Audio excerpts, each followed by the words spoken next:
welcome to Tales in the Dark. I know many of you enjoy relaxing with these videos, so I recommend turning down the volume until my voice is barely audible. It'll make the experience even more soothing. Before you close your eyes, let me know in the comments where you're listening from. Leave a like and subscribe to the channel. Over 99% of viewers aren't subscribed. It costs you nothing, but it's an enormous support for us to keep creating these relaxing stories. Thank you and enjoy listening. Story 1. In the quiet of the night, an unsettling presence lingered, shrouded in mystery. It all began with a subtle disturbance, an unexpected ringing of the doorbell during odd hours, piercing through the stillness like a whisper in the dark. At first, it was brushed off as a mere inconvenience, easily dismissed with a rational explanation. Whether it was work tying me up late or a peaceful evening interrupted, the sound of the doorbell would chime, beckoning me to the door with the promise of a visitor or a package left under the moon's watchful gaze. Yet time and time again, the porch lay empty, bathed in the gentle glow of the street lamp, casting long shadows that seemed to dance with secrets untold. Initially, I attributed it to a mischievous prank or a technical glitch, a doorbell haunted by its own whims. I meticulously inspected the wiring, replaced the batteries with care, and meticulously tested every component to ensure its proper functioning. All seemed well, the mechanisms humming smoothly in harmony. But the ringing persisted, a persistent echo in the night that defied reason. What was once sporadic soon morphed into a nightly ritual, disrupting the tranquility with its unwelcome intrusion. The doorbell's melody, once familiar and comforting, now carried a weight of unease, a foreboding omen that cast a shadow over my sanctuary. Determined to unravel the mystery, I upgraded the doorbell system, embracing the latest technology in a bid to unearth the source of the disturbance. A state-of-the-art model adorned with a watchful camera, vigilant motion detection, and instantaneous alert stood guard at the threshold. For a fleeting moment, the house basked in blissful silence, granting respite from the nocturnal interruptions. Yet, like a ghostly apparition, the chime returned, piercing the quiet of the night with eerie precision. One fateful night, as the clock struck 2:37 a.m., the doorbell rang once more, rousing me from the depths of slumber. Disoriented and heart-racing, I hastened to consult the video feed, only to be met with the same haunting sight, a vacant porch, veiled in darkness, devoid of life or movement. A chill crept down my spine as I realized the hour mirrored the past disturbances, a chilling pattern woven into the fabric of the night. Night after night, the ritual repeated itself, the doorbell's song a haunting melody that refused to yield its secrets. Each inspection of the footage yielded no answers, no tangible explanation for the spectral chime that echoed through the corridors of my home. The weight of the unknown bore down upon me, transforming the once serene abode into a realm of disquietude, where shadows danced at the periphery of vision, whispering of unseen presences that lingered just beyond reach. Seeking solace in reason, I sought the aid of experts, the doorbell manufacturer's technicians, who scoured the system for faults, replaced components, and delved into the depths of its mechanisms. Yet their efforts proved futile, the disturbance eluding the grasp of logic and science. As the nights wore on, the doorbell's toll grew more insistent, a relentless reminder of the enigma that enveloped my home in its chilling embrace. In a moment of revelation, amidst a cacophony of ringing, a shadow flickered across the porch, a fleeting specter that defied explanation, a phantom presence captured in the dim glow of the night. Desperation seized me, driving me to fortify the perimeter with motion-activated lights, surveillance cameras that watched with unblinking eyes, and alarms poised to sound at the slightest hint of intrusion. Yet the disturbances persisted, a testament to the unseen forces that held sway over the threshold. One fateful night, as I scrutinized the security footage, a revelation dawned. a revelation that sent shivers down my spine. The doorbell had rung autonomously, devoid of any tangible cause, as if beckoned by an invisible hand that defied the laws of nature. Turning to the realm of the supernatural, I sought the counsel of a local paranormal investigator, whose findings offered no solace, but rather deepened the mystery. Residual energies, spectral echoes, or a haunting specter, all whispered possibilities that lingered in the shadows, casting doubt upon the veil of reality. With time, the disturbances ebbed, their frequency waning like a fading echo in the night. Yet the veil of unease remained, a spectral reminder of the unseen forces that had trespassed upon the sanctity of my home. The doorbell, once a mundane convenience, now stood as a sentinel of the unknown, its chime a haunting refrain that echoed through the corridors of memory. Though the nights now lay tranquil, the echoes of the past lingered, a testament to the fragility of peace, the vulnerability of solace in the face of the enigmatic unknown. Story 2. In the depths of night, a whisper of memory stirred within me, a fleeting sensation, a ghostly echo of events that never graced my reality. Initially dismissed as fleeting illusions born of weary mind and soul, these strange recollections grew bolder with each passing day. They etched themselves into the tapestry of my existence, like long-forgotten dreams rising to the surface of a tranquil lake. These memories were not mere fragments. They felt tangible, vivid, as real as the breath that filled my lungs. Conversations, locales, and unfamiliar faces wove themselves into the fabric of my mind, blurring the lines between what was and what never came to be. The first jolt of recognition came on a serene Sunday, as I leafed through a weathered photo album. A sudden surge of clarity enveloped me, a memory of a wedding in a secluded chapel, draped in ivy. The fragrance of blossoms, the gentle melodies of a string ensemble, the laughter of strangers, all painted a scene so lifelike that for an instant I believed I had been there.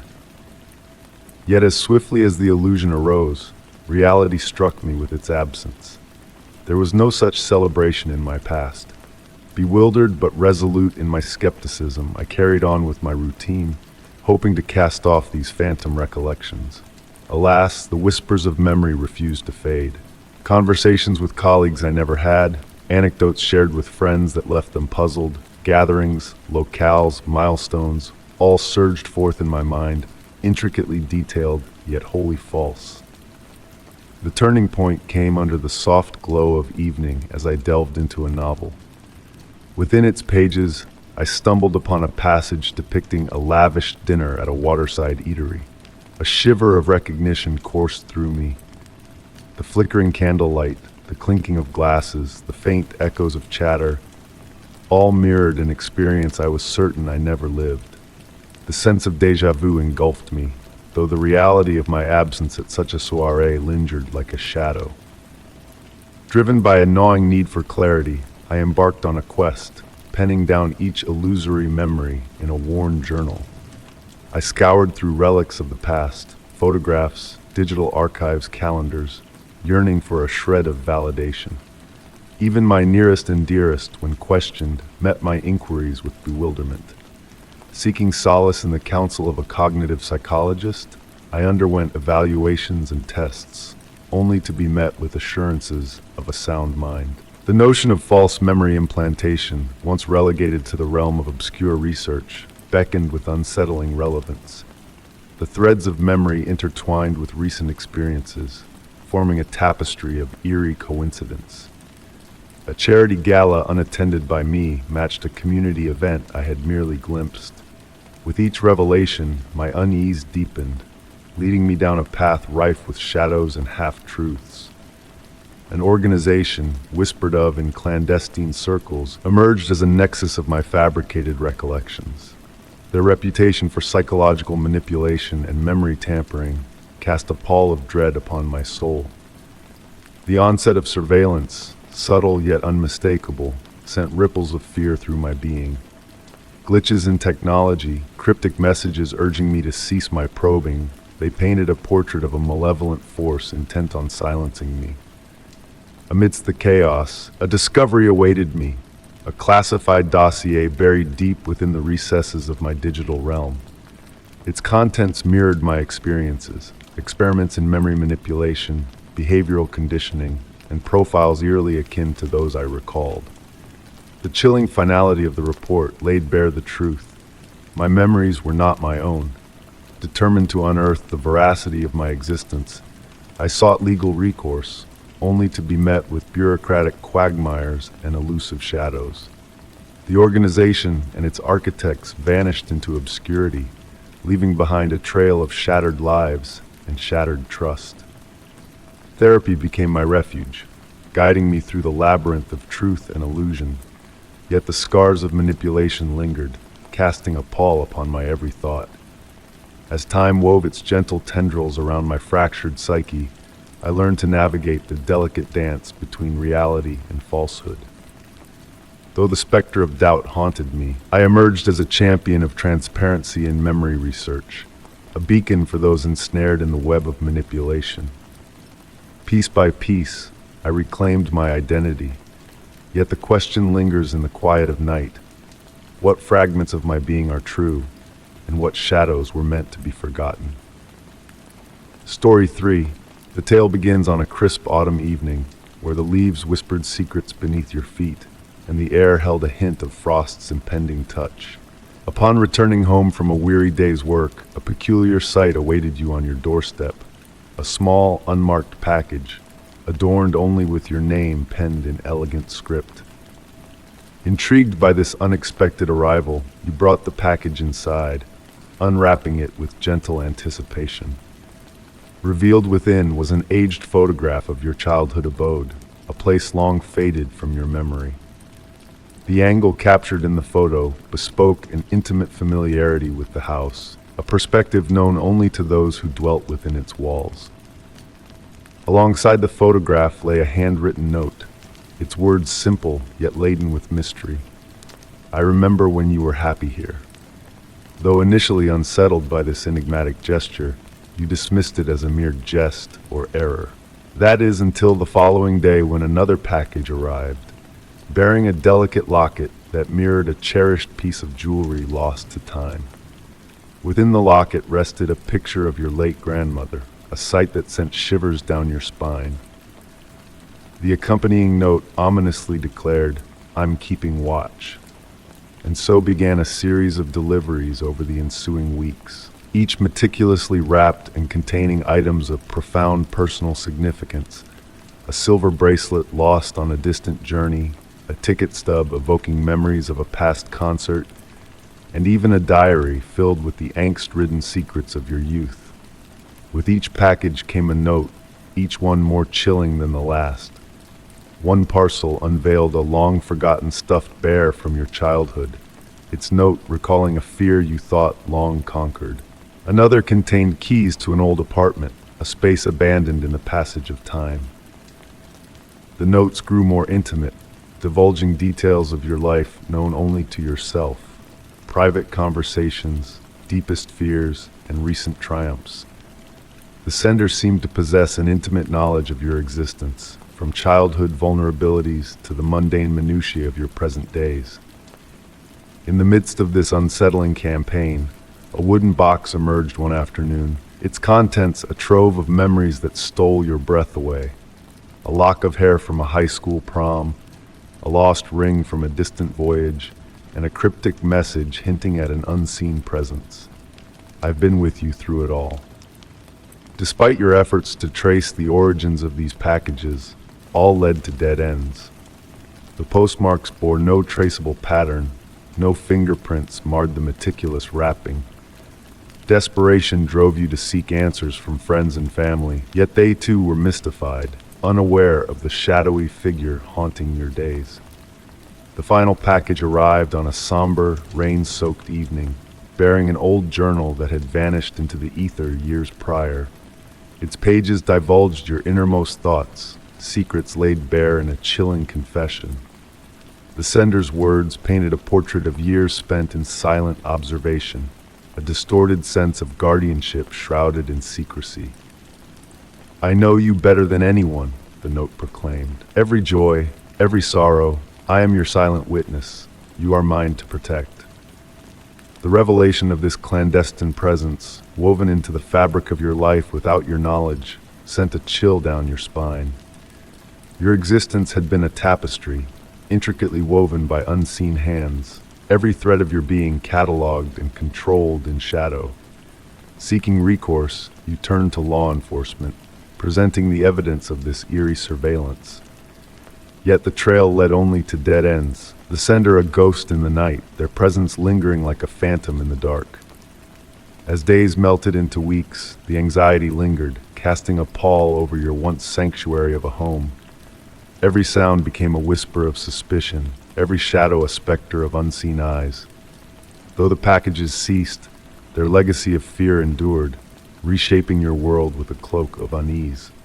Trust became a fragile concept, security a fleeting illusion, and privacy a distant memory. The anonymous sender had woven their dark presence into the fabric of your life, a haunting reminder that somewhere, someone knew you better than you dared imagine.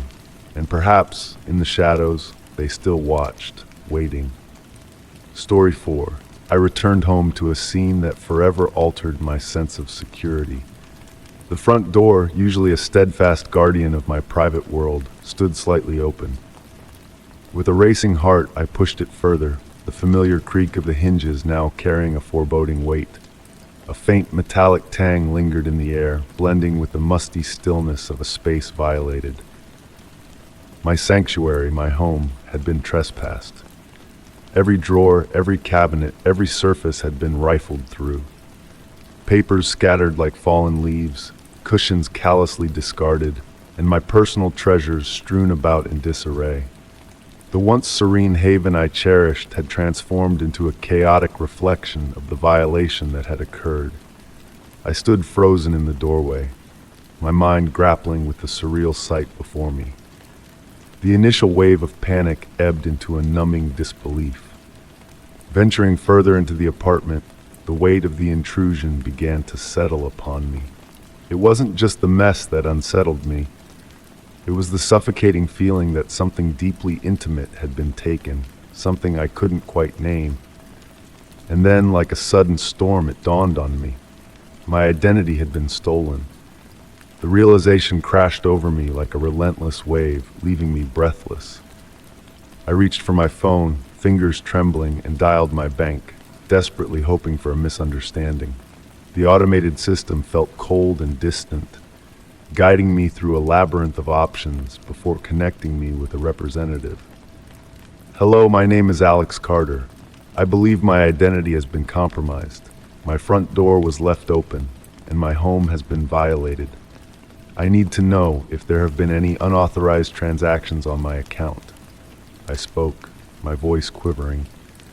The representative's voice, composed and professional, did little to ease my frayed nerves. As I confirmed my details and responded to her inquiries, the truth unfolded. Significant transactions had been made from my accounts in the recent past. My heart sank. The representative assured me they were investigating and vowed to secure my accounts, but cautioned that the process would be lengthy. I hung up, the phone slipping from my grasp as waves of anxiety and confusion threatened to overwhelm me. The gravity of the situation deepened as I made calls to other institutions. Each call yielded the same grim outcome: accounts frozen, fraudulent activities detected, and a daunting list of steps to reclaim my identity. The ensuing weeks blurred into a whirlwind of legal battles and bureaucratic hurdles. Hours spent on hold with banks, credit agencies, and authorities, each conversation reinforcing the violation I had endured. My life reduced to a series of paperwork and transactions, each more draining than the last. The sense of violation loomed over me constantly. Daily, I received alerts, suspicious activities flagged, new accounts opened in my name, debts accrued by someone living a life I couldn't recognize, but one that unsettlingly belonged to me. It was maddening. Calls from creditors demanding payment for loans I never took out. Trapped in a relentless cycle of proving my innocence, clawing back slivers of my identity one painstaking step at a time. Amidst it all, a haunting realization took root. Someone out there had assumed my life, and they lived it with a precision that sent shivers down my spine. They knew my preferences, my hobbies, my social circles. They wielded my identity with an intimacy that left me feeling like a stranger in my own skin. The financial loss, while devastating, paled in comparison to the emotional toll. The thief hadn't just robbed me of money, they had stolen my sense of control, safety, trust. My life ceased to feel like my own, and reclaiming it seemed an insurmountable task. In the ensuing months, I began to rebuild, implemented new security measures, changed passwords, monitored accounts vigilantly, and installed safeguards bordering on paranoia. Each small victory, restoring credit, freezing fraudulent accounts, felt like a step towards normalcy. But the scars remained. The memory of walking into my violated home remained vivid, a haunting testament to the fragility of privacy. It wasn't just my identity that was stolen. It was my peace of mind, my very essence. Slowly, I started to reclaim my life, redefined boundaries, sought solace in the embrace of loved ones, and gradually rediscovered a semblance of security. Yet the shadow of violation lingered, a ghost of the thief who not only took my name but a piece of my soul. Even now, I find myself glancing over my shoulder, double-checking locks, scrutinizing every transaction. The thief may be gone, but their impact endures, woven into the fabric of my daily existence. Some scars fade with time. Others, like this one, persist, a constant reminder that safety is not guaranteed, and even within the refuge of our homes, we are never truly invulnerable. Story 5. In the quiet neighborhood where shadows danced in the moonlight, a mystery unfolded. Mr. Hargrave, a recluse with an enigmatic aura, took up residence in the looming, decrepit mansion next door. The house, a forgotten relic steeped in local lore, stood silent for years until his arrival stirred whispers among the neighbors. Curiosity sparked within me, a flicker of interest in the man behind the closed doors. Strange occurrences soon followed, whispers of metallic clangs, unseen machinery humming, and faint voices echoing into the night. Initially dismissed as echoes of renovation or the house settling into its old bones, the disturbances grew more frequent, more unsettling with each passing week. There was a precision to the sounds, a mechanical rhythm that hinted at something darker lurking within the walls. One crisp autumn day, as the leaves whispered their secrets in the wind, I noticed a crack of light beneath Mr. Hargrave's door. He was away, a fact confirmed by a passing chat with his gardener. The urge to unravel the mystery tugged at me, a blend of intrigue and unease leading me across the threshold. Inside, silence draped the air like a heavy shroud, casting long shadows over the forgotten relics of a bygone era. Dust settled on furniture frozen in time, portraits faded into obscurity. Following the faint hum that pulsed through the walls, I ventured deeper into the labyrinthine corridors until I reached a heavy door, veiled behind an ancient tapestry. Heart pounding, I pushed it open, revealing a chilling sight. Within the room, stark and sterile under harsh lights, lay a laboratory of nightmares. Metal tables held ominous instruments, vials, syringes, and strange contraptions of unknown purpose. Glass jars housed grotesque specimens, mutated beings suspended in murky liquid, some bearing a haunting resemblance to humanity. At the heart of the chamber loomed a monstrous machine, a fusion of wires and gears humming with a malevolent energy. Its design, a macabre blend of future and nightmare, sent shivers down my spine. Amidst the eerie setting, files lay neatly arranged on a steel desk, each bearing a name and a story. Trembling fingers flipped through the papers, revealing detailed records of lives intertwined with grotesque experiments. One file bore my name, a chilling account of my existence laid bare on the pages. My routines, medical history, private conversations, all meticulously documented.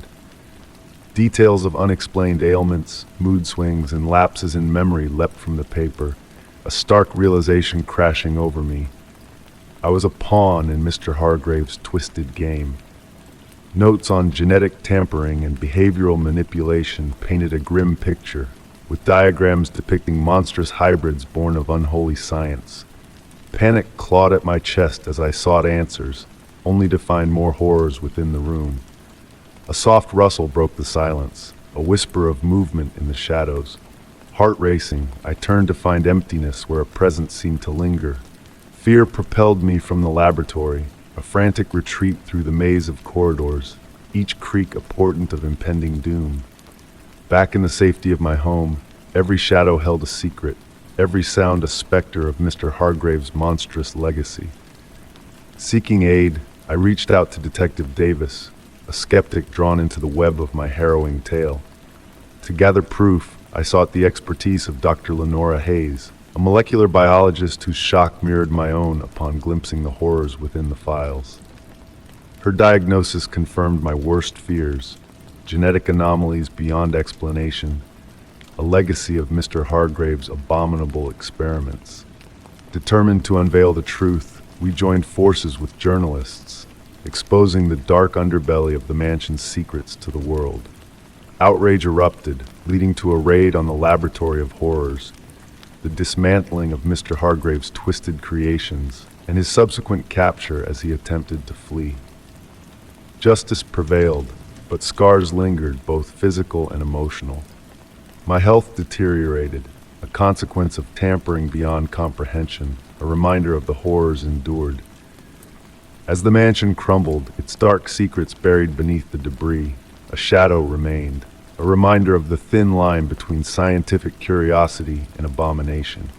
Surviving the ordeal, I carried the weight of that fateful night, haunted by the specter of what could have been. The legacy of Mr. Hargrave's monstrous ambitions lived on in my memories, a chilling reminder of the fragility of humanity in the face of unchecked obsession. Story 6. In a quest for solace, I embarked on a desperate journey to escape the tangled web of deceit that had ensnared me for far too long.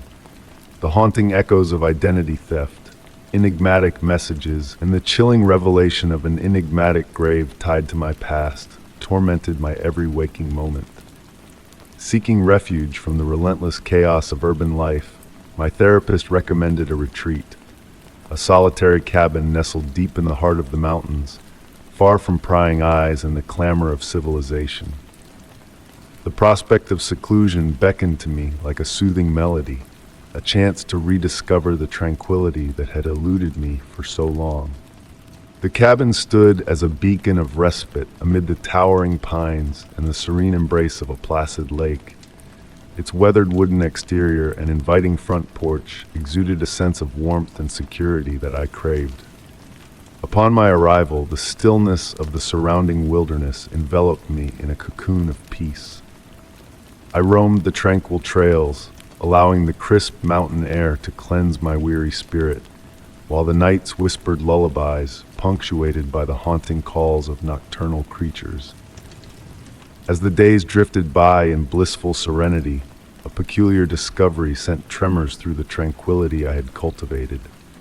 Hidden within a cluttered closet, obscured by layers of neglect, I stumbled upon a weathered wooden box, its contents shrouded in mystery.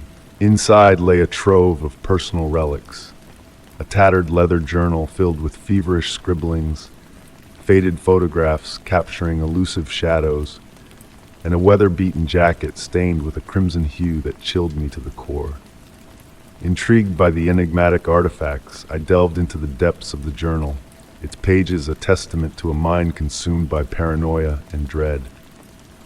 The cryptic entries spoke of unseen watchers lurking in the shadows, their menacing presence an ever-present specter haunting the writer's every move. The photographs, too, bore witness to a sinister voyeurism, capturing glimpses of obscured figures lingering on the fringes of each frame, their presence palpable yet intangible. Driven by a growing sense of disquiet, I ventured into the bowels of the cabin, where a hidden compartment unveiled a trove of unsettling revelations. Lock-picking tools, hand-drawn maps of the surrounding wilderness, and meticulous surveillance notes chronicling the activities of past occupants painted a chilling portrait of clandestine observation and impending peril. The scribbled faces leering from the margins bore a resemblance to the shadows that now seemed to dance at the edges of my vision. As the veil of normalcy began to unravel, the once familiar confines of the cabin transformed into a labyrinth of uncertainty and foreboding. Each creak of the floorboards, every whisper of the wind, became a harbinger of unseen threats lurking in the shadows. The oppressive silence of the night pressed down upon me, suffocating in its intensity, as the specter of malevolence crept closer, unseen yet unmistakably present. Desperate for answers, I reached out to the rental agency, only to be met with cryptic denials and hollow reassurances of safety. A call to the local authorities yielded no concrete answers, only a trail of transient tenants who had vanished without a trace, leaving behind whispers of unease and unanswered questions. The sense of being watched grew ever more insidious, a shadowy presence that trailed my every move, a silent observer lurking just beyond the veil of perception. With a heavy heart and a shroud of trepidation enveloping me, I made the decision to depart the cabin, leaving behind the shattered remnants of my shattered peace. As I drove away, a lingering unease gnawed at the edges of my consciousness, a nagging certainty that I was not alone, that unseen eyes followed my every step, waiting in the shadows for their moment to strike. In the rearview mirror, a fleeting glimpse of a figure, half hidden in the darkness of the forest, sent a shiver down my spine. But as quickly as it appeared, it vanished, leaving behind only a haunting uncertainty that clung to me like a second skin. The winding road carried me away from the cabin, yet the specter of fear trailed behind, a haunting reminder that some shadows never truly fade, that some secrets are destined to remain hidden, lurking just beyond the edge of perception, waiting to be unveiled. Story 7. In the dead of night, the rain hammered against the windows, creating a rhythmic symphony that reverberated through the air, adding a layer of tension to the already heavy atmosphere. Seated at my kitchen table, I gazed emptily at the dimly lit clock, its hands creeping closer and closer towards the stroke of midnight. The mysterious phone calls, the peculiar gifts, and the constant feeling of being under surveillance had consumed my every thought for weeks on end. But tonight, everything took a turn beyond my wildest imagination. It all began on a dreary afternoon while seeking solace in a local coffee shop, trying to escape the suffocating aura of my own home. As I sipped my coffee, attempting to calm my mind, an elderly man approached my table. His gaunt figure, weathered eyes, and tattered coat exuded an aura of haunting mystery. He placed a weathered leather-bound journal before me, his voice raspy yet commanding. "This belongs to you," he uttered cryptically. Bewildered, I questioned his motives, but before I could extract any answers, he vanished into the rain-soaked streets, leaving me with the journal that seemed to hold a forgotten past.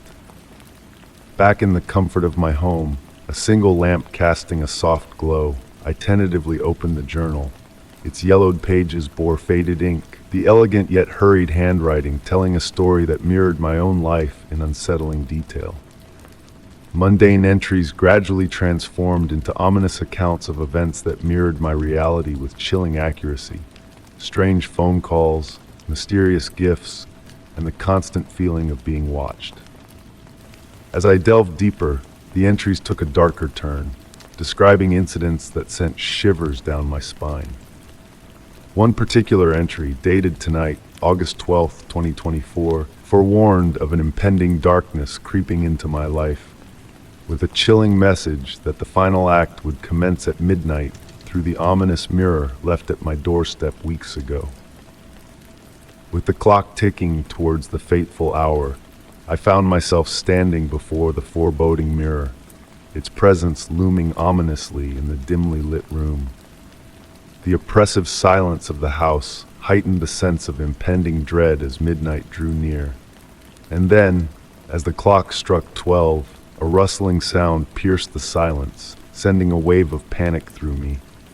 In the reflection of the mirror, a shadowy figure materialized behind me, its hollow eyes fixed on me with malevolent intent.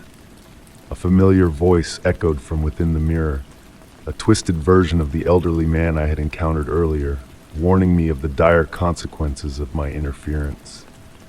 Frozen in fear, I mustered the last shreds of courage and hurled the journal at the mirror, shattering it into a myriad of fractured reflections. The twisted figure let out an otherworldly shriek before dissipating into the broken shards, leaving me sprawled amidst the wreckage. As the echoes of the night faded into silence, the chilling realization dawned upon me that this was only the beginning of a dark finale foretold by the journal. The sense of safety I once held dear had shattered along with the mirror, leaving me to confront the ominous prophecy that lingered in the shadows. Though I survived the night, the ominous words of the journal echoed in my mind, a haunting reminder that the final act was yet to unfold, shrouding my reality in a cloak of uncertainty and impending darkness. Story 8. Late one evening, as the final glimmers of sunlight slipped away behind the horizon, Sarah felt a restlessness creeping within her suburban home. These walls, once a fortress of safety, now held an unexplained tension that hung in the air like a heavy shadow. As she readied herself for bed, an unexpected discovery shattered her sense of security and plunged her into a chilling nightmare. In the quiet of her kitchen, Sarah's eyes fell upon a small, unfamiliar device nestled among her appliances. A sleek black camera, its presence both eerie and unsettling. With a racing mind and trembling hands, she realized it had appeared without warning. The camera's unblinking lens seemed to pierce through her, and with a quick flick, she turned it off, her unease growing. Seeking solace in her bedroom, Sarah's heart sank as she spotted another camera, discreetly fixed in the ceiling corner. The realization hit her like a bolt of cold lightning. There were eyes in her home that she had not invited. Questions swirled in her mind. Who had placed them there? Why? And for how long had they been watching? Fueled by a mix of fear and determination, Sarah turned to her phone in search of answers, her fingers frantically typing away. The fear of being surveilled weighed heavy on her, not just for the intrusion, but for the violation of her privacy and intimacy. As the night deepened, she connected her phone to the cameras, discovering they held memory cards. With a pounding heart, she delved into the footage, hoping for a rational explanation. Yet, her worst fears materialized before her eyes. The videos unveiled moments of her vulnerability, captured without her knowledge or consent. Each frame felt like a violation, a betrayal of her sanctuary. Swiftly reporting the intrusion, an officer arrived to gather evidence, promising a thorough investigation. Sarah's relief mingled with lingering fear as she recounted her ordeal, her trust in her home forever altered. Days turned to weeks, and Sarah lived in a constant state of anxiety, her haven now a source of dread. Updates from the authorities were scarce, leaving her feeling exposed and vulnerable. One evening, a chilling letter arrived, devoid of a return address. Its ominous message taunted her, confirming her worst fears. She was being watched, her every move scrutinized by an unseen predator. The letter deepened her terror, pushing her to fortify her defenses and shatter her predictable routines. Despite the passage of time and the efforts of law enforcement, the identity of the voyeur remained elusive. Sarah grappled with the haunting presence of the unknown watcher, her once comforting home now a battleground of fear and uncertainty. As she adjusted to her new reality, Sarah found solace in small victories and rekindled connections. Yet the shadow of that fateful night lingered, a constant reminder of the fragility of safety and the eerie potential for betrayal in familiar spaces. Through it all, Sarah learned the harsh lesson of trust shattered, navigating a world where her sense of security had been irrevocably fractured. The scars of that invasion ran deep, a reminder of the invisible threats that could upend even the most secure of lives. Story 9. The sun dipped behind the distant hills, casting a warm glow over the overgrown trail I walked. Each breath I took felt heavy, the autumn air crisp against my skin. The forest around me seemed to draw closer, its once vibrant hues of orange and red now fading into the encroaching darkness of dusk. Seeking solace in the woods, I embarked on this hike to clear my mind, weary from months of relentless toil. Little did I know that this simple stroll would lead me down a path of nightmares, testing the boundaries of my sanity and reality. Just as I contemplated turning back, a break in the underbrush caught my eye. A narrow, neglected path beckoning me towards an unfamiliar clearing. Driven by a force I couldn't explain, I pressed forward. At the heart of the clearing stood an ancient stone slab, partially obscured by a tangle of vines and leaves. A chill ran down my spine at the sight. The stone seemed out of place in the wild expanse, its weathered surface whispering of secrets long forgotten. Kneeling beside it, I swept away the dirt to reveal an inscription that made my blood run cold. Here lies my forn, died, today's date. Time seemed to stand still as I processed the words carved into the stone. My name, my birth date, today's date. How could this be? A suffocating weight settled in my chest, the air growing thin around me. Nervously scanning the clearing, I half expected a specter to emerge from the shadows. But the forest remained ominously silent, the only sound my own racing heart. What twisted game was being played here? Fumbling for my phone, I captured a few images of the stone before retracing my steps down the trail. Anxiety and confusion churned in my mind, a tempest of unanswered questions. Who would orchestrate such a macabre hoax, and for what purpose? That night, sleep eluded me. Every creak of the house, every whisper of the wind held a sinister undertone. The inscription on the stone echoed in my thoughts, a cryptic puzzle without solution. Determined to unravel the mystery, I reached out to the local historical society, hoping for answers. Their response offered no solace. No records matched the description of the grave. Days blurred into nights as I delved into history books and cemetery archives, finding no trace of the stone's existence. Driven by desperation, I enlisted the help of a grizzled private investigator named Jim, his skepticism tempered by a willingness to uncover the truth. Together, we combed through records and interviewed locals, but the trail grew cold. Then, a breakthrough came when I noticed a peculiar anomaly in the photos of the stone. The inscription appeared faded, as if the passage of time was erasing its presence. Jim's expression mirrored my unease. "We must return to the site," he insisted. The following day, we retraced our steps to the clearing, only to find the grave vanished, leaving behind naught but a pristine patch of grass. "What in God's name is happening?" I muttered, my voice trembling with dread. Jim's grim visage mirrored my own confusion. "It's as if it never existed," he muttered. The sense of being watched intensified, shadows and whispers haunting my every moment. A message from an unknown number shook me to my core. The stone was not a warning alone. It is but a piece in a larger design. Watch your back.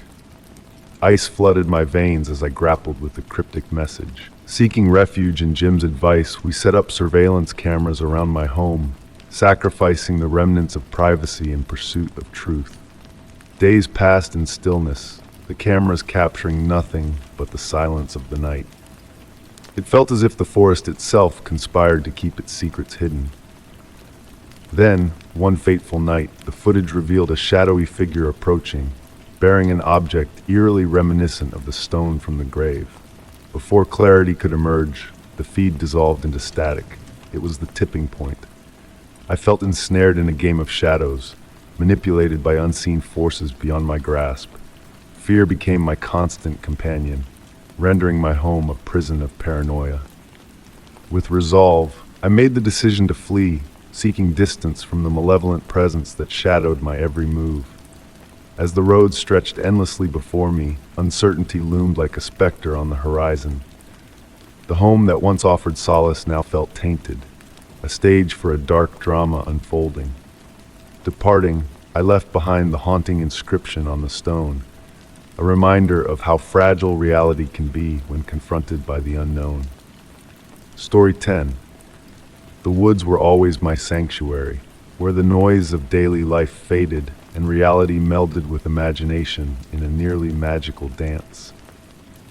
Among the towering trees and whispering leaves I found solace, wandering the winding paths. So when I chanced upon the forgotten clinic deep in the heart of the forest, curiosity, not fear, stirred within me.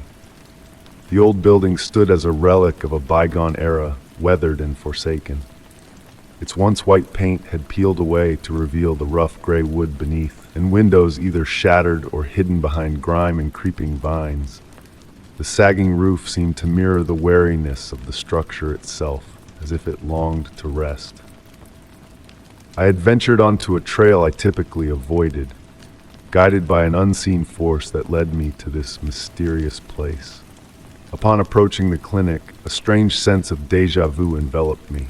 Though I had never set foot there before, a familiar echo resonated within me, akin to a dream long forgotten.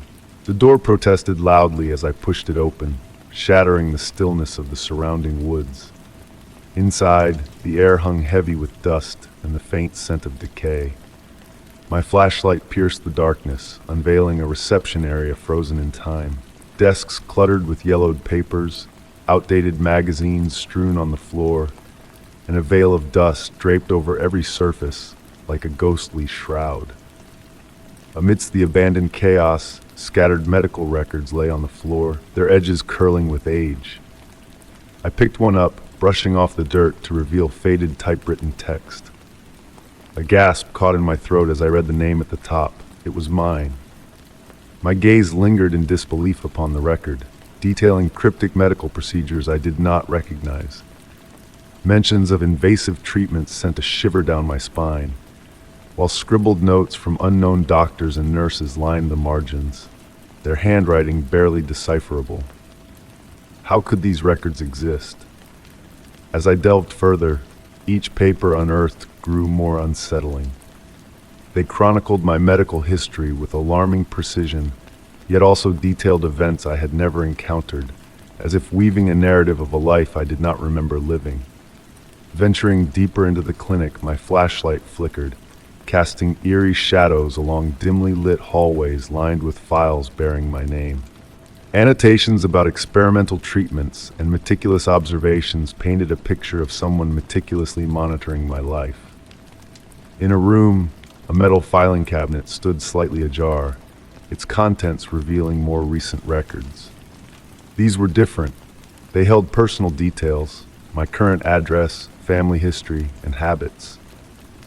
Notes about recent changes in my life, observed only by someone closely watching, sent a chill down my spine. Among them, a document described a procedure carried out clandestinely, its clinical description sending a wave of unease through me. A faint scraping sound pierced the silence, emanating from the depths of the clinic. Frozen in place, I strained to discern its origin, the noise growing louder, perhaps echoing from the basement. Despite the chill creeping down my spine, an inexplicable force urged me to press on. The creaking stairs led me deeper into the darkness, where the air grew colder, and my flashlight struggled against the thick shadows. At the far end of the basement, a slightly ajar door beckoned, the scraping sound now resonating loudly. Pushing it open revealed a small, dimly lit room adorned with more records, peculiar medical equipment, and haunting photographs. On a table lay dusty surgical tools beside several files, while the photographs depicted unfamiliar faces bearing a disturbing resemblance to my own, a twisted reflection of identities intertwined with mine. The files detailed observations and outcomes of what seemed to be sinister experiments, their clinical language juxtaposed with horrifying implications. The realization struck me like a thunderbolt. I was the subject of something dark and malevolent. This clandestine clinic had been orchestrating and documenting experiments on my life in chilling detail. The protocols outlined in the records were not hypothetical. They had been carried out on me. Fleeing the clinic, heart racing and mind reeling with questions and fears, I emerged from the woods into the daylight, where the once familiar shadows now seemed to harbor secrets of their own. Returning home, the sense of dread lingered, an invisible weight upon my shoulders. Every creak of the floor, every flicker of shadow beyond the window sent my heart into a frenzy. The clinic in the woods had unraveled truths I was ill-prepared to confront. The implications for my past and future remained shrouded in uncertainty. Yet one thing remained undeniably clear. That place had been watching me long before I stumbled upon it.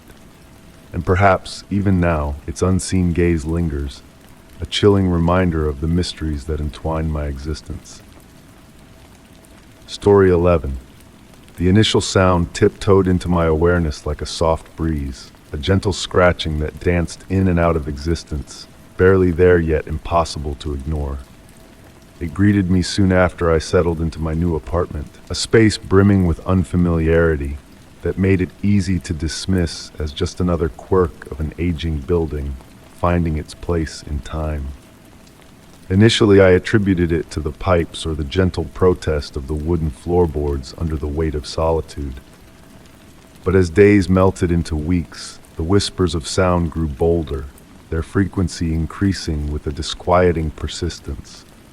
What had once been a mere whisper evolved into a pronounced scratching, a haunting melody that echoed in the stillness of the night. I would lie in bed, eyes wide with curiosity and unease, straining to trace its origin, yet every attempt to capture the elusive sound slipped through my grasp like mist.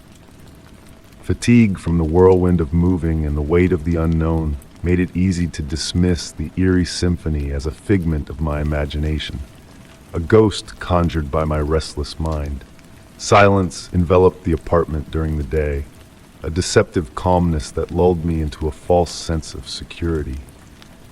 But as the night unfurled its cloak and the outside world hushed into slumber, the whispers returned with a vengeance, transforming from mere scratches to sinister whispers that slithered through the shadows. Soft, dragging sounds danced in the dark, occasionally accompanied by the ghostly murmur of distant voices. It felt as though an unseen presence prowled through the rooms, a phantom lingering just beyond sight, yet undeniably present. Driven by a need for rationality, I embarked on a meticulous investigation of every nook and cranny in the apartment. Walls, floors, ceilings, every surface bore the scrutiny of my search for signs of intruders or structural decay. Yet to my dismay, everything appeared perfectly ordinary, shrouded in a veil of normalcy that only deepened the unease festering within me.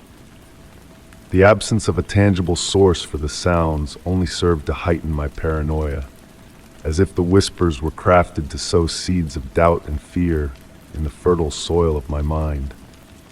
One fateful night, the symphony of the unknown took a chilling turn.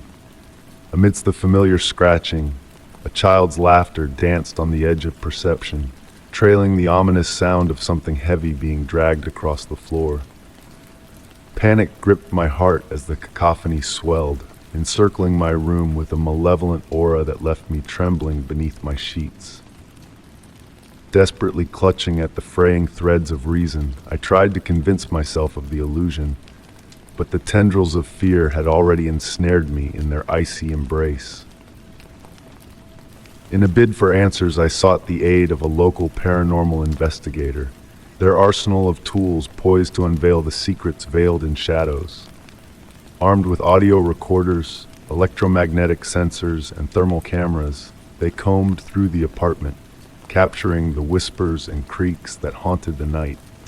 Yet, despite their efforts, the evidence remained elusive, their only conclusion shrouded in uncertainty, a mere suggestion of residual energies or environmental disturbances, devoid of concrete proof. Isolation crept into the corners of my existence, a silent companion that whispered doubts and fears in the dark recesses of my mind. Seeking solace, I confided in friends and family. Their sympathetic ears met with skepticism and well-intentioned dismissal. The weight of their doubt pressed upon me, fostering a sense of alienation that gnawed at the fragile threads of my sanity, leaving me adrift in a sea of uncertainty. Determined to unveil the truth, I set up a network of audio and video recorders, hoping to capture the elusive specter that haunted my nights. Hours slipped through my fingers as I pored over the recordings, a cocktail of dread and anticipation swirling in my chest. While the visual evidence yielded naught but stillness, the audio whispered a different tale, an almost imperceptible symphony of movement and murmurs, a spectral choir that spoke in hushed tones just beyond reach. The recordings, rather than soothing my frayed nerves, only served to deepen the mystery, confirming that the entity that lurked in the shadows was deliberate in its game of hide and seek, forever dancing just beyond the periphery of sight. Paranoia coiled around me like a serpent, every creak, every rustle a dagger poised at the heart of my sanity. Sleep became a distant memory, shattered by the symphony of the unknown that played on repeat in the recesses of my mind. In a final act of defiance, I sought refuge in the guidance of a therapist versed in the art of unraveling trauma and anxiety.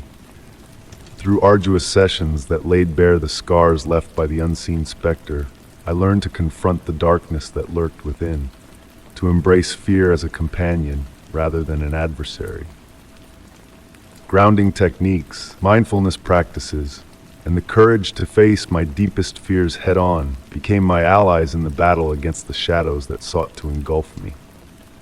Slowly, like a fragile bloom unfurling in the dawn, I began to reclaim my life from the clutches of fear and uncertainty. The whispers persisted, their once potent grip loosening as I forged a path of self-care and resilience. With the support of steadfast friends and the solace of present-moment living, the disturbances ebbed like a tide retreating from the shore, their echoes fading into the recesses of memory. The source of the haunting remained a mystery, a riddle wrapped in enigma, an enigmatic entity that defied categorization as mere hallucination or environmental anomaly. Yet, in the crucible of fear and uncertainty, I discovered a wellspring of strength and resilience that bloomed in the face of adversity. It was not the origin of the whispers that defined me, but the courage to confront them, to stand tall in the face of the unknown and emerge victorious, bathed in the light of newfound resilience. Story 12. In the quiet confines of a suburban neighborhood, a peculiar sensation began to stir, an eerie notion that unseen eyes were fixed upon me.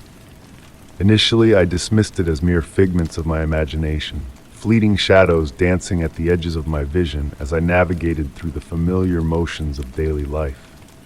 Yet, with each passing day, the feeling persisted, refusing to be ignored. And then, on the morning of my daughter's 7th birthday, the veil of unease was lifted. As I busied myself with setting up for her celebration in the sunlit backyard, a flicker of movement caught my attention. Through the window, a figure loomed, a figure I recognized as Mr. Thompson, our enigmatic neighbor. His gaze, unwavering and intense, pierced through the glass, fixated on our festivities. It was not a casual glance. It felt almost intrusive, as if he was probing into our world with unseen intent. My husband Alex and I had settled into this neighborhood some years back, but Mr. Thompson had been a fixture long before our arrival. A solitary figure, shrouded in mystery, he resided in a weathered house that seemed to whisper tales of neglect and solitude. Though we had exchanged pleasantries in passing, he remained a puzzle, a cipher we could not decipher. As the day unfolded and the party began, I noticed Mr. Thompson's presence lingering, a shadowy silhouette behind his half-drawn blinds. His silent observation cast a pall over the festivities, stirring a sense of disquiet within me. Perhaps he was merely a lonely soul, seeking solace in the happenings next door. Yet, his unwavering vigilance, his relentless watchfulness, began to gnaw at my peace. In the days that followed, his scrutiny intensified. Every step outside was met with his silent gaze, every chore in the yard accompanied by the feeling of being observed. It became a weight upon my shoulders, a whisper of unease that refused to be silenced. And so, on a crisp autumn afternoon, with resolve coursing through my veins, I ventured to his doorstep, determined to unravel the mystery that enveloped us. The door creaked open, revealing Mr. Thompson standing before me, gaunt, with eyes as blue as the sky, holding secrets untold. I broached the subject delicately, inquiring about his prolonged observation of our lives. His response was measured, his words laden with a cryptic air of knowing. He spoke of observation, of a keen interest in those around him, weaving a tapestry of details that sent shivers down my spine.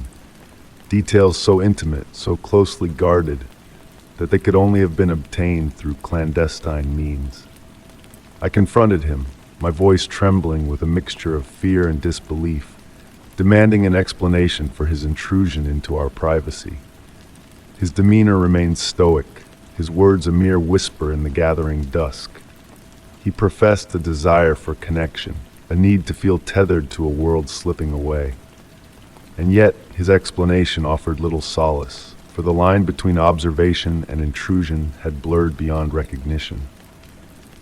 As I retreated from his dimly lit abode, a chill lingered in the air, a sense of foreboding that refused to dissipate. In the days that followed, I tried to bury the encounter, to resume life as it had been before. But the specter of Mr. Thompson's watchful eyes haunted me, a silent reminder of the boundaries he had crossed. And then one evening, as the sun dipped below the horizon in a blaze of colors, I glimpsed him once more. Not merely a watcher now, but a recorder, his pen scratching against weathered paper in a dance of secrets. With a heavy heart, I sought the aid of the authorities, hoping to shed light on the shadows that clung to Mr. Thompson's presence. A brief visit yielded no tangible evidence of wrongdoing, leaving me adrift in a sea of doubt and fear.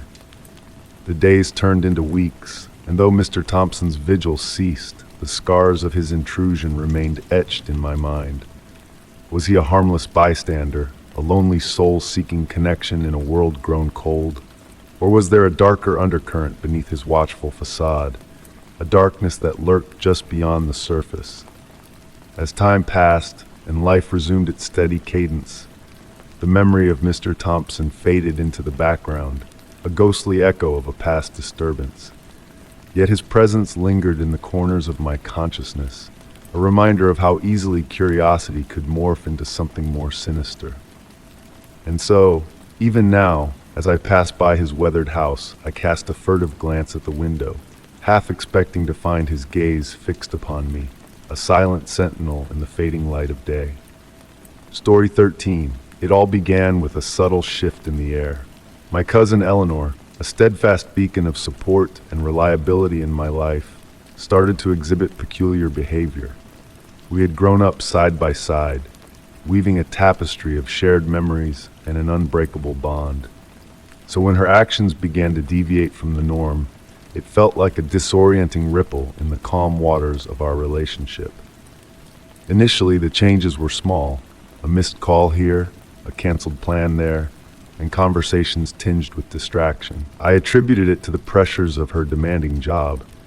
But as time trickled by, her demeanor morphed into something strained, her once sturdy presence morphing into an unpredictable haze. Then came the odd requests. Eleanor beckoned me to accompany her on errands, but the destinations were peculiar: abandoned warehouses, isolated cabins, and even a hidden storage unit. Her explanations were murky, citing the need for help with personal projects or sorting through old belongings. Though a whisper of unease danced on the edges of my mind, I brushed it off out of loyalty and unwavering trust. One twilight, Eleanor urgently summoned me to her apartment, her voice trembling with an unspoken urgency. Stepping into her abode, I was met with a chaotic spectacle of strewn papers, scattered notes, and a palpable aura of distress. She paced back and forth, her demeanor fraught with tension. I find myself in a bind, she confessed, evading my gaze. I need your assistance. It's crucial for my research. Despite the growing unease knotting in my stomach, I couldn't bring myself to turn her away. She thrust a stack of dense legal documents into my hands, filled with convoluted jargon that felt foreign to my understanding. Each time I inquired, she brushed off my questions with hurried explanations. As the weeks unfurled, her demands grew more insistent. She would appear at my doorstep in the dead of night, bearing urgent papers requiring my signature, warning of dire consequences if delayed. And then, the pivotal moment arrived. She implored me to transfer a substantial sum of money into a business account she had established. The request felt off, unsettling.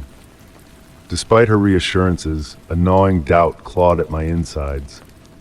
I requested time to deliberate, a decision that seemed to only amplify her desperation. Driven by a seed of suspicion, I delved into the documents she had bestowed upon me, determined to unravel the enigma I had unwittingly stepped into. What I unearthed sent shivers down my spine.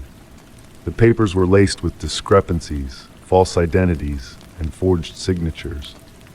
My cousin, the stalwart figure I had placed my trust in for a lifetime, was entangled in a labyrinth of shell companies, counterfeit investments, and deceitful ploys. And to my horror, my own name was entwined in the web, utilized without my consent to authorize dubious transactions. Eleanor hadn't just deceived me. She had ensnared me in her web of deceit. The betrayal struck with a force akin to a blow to the chest.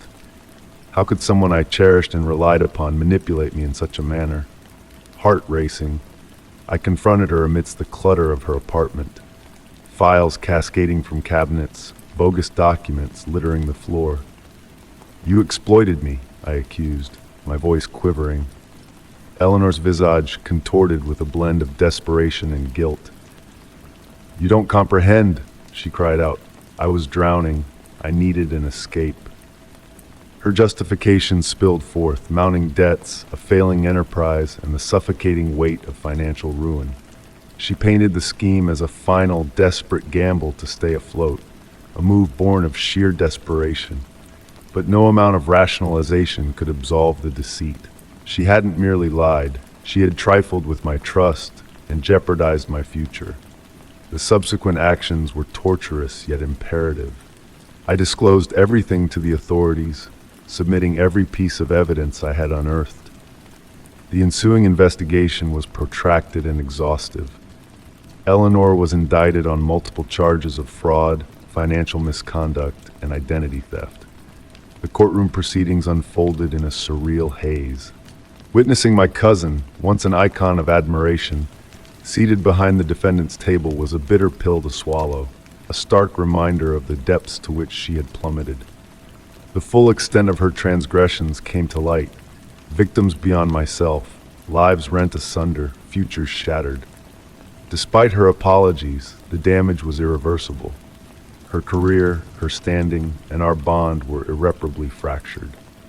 In the wake of the turmoil, I grappled with a tempest of emotions: grief, anger, guilt, and disbelief. I sought solace in therapy, peeling back the layers of betrayal to reconstruct my trust in others and in myself. The most arduous facet wasn't the loss of Eleanor, it was coming to terms with the realization that the person I believed her to be was a mere illusion. Through the agony, I gleaned harsh yet invaluable truths. Even those nearest to us can harbor shadowed secrets. Trust must be painstakingly earned, and intuition should forever be heeded. Eleanor's manipulation left indelible marks, yet it also honed my resilience. I emerged fortified, enlightened, and fiercely protective of what lay ahead, resolute in my vow never to be ensnared by deception again. Story 14. In the hush of a serene Tuesday afternoon, I found myself immersed in a quest to restore order to my life. A life that had been thrown off kilter by a series of bizarre and disquieting incidents. The silence within the walls of my home was broken only by the occasional groan of the floorboards, as if the very house shared in my unease. Amidst a pile of weathered papers, I chanced upon an envelope bearing the unfamiliar emblem of a law firm. Though its corners were frayed, the weight it held felt momentous. Driven by curiosity that overrode caution, I gingerly tore it open. Inside lay a formal letter detailing a web of legal disputes tied to transactions conducted in my name, business dealings, property acquisitions, even a lease for an opulent apartment. A chill ran down my spine. None of these belonged to me. The letter painted a picture of substantial financial activity that I had never authorized, accounts I did not recognize, properties I had never set eyes upon. The orchestrator of this elaborate scheme possessed an intimate knowledge of my personal details, enough to construct an entire parallel existence mirroring my own. With each word I read, my breath quickened, absorbing addresses, bank accounts, and phone numbers linked to this fraud. Frantic, I reached out to the law firm, hoping to untangle the misunderstanding. The receptionist's polite yet resolute response left me with no choice but to seek aid from the authorities or engage a fraud investigator. Clutching the letter, I hastened to the local police station. The officer on duty listened attentively, initially skeptical. After filing a meticulous report, he pledged to elevate the matter to a specialist in fraud. Though this offered some solace, as I departed the station, an unsettling notion lingered, that the perpetrator might be closer than I dared to imagine. Driven by a resolute desire to reclaim control, I enlisted the services of Linda, a private investigator renowned for her unwavering pursuit of intricate cases. She arrived at my doorstep the following morning, her keen eyes scanning the letter and personal documents with practiced precision. "We will unravel this mystery," she reassured me. As Linda delved into her network of contacts, I took measures to shield myself. I contacted my bank, reported the identity theft, and placed a freeze on my credit. Each step in this process was a stark reminder of the profound intrusion into my life. Days slipped by. Linda traced several of the listed addresses, most leading to dead ends, vacant premises, or long-shuttered offices. Yet, a glimmer of hope emerged when she uncovered a luxurious apartment in an upscale district I had never visited. Together, we ventured to the site, tension thick in the air. The building exuded modern elegance, its lobby gleaming, guarded by a vigilant doorman. After displaying her credentials, Linda gleaned information from the doorman, who confirmed that an individual matching the imposter's description had resided there but had recently vacated the premises. Reluctantly, he disclosed a forwarding address from the building's records. Our pursuit led us to a well-kept townhouse in an affluent enclave. As we approached the threshold, a myriad of questions raced through my mind. Who was this individual? Why had they assumed my identity? Linda rapped firmly on the door. After a pregnant pause, a young woman in her early 30s emerged. Her initial perplexity swiftly gave way to apprehension as Linda elucidated the situation and presented her credentials. "I have no idea what you are discussing," the woman faltered, her voice trembling. "I have resided here for months, but I have never appropriated anyone else's identity." Linda persisted, her demeanor both sharp and composed. Gradually, the truth unfurled. The woman was yet another victim, ensnared by a fraudulent real estate agent linked to my identity theft case, through whom she unwittingly leased the townhouse. With her cooperation, we began to unravel more threads of the imposter's intricate tapestry of deceit. They had plundered multiple identities, financing a life of opulence while leaving a wake of deception and shattered lives. The scope of the scam surpassed my wildest imaginings, a labyrinth of lies extending far beyond my personal ordeal. In time, law enforcement apprehended the imposter through the falsified accounts and forged documents. Their arrest laid bare the full extent of their transgressions. Their illicit operations were dismantled, and my stolen identity was rendered inert. Relief cascaded over me, yet it was transitory. The ordeal had left indelible scars. My sense of security, trust, and even selfhood had been grievously violated. Rebuilding proved to be an arduous task. I had to fortify every financial and personal record, reset each password, and remain vigilant in ways I had never before deemed necessary. Even as life tentatively reverted to a semblance of normalcy, a lingering fear persisted. That disquieting awareness that someone, somewhere, had led a life eerily akin to my own.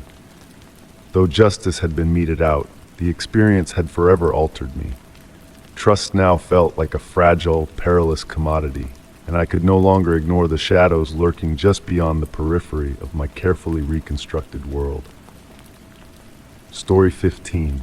In a hazy awakening, my eyes fluttered open to an unfamiliar room that enveloped me in its silent mystery. The walls stood stark and white, devoid of warmth, while the air carried a faint scent of sharp disinfectant, a reminder of the sterile atmosphere.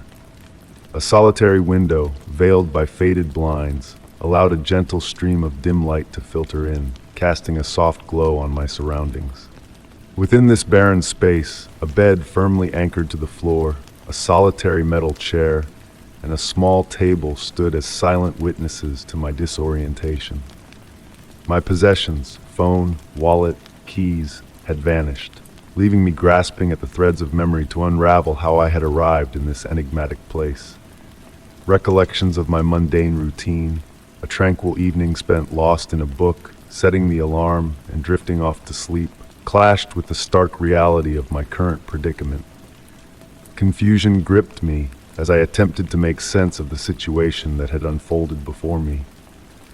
Panic surged through my veins as I staggered towards the imposing steel door, a futile attempt to break free from the confines of this enigmatic prison. With each desperate pound on the unyielding barrier, my cries for help echoed fruitlessly in the empty expanse, met only by the unrelenting thud of my own heartbeat reverberating in the silence. Forcing myself to draw in slow, measured breaths, I scanned the room in a frantic search for a lifeline, a clue to unravel the enigma shrouding my existence. It was then that my gaze fell upon a small table adjacent to the bed, bearing a plain notebook and pen. Hands trembling, I reached for the notebook, hoping it would shed light on the shadows of uncertainty that enveloped me. But what I discovered within its pages struck a chord of chilling realization.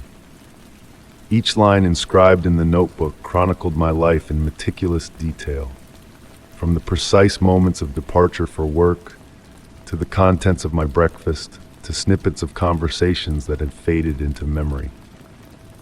The entries, neatly dated and penned with an obsessive precision, painted a portrait of voyeuristic observation that sent shivers down my spine. Someone had been watching me, studying my every move, and for far longer than I could comprehend. Before I could grapple with the implications of this unsettling revelation, a sudden metallic clunk pierced the silence, heralding the intrusion of a figure into my secluded sanctuary. A man clad in a pristine white lab coat, his gaze cool and calculating behind reflective glasses, stepped into the room with an unsettling calmness. His voice, smooth as silk, offered a veneer of reassurance as he inquired about my well-being, his words cloaked in a clinical detachment that set my nerves on edge.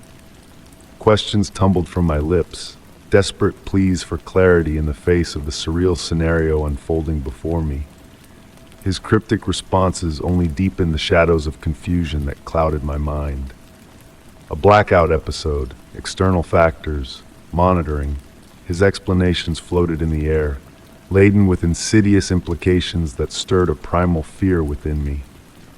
As he departed, leaving the heavy door to close with a haunting finality, I stood rooted to the spot, grappling with a sense of impending doom that clung to me like a shadow. The confines of the room, once a sanctuary, now felt like a prison closing in on all sides. The need to escape, to break free from this web of deception, consumed my thoughts with a relentless urgency. My hands, trembling with a newfound resolve, combed every corner of the room in search of a means of liberation. With a heart pounding in my chest, I discovered a small note concealed beneath the bed frame, its cryptic message etched in jagged script. Reality is subjective. Trust no one. The words, a stark warning, or perhaps a revelation, ignited a spark of defiance within me as I grappled with the implications of my captivity. Time seemed to warp and twist within the confines of that sterile room, each passing moment a silent torment that gnawed at the edges of my sanity. When the door creaked open once more, revealing a tall woman with a gaze as sharp as a blade, I braced myself for the psychological gauntlet that awaited. Dr. Elise Carter, her demeanor composed yet tinged with an unsettling intensity, probed me with questions that delved into the recesses of my memories and emotions. Her inquiries, laced with a subtle manipulation that sent tendrils of doubt creeping through my consciousness, steered the conversation towards hidden truths and obscured realities. With each carefully crafted question, I felt the tendrils of deception tightening their grip, guiding me down a path of uncertainty and trepidation. When the opportunity presented itself, a surge of determination coursed through me, propelling me towards freedom with a singular focus. Seizing the pen from the table, I wielded it as a crude tool of liberation, jamming it into the stubborn lock until it relented with a satisfying click. The door swung open, revealing a corridor shrouded in shadows, a silent sentinel guarding the secrets that lay beyond. With each cautious step into the unknown, I embarked on a journey not only to escape the confines of that sterile room, but to reclaim the shattered fragments of my reality. The dimly lit hallway stretched out before me, a labyrinth of uncertainty and hidden truths waiting to be unraveled. As I navigated the twisting passages, every shadow seemed to whisper of unseen dangers, urging me to press onwards in a battle against forces that sought to control my very perception of the world. The tests, the monitoring, the manipulations, they were but facets of a larger game, a sinister puzzle designed to ensnare my mind and shackle my spirit. But as I stepped into the unknown, a flicker of defiance sparked within me, a beacon of resistance against the shadows that sought to engulf me. The echoes of my footsteps reverberated through the corridor, a defiant cadence that heralded the beginning of my journey towards liberation. Story 16. Inheriting the old house from a distant relative was an unexpected turn of events. The house, a grand Victorian mansion overlooking a tranquil town, had been a part of our family for generations, yet it remained a mystery to me until now. After my great-uncle's passing, the estate fell into my hands, presenting an opportunity to seek solace from the hectic pace of my daily life. A chance to pause, to reflect. Perhaps, I pondered, I could breathe new life into the aged walls of the estate, restoring its former glory. The mansion stood as a breathtaking testament to a bygone era, exuding both majesty and a sense of longing. Its time-worn wooden floors and intricate yet dusty furnishings whispered tales of yesteryears as I roamed its corridors. The lingering aroma of aged wood and forgotten memories hung in the air, hinting at untold stories buried within its depths. One day my curiosity led me to the attic, a dimly lit space filled with relics of the past. Amongst the relics, an anomaly stood out. A sturdy door, unlike any other in the mansion.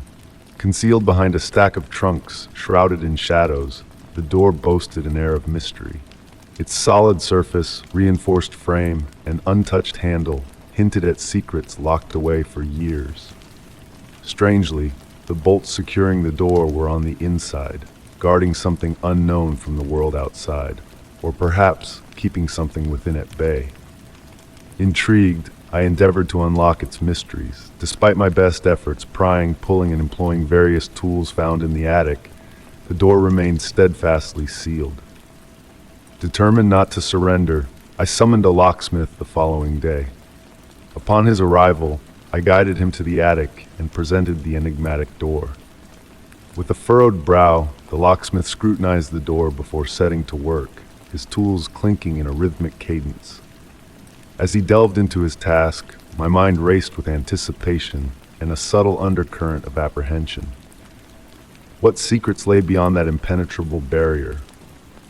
With a deliberate twist of the handle, the door groaned open. To our bewilderment, the room beyond was devoid of any trace of life. No furnishings, no boxes, not even a speck of dust marred its pristine surfaces. The emptiness was unsettling, as if the room existed outside the confines of time itself. The locksmith, perplexed, remarked on the peculiar emptiness as I grappled with a growing sense of disquiet. The silence within that room felt suffocating, pregnant with an unseen presence that sent shivers down my spine. Despite the locksmith's departure, I lingered, transfixed by the void before me. A chill swept through the air, stirring an inexplicable unease that seemed to emanate from the very walls around me. In the days that followed, the mystery of the room consumed my thoughts. I scoured every nook and cranny of the mansion, sifting through relics of the past in search of a clue to unravel its secrets. Yet my efforts yielded no answers, no journal, no letter, no indication of the room's purpose. Nightfall brought a strange energy to the house, with eerie sounds echoing through its halls, unseen footsteps haunting its corridors. A sense of being watched crept upon me, intensifying my unease. Desperate for resolution, I delved into the town's archives and consulted its eldest residents, unearthing unsettling tales of the mansion's dark history. One evening, a subtle disturbance near the locked room caught my eye. Carefully prying up the floorboards revealed a hidden compartment containing aged books and yellowed papers. Despite meticulous scrutiny, the documents provided no clear answers, only cryptic references to clandestine dealings and obscured motives. The room's enigma persisted, its emptiness pulsating with an inexplicable life force that defied understanding. As I made the decision to depart from the estate, the vacant room remained etched in my mind. I secured the door once more, leaving its mysteries undisturbed. Some secrets, I realized, are best left veiled in shadow. The mansion, with its tapestry of history and hidden truths, would guard its enigmas for eternity. Glancing back at the attic window one last time, a fleeting movement caught my eye, a whisper of a presence, a phantom of the past before vanishing into the night. Story 17. The gentle hum of my laptop filled the room as I toiled away in my cozy home office, a sanctuary of comfort and productivity. The day had drifted by quietly, a blur of emails, meetings, and reports. As the sun dipped low in the sky, casting elongated shadows across the space, I decided to take a break and stretch my legs, a simple act that would unravel the tranquility of my routine. Strolling past my desk, something out of place seized my attention, an oversized, unmarked manila envelope placed precisely at the center. My heart skipped a beat. I couldn't recall placing it there. With caution, I drew closer and carefully examined it. No sender's address, no hints to its origin, just a silent challenge, beckoning me to explore its contents. With trembling hands, I opened the flap and withdrew a thick dossier. My name, boldly emblazoned beneath the title, Personal Research Report, sent shivers down my spine. Someone had meticulously documented my life, but to what end remained a mystery. Page after page unfurled, each more intimate and disquieting than the last. The initial section read like a detailed biography. My name, birth date, educational background, and work history, even recalling forgotten jobs from the recesses of my memory.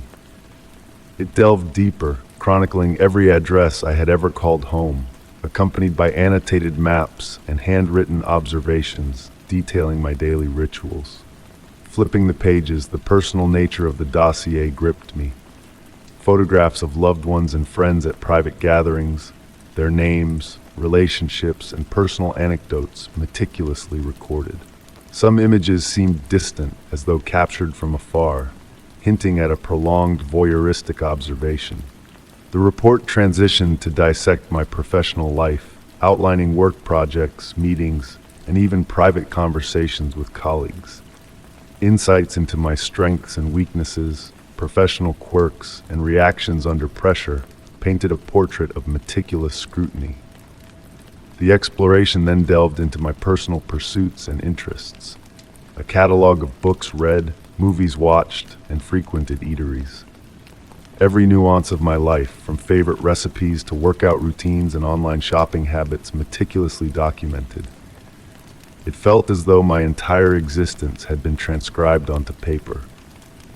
But the final segment plunged me into a chilling abyss. Recent surveillance notes and candid photographs portrayed me in my most vulnerable moments, leaving home, entering my car, sipping coffee in local cafes. Some images appeared so recent that they could have been snapped just days prior. Morning jogs, grocery store runs, and casual chats with neighbors, all captured with eerie precision. I struggled to catch my breath. The compiler of this dossier held intimate knowledge, secrets I hadn't shared with a soul. This was not mere research. It was an unsettling obsession. Desperate for clarity, I dialed the authorities, my voice quivering as I recounted the intrusive contents of the dossier. The dispatcher promised swift action, and as I awaited the arrival of law enforcement, I combed through my home office, searching for hidden surveillance devices. Every nook and cranny inspected, yet no trace of intrusion found. The untouched room only fueled my unease, a stark reminder of the meticulousness of the perpetrator. Upon arrival, the officers examined the dossier gravely, confiscating it for further investigation.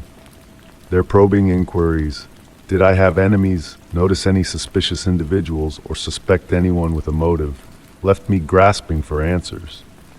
No plausible suspects surfaced, and the investigation hit dead ends, leaving me adrift in uncertainty. Despite fortifying my security measures, the lingering sensation of being watched loomed, casting a shadow over my every move. Weeks passed, marked by heightened precautions, security cameras, altered routines, and guarded disclosures. Yet, the unresolved case continued to weigh heavily. The unknown entity behind the dossier remained elusive, leaving me in a perpetual state of vigilance. Every stranger felt like a potential threat, every shadow a veil for unseen eyes. The file, methodical and chilling, left behind a trail of unanswered questions, a haunting reminder of violated privacy and the relentless pursuit of elusive truths. Attempting to resume normalcy, I immersed myself in work and social circles, but the specter of the dossier lingered, a ghostly reminder of a past invasion. Each moment was tainted by suspicion, each interaction tinged with paranoia. The memory of that dossier, a clinical record of my life laid bare, continued to haunt me, underscoring the fragility of privacy and the ceaseless quest for closure in a world where answers often remain just beyond reach. Story 18. The fading light of the afternoon stretched long shadows over my doorstep as I returned home, weary from a day consumed by endless meetings and looming deadlines. A small, unmarked package caught my eye as I reached for my keys, resting innocuously on the doormat. Wrapped in simple brown paper, devoid of any hint of its origin or sender, it stirred a sense of unease within me. I had not anticipated any deliveries, and the mysterious parcel sparked a flicker of apprehension in my heart. Pushing aside the growing disquiet, I carried the package inside and secured the door behind me, the weight of the unknown lingering in my grasp as I placed it on the kitchen table. After a moment of hesitation, I carefully peeled away the paper, revealing a stark white envelope sealed without a trace of identification. My hands trembled slightly as I unfolded the contents, revealing a single sheet of paper adorned with precise clinical print. The words etched on the paper sent a chill down my spine as I read. "Dear your name, you do not know me, but I am intimately familiar with you. For months, I have observed your every move, capturing, recording, and cataloging. Your private moments are not as secluded as you believe. Your deepest secrets have been meticulously documented, stored, and safeguarded. From your solitary evenings to your hidden escapades, I have been there, silent, invisible. The photographs and videos yet to be uncovered are merely a glimpse of what lies beneath. They serve as a reminder of how easily the veil of your existence can be lifted. You are faced with a choice: comply or face utter exposure. Enclosed within this envelope are my demands. Disobey, and your private world will crumble, your secrets laid bare for all to witness. Your reputation, your livelihood, and your closest bonds will be reduced to ashes. This is not a hollow threat.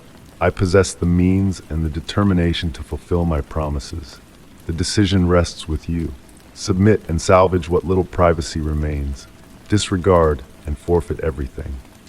Yours truly, The Observer. My breath caught in my throat as I finished reading the chilling message, the words wrapping around me like tendrils of frost. A surge of panic gripped my chest as I unearthed the second page nestled behind the letter. A list of demands, each more invasive and unsettling than the last. 1. Transfer $50,000 to an offshore account.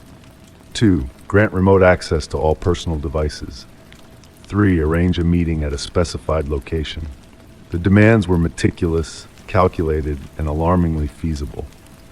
This was no ordinary hoax. The sender possessed intimate knowledge, details of a deeply personal nature. It was not just money they sought, it was control, submission.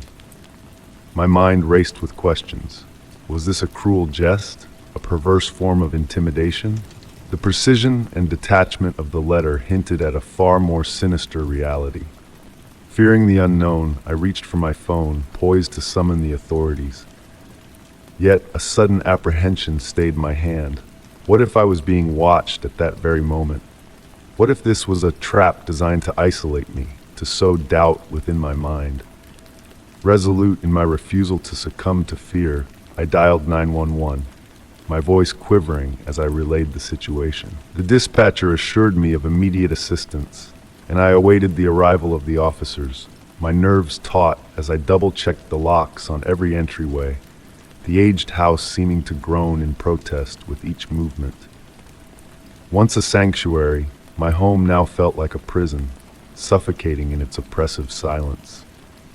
The police arrived promptly, gathering the package and its contents as evidence. They pledged a thorough investigation and cautioned against compliance with the demands under any circumstances. Though their presence brought a measure of comfort, their departure left a void, an emptiness that enveloped me like a shroud. Days passed, yielding no breakthroughs in the case. The investigation languished, the authorities struggling to trace the elusive sender. The Observer had meticulously obscured their trail. Meanwhile, I adopted every precaution within my power, bolstering the locks, installing security measures, altering passwords, yet the specter of paranoia lingered, an unshakable shadow. The pivotal moment arrived one evening when I returned home to discover a second envelope slipped beneath the door. Trembling, I tore it open, a coil of dread tightening in my gut. Within lay a solitary photograph, a candid image of myself seated at the kitchen table, absorbed in the initial letter. The snapshot, captured from outside through the window, bore 3 haunting words scrawled on its reverse. I'm still here.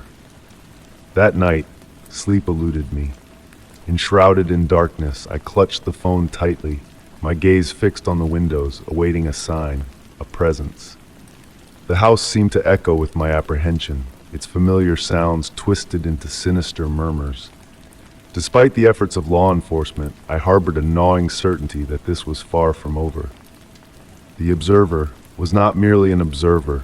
They wielded control, manipulating my reality like a malevolent puppeteer. Entrapped in a macabre game with no discernible escape, the package had shattered the illusion of privacy and security. My dwelling ceased to be a haven, my existence no longer my own. All I could do was wait, anticipate the next move, knowing that the watchful eyes of the Observer never wavered. Story 19. As night fell, a subtle shift began, almost imperceptible at first. With a casual flick of my finger, I accessed the live feed from my home security system, a routine that usually brought me comfort. But on this particular evening, what greeted me on the screen was anything but reassuring. The familiar, clear images of my home had vanished. replaced by a disconcerting display of distorted, flickering visuals. Rooms and hallways seemed to merge in inexplicable ways, as if the very fabric of reality was unraveling before my eyes. I watched in silence, a sense of unease creeping into my thoughts, trying to dismiss it as a fleeting glitch. By the following morning, the strange anomalies had slipped from the forefront of my mind.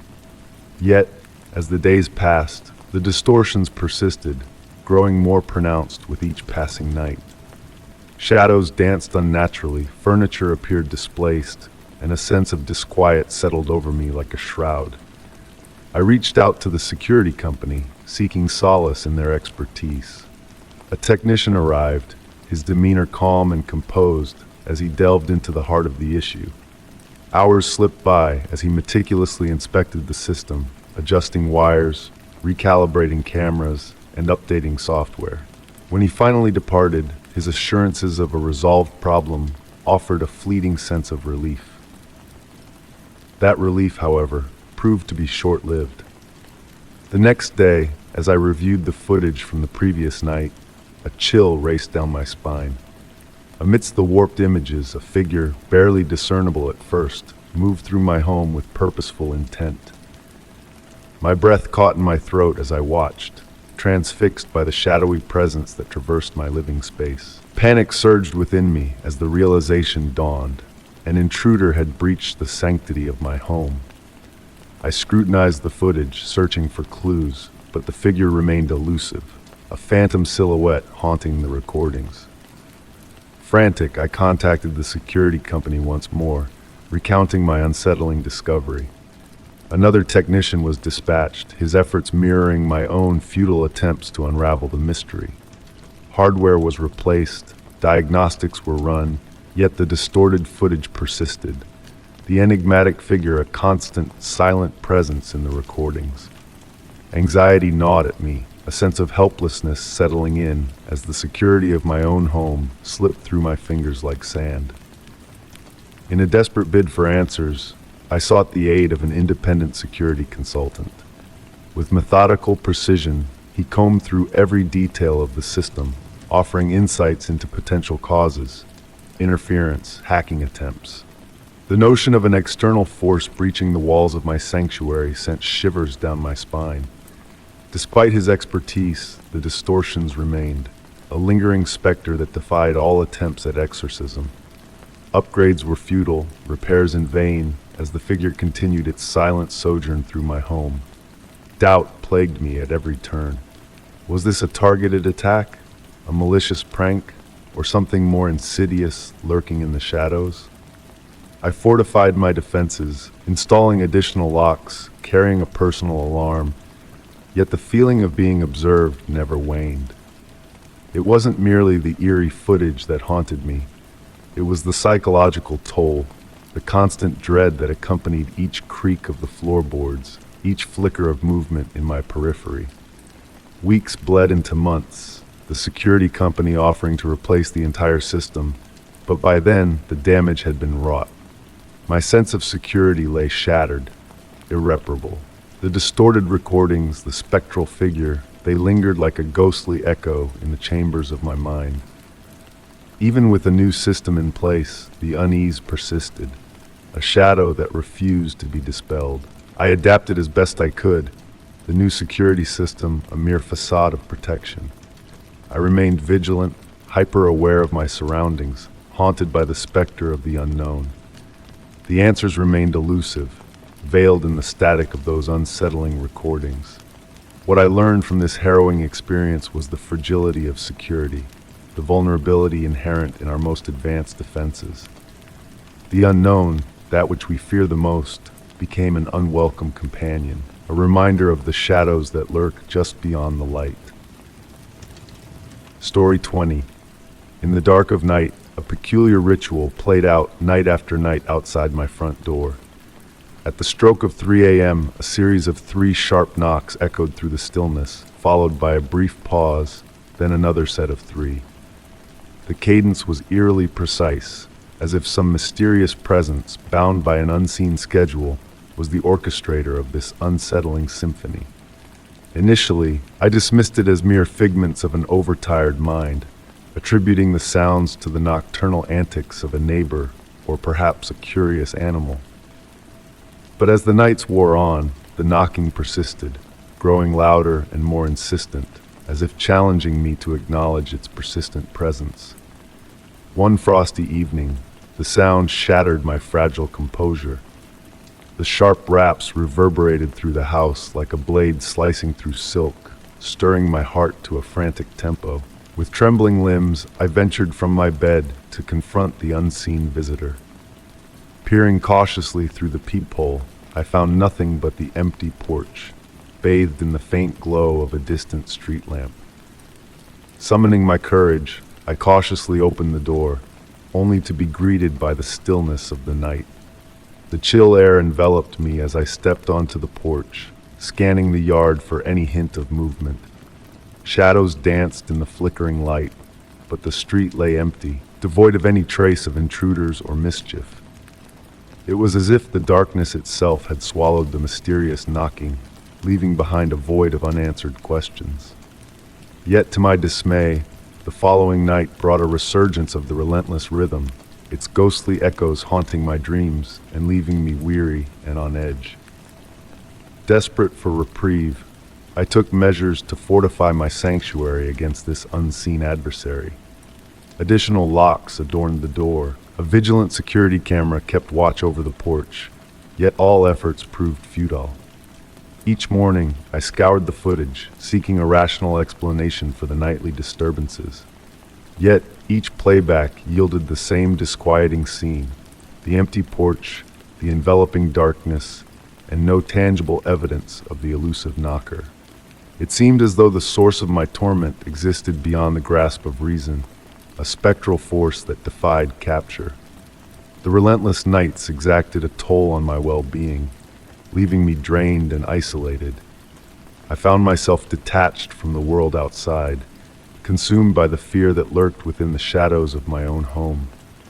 As the days blurred into weeks, the relentless knocking became more than a mere sound. It was a malevolent presence that had insidiously infiltrated every corner of my existence, rendering me powerless to its whims. With a heavy heart, I made the decision to flee the oppressive domain that had once been my haven. Packing my belongings felt like a surrender, a retreat from a battle I could no longer endure. As I drove away, a mixture of relief and trepidation swirled within me, for I was leaving behind the haunting cadence that had tormented me, yet its memory clung to me like a shadow. In my new abode, the silence felt unfamiliar, devoid of the nightly knocks that had become a twisted lullaby. Despite the absence of the haunting rhythm, I found myself haunted by memories of sleepless nights and unrelenting fear. The experience had left an indelible mark on my psyche, turning me into a vigilant guardian of my newfound peace. Though the knocking had ceased, its spectral presence lingered in the quiet moments, a ghostly reminder of the fragility of security. And in the depths of night, as sleep beckoned, I still heard it faintly in my mind. 3 knocks, a pause, and 3 more, a spectral echo of a past that refused to be forgotten. Story 21. On a cool autumn evening, I sensed a shift in my life. The leaves rustled beneath my feet as I strolled along the well-worn path to my house, the sky a tapestry of deep oranges and purples. Beside me, my loyal companion Max trotted with a rhythmic wag of his tail. The world felt tranquil, a serene conclusion to an ordinary day. Little did I realize it was the calm before a mysterious storm. The following morning, I awoke to an eerie silence. Max's absence echoed through the empty space, his familiar morning bark absent. Initially, I assumed he was exploring, but as I called out to him, the silence grew weightier, suffocating. Panic crept in. I scoured every nook and cranny of the house, my voice strained from calling his name. Hours slipped by in a frantic haze of searching and pleading with neighbors over the phone. Just when hope began to fade, I glimpsed him down the street. Relief surged through me, and I dashed towards him, my heart racing. Yet, as I knelt to embrace him, a peculiar sight caught my eye. Max wore a thick, antiquated leather collar instead of his usual worn red one. Intricate carvings adorned the band, a gleaming brass nameplate displayed on the front. My hand trembled as I reached for it, brushing against a small note tied with twine. With trembling fingers, I unfurled the paper. The hurried, uneven script bore a chilling warning. I have seen what you have chosen to ignore. Your home is not as safe as you think. Be wary of the secret buried beneath your comfortable life. My heart raced as I read the cryptic message anew. What hidden peril lurked within my home? Who was this enigmatic R privy to intimate details of my life? Examining the collar closer, I noted the blank nameplate, its silence speaking volumes. The ancient etchings on the leather exuded a sense of deliberate foreboding. Max appeared unharmed but strangely subdued. No visible injuries marred him, yet a lingering unease persisted. Driven by a need for answers, I resolved to retrace Max's nocturnal journey. Through the familiar streets, now cloaked in an unseen tension, I followed his path to the local park, a place of solace for us both. There, a man sat on a bench, his demeanor skittish as our eyes met. Though his face seemed familiar, his identity eluded me. "Excuse me," I began, steadying my voice. "Have you seen anything unusual here? My dog vanished last night and returned wearing this peculiar collar." His eyes widened, hands fidgeting nervously. "I know nothing of a collar," he faltered, "but beware, all is not as it seems." His cryptic words chilled me to the core. Thanking him, I departed, mind awash with questions.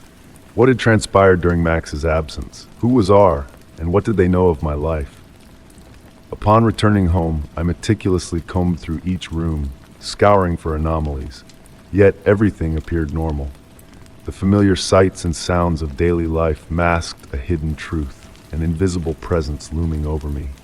Days passed, the unsettling sensation lingering. I monitored Max closely, vigilant for any hint of distress. Despite his return to normalcy, the ominous collar remained, a constant reminder of unanswered mysteries. Who was R, and what lay beneath the facade of my life?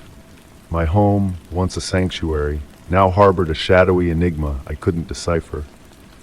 Though outwardly life resumed its routine, the memory of that cryptic note and haunting collar persisted.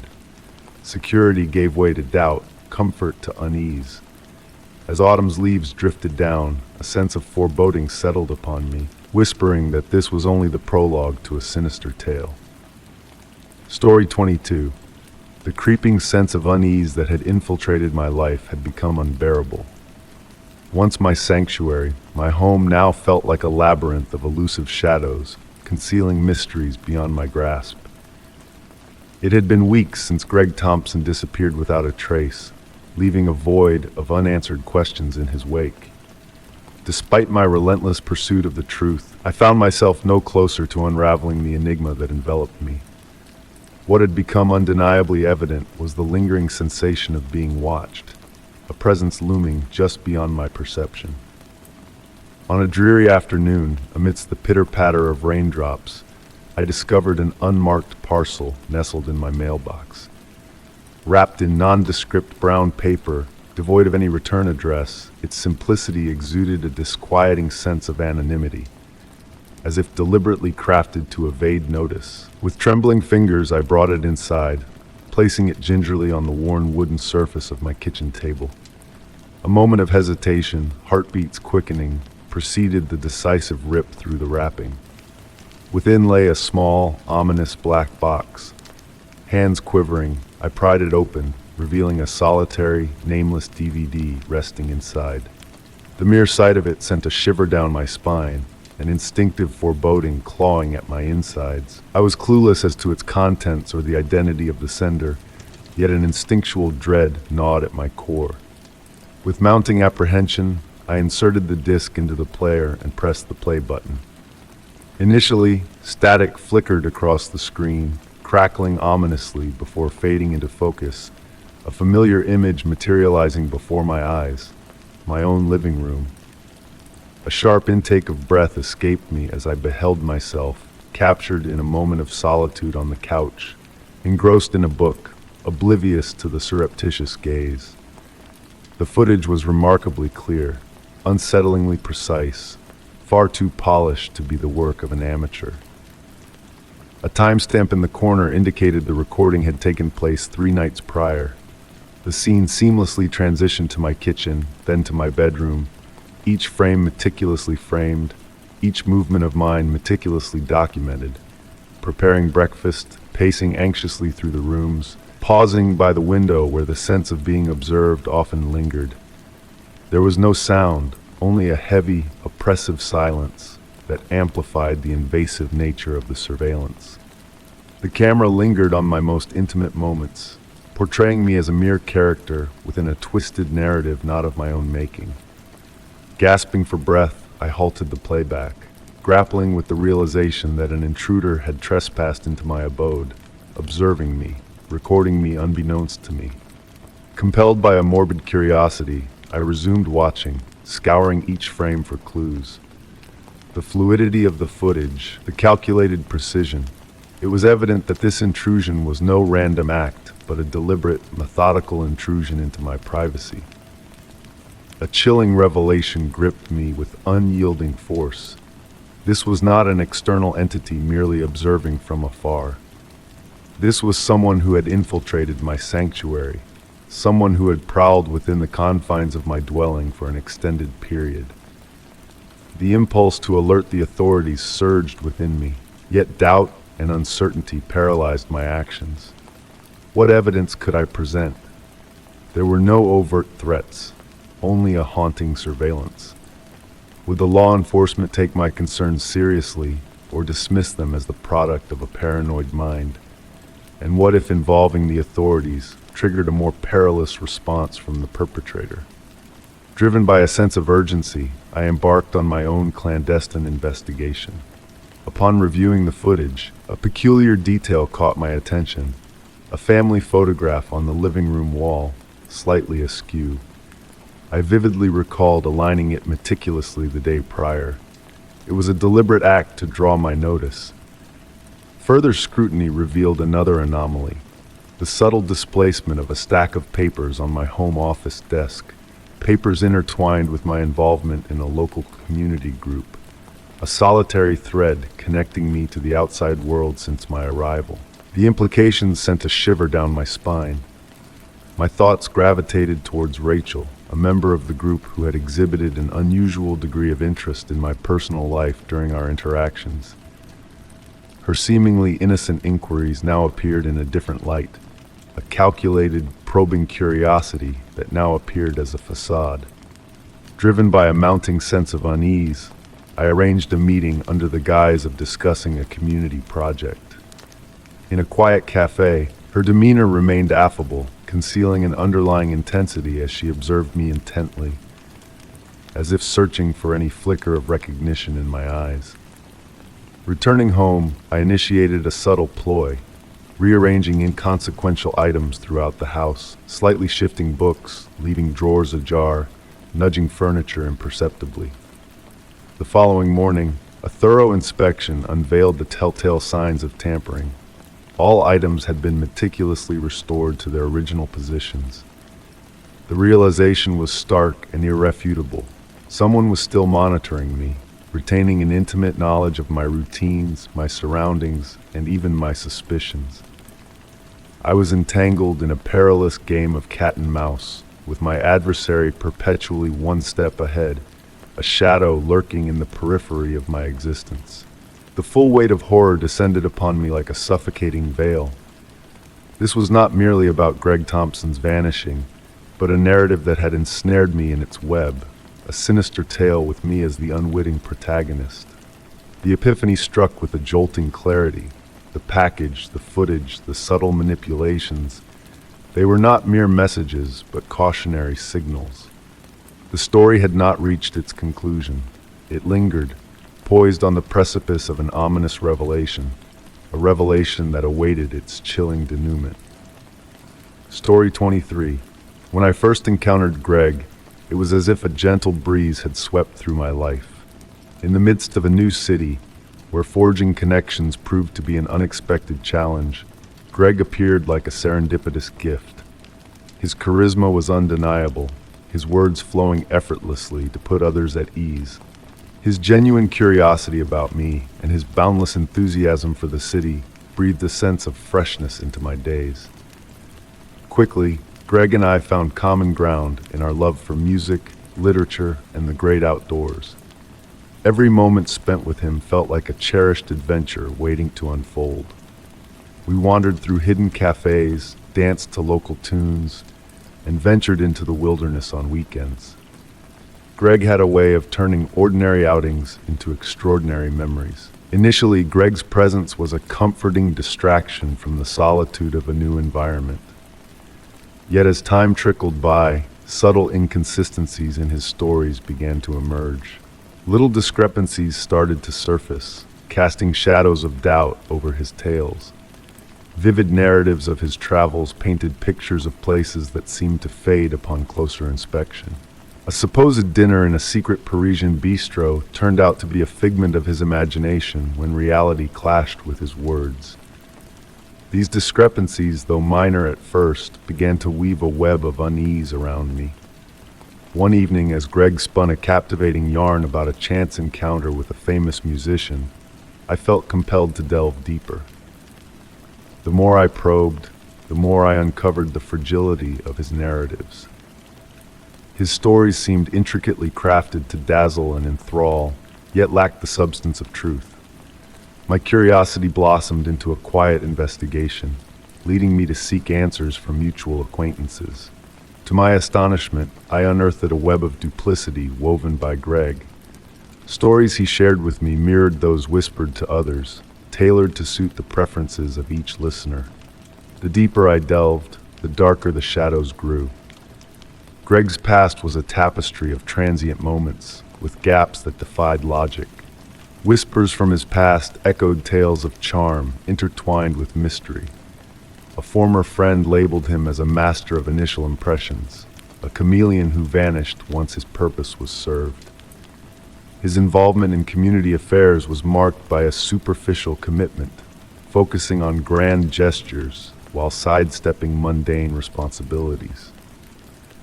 A chilling revelation struck me when I uncovered Greg's involvement in a sinister scheme. He manipulated lives like a puppeteer, pulling invisible strings for personal gain. False personas were his tools, infiltrating social circles to exploit vulnerabilities and desires. The threads of deception intertwined with the inconsistencies I had observed, painting a portrait of a man driven by a hunger for control. Confronting Greg was a daunting necessity. Over a casual dinner, I broached the subject of the discrepancies I had noticed, shattering the facade he had carefully crafted. Initially dismissive, Greg's charm crumbled under the weight of truth. A cold, calculating gaze replaced his warm demeanor, deflecting questions with practiced ease. It became evident that his manipulation extended beyond storytelling. It was the core of his existence. As I distanced myself from Greg, a newfound vigilance enveloped me. Boundaries became my shield, caution my guide in discerning true allies from cunning deceivers. The experience etched a profound lesson in my soul about the treacherous waters of manipulation. Authenticity and trust emerged as treasures to be safeguarded, genuine connections a beacon in a sea of illusions. Greg's mask slipped, revealing the darkness that lurked beneath his charming facade.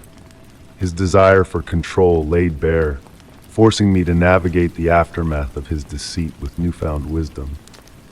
Though the encounter was a harsh lesson in human complexity, it reaffirmed my commitment to authenticity and self-preservation.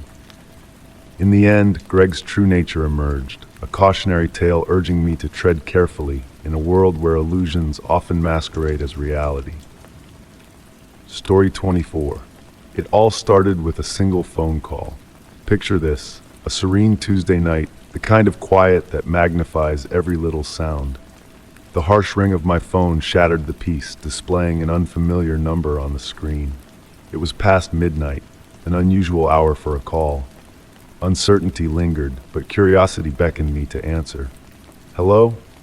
I spoke into the void, breaking the room's stillness. Silence greeted me, only a faint static hum on the other end. I strained to listen but heard no response. After a brief moment, the call abruptly ended, leaving behind an uneasy feeling that lingered long after the line went silent. The following night, at the stroke of midnight, the phone rang once more. The same number blinked on the screen. Again, I answered.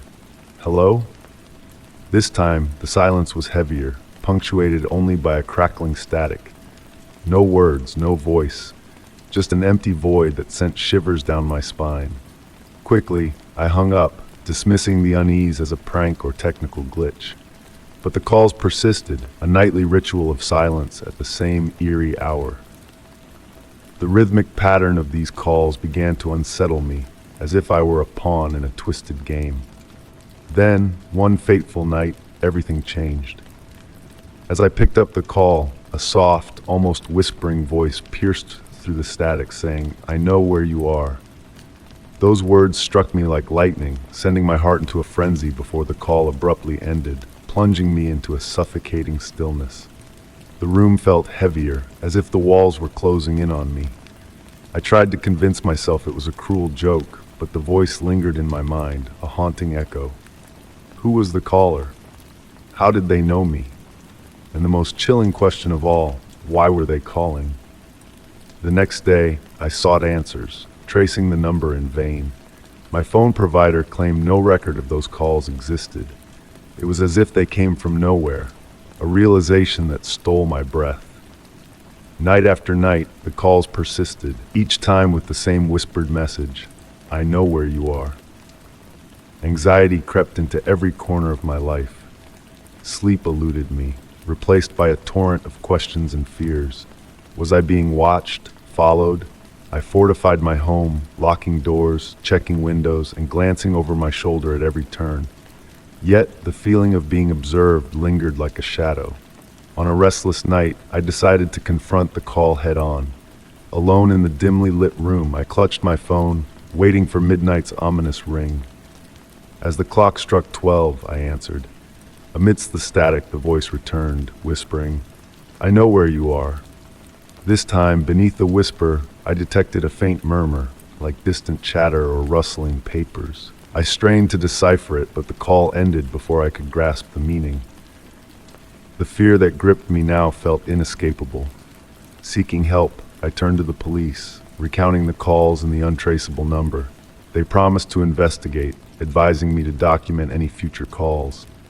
Their words provided brief solace, yet the fear persisted. Then, as abruptly as they began, the calls ceased. Night after night, the phone remained silent. Initially, relief washed over me, but soon, a new dread settled in, fear of the unknown. Why had they stopped? Had the caller abandoned their game or found a different way to observe me? The silence became deafening, amplifying my paranoia. Though the calls faded, the fear endured. Every creak, every shadow felt like a reminder of unseen eyes. Small noises made me jump, my sense of security shattered. The caller's identity remained a mystery, their intentions unknown. The haunting words, "I know where you are," lingered, a chilling specter of the unknown's grip on our lives. Even now, long after the calls ceased, the memory haunts me. The fear remains, a shadow that trails me even in the brightest light. Story 25. The day unfolded like any other. I was engrossed in the task of organizing my study, sifting through stacks of neglected paperwork and forgotten trinkets, when the doorbell chimed. At the doorstep stood a delivery person, clutching a sizable, unmarked crate. It was peculiar, void of any identifying labels, devoid of company insignias, not even a hint of accompanying paperwork. The crate itself was unadorned, crafted from robust wood reinforced with metal corners and sealed tightly with a weighty lock. "Do you know who sent this?" I inquired, my curiosity sparked. The delivery person simply shrugged. "No clue. It was left at our loading dock without a return address, but it's intended for you." With gratitude, I ushered the crate indoors, positioning it at the heart of my living room. Its presence exuded an unsettling aura. I hadn't made any recent orders, nor was I anticipating a delivery. I gazed at the enigmatic box, my mind a whirlwind of curiosity and disquiet. After moments of contemplation, I resolved to uncover its contents. The lid groaned as I pried it open, revealing a collection of items that sent shivers down my spine. Inside lay objects of immediate recognition, long-lost possessions, some of which I had deemed forever vanished. The first item I retrieved was an ancient leather-bound journal. It had been my companion in adolescence, filled with the reflections of a younger self. As I perused its pages, memories cascaded back, some sweet, others tinged with remorse. This journal had been absent for over a decade, and its reappearance evoked a peculiar blend of nostalgia and unease. Next, I unearthed a box of photographs. These snapshots captured my life, birthdays, vacations, family gatherings, all frozen in moments nearly forgotten. Many of the photos bore signs of age, their colors muted, their edges frayed as if handled through time. Among them were images of individuals and locales I hadn't thought of in years. The familiarity was comforting, yet the manner of their return felt intrusive. Delving further, I came across bundles of handwritten letters, neatly bound with ribbon. Some were penned by friends, others by family, and a few by past loves. Each missive resurrected vivid memories, stirring emotions long buried. Reading through them was a poignant experience, akin to revisiting a past I had deliberately abandoned. Amidst these revelations, I stumbled upon a small jewelry box. Within resided a silver locket, a pair of earrings, and an heirloom ring, all items I had misplaced over time. Their retrieval should have brought solace, yet the enigma of their return sent shivers down my spine. Who had dispatched this crate, and with what intent? No note, no explanation accompanied the items. Nothing about the crate's contents or origin made sense. The more I examined, the more questions arose. Had someone delved into my history, gathering these fragments of my life unbeknownst to me, and to what end? In the ensuing days, the crate lingered in my thoughts. It cast a shadow over my daily routine, a riddle I couldn't decipher. At times, I would sit with its contents, seeking hidden messages or patterns, yearning for a clue to elucidate the gesture. Yet no answers surfaced. I contemplated involving the authorities, but what could I report? That someone had painstakingly returned my long-lost possessions. No crime, no overt threat, just a deepening sense of disquiet that refused to dissipate. Eventually, I chose to stow away the items. I couldn't bear to discard them, yet I couldn't endure their presence unsettling me further. I needed to restore a semblance of normalcy. As a coping mechanism, I began categorizing the items, crafting new albums for the photos, and arranging the letters chronologically. It proved to be a peculiar yet therapeutic endeavor, reclaiming my personal history, piece by piece. With time, the crate morphed from a mystery into a poignant reminder, a symbol of how the past can resurface unexpectedly, compelling us to confront what we strive to leave behind. Though the sender remained a mystery, the experience left an indelible mark on me. It served as a stark lesson on the fragility of privacy, on how the boundaries of our lives can blur without warning. Ultimately, the crate imparted a valuable insight. It instilled in me a profound appreciation for the present, for the fleeting moments shared with loved ones, and for safeguarding the sanctity of my personal space. The past never truly fades. It lingers in the shadows, awaiting rediscovery.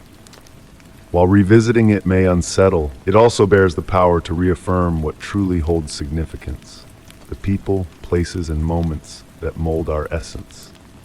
Story 26. In the hushed confines of our suburban neighborhood, a peculiar stillness settled over us when Greg Thompson, my enigmatic neighbor, vanished into the night, leaving no trace behind.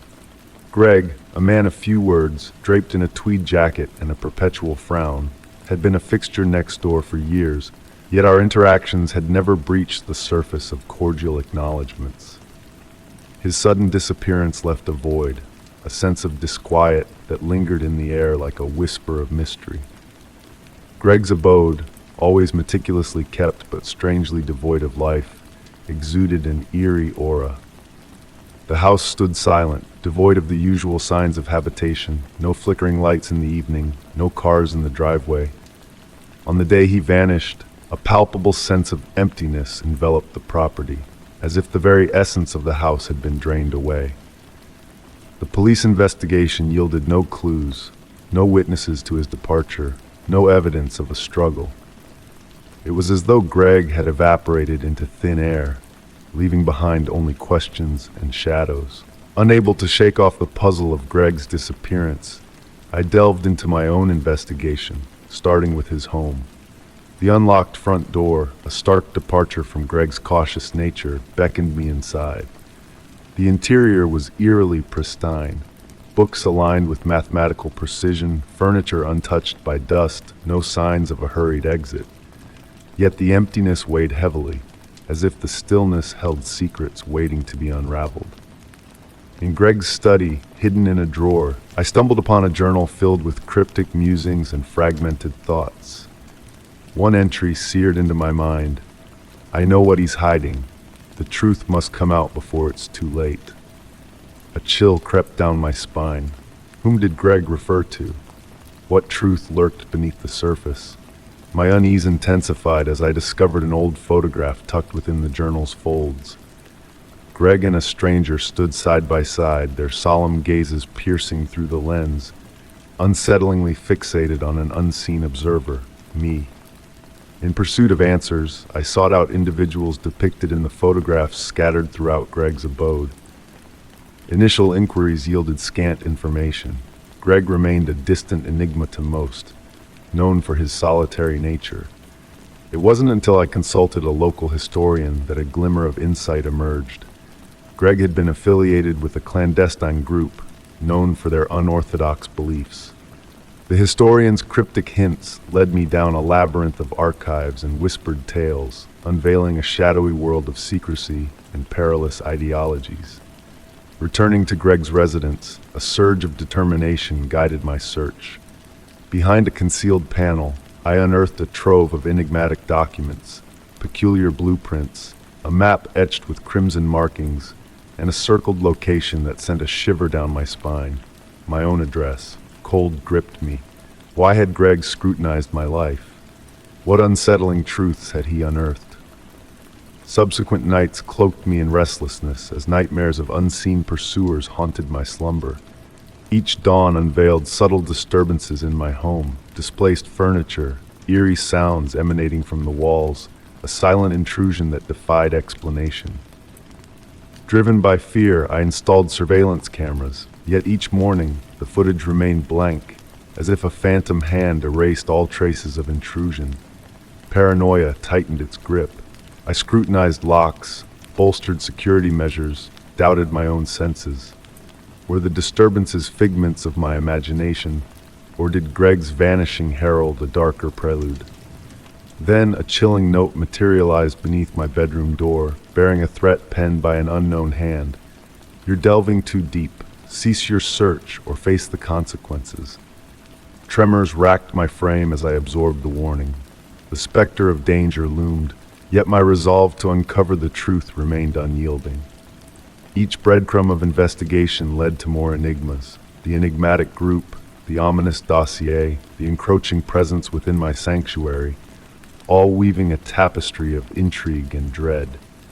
Reality blurred with nightmares as I teetered on the brink of discovery, where shadows concealed malevolent truths waiting to be unearthed.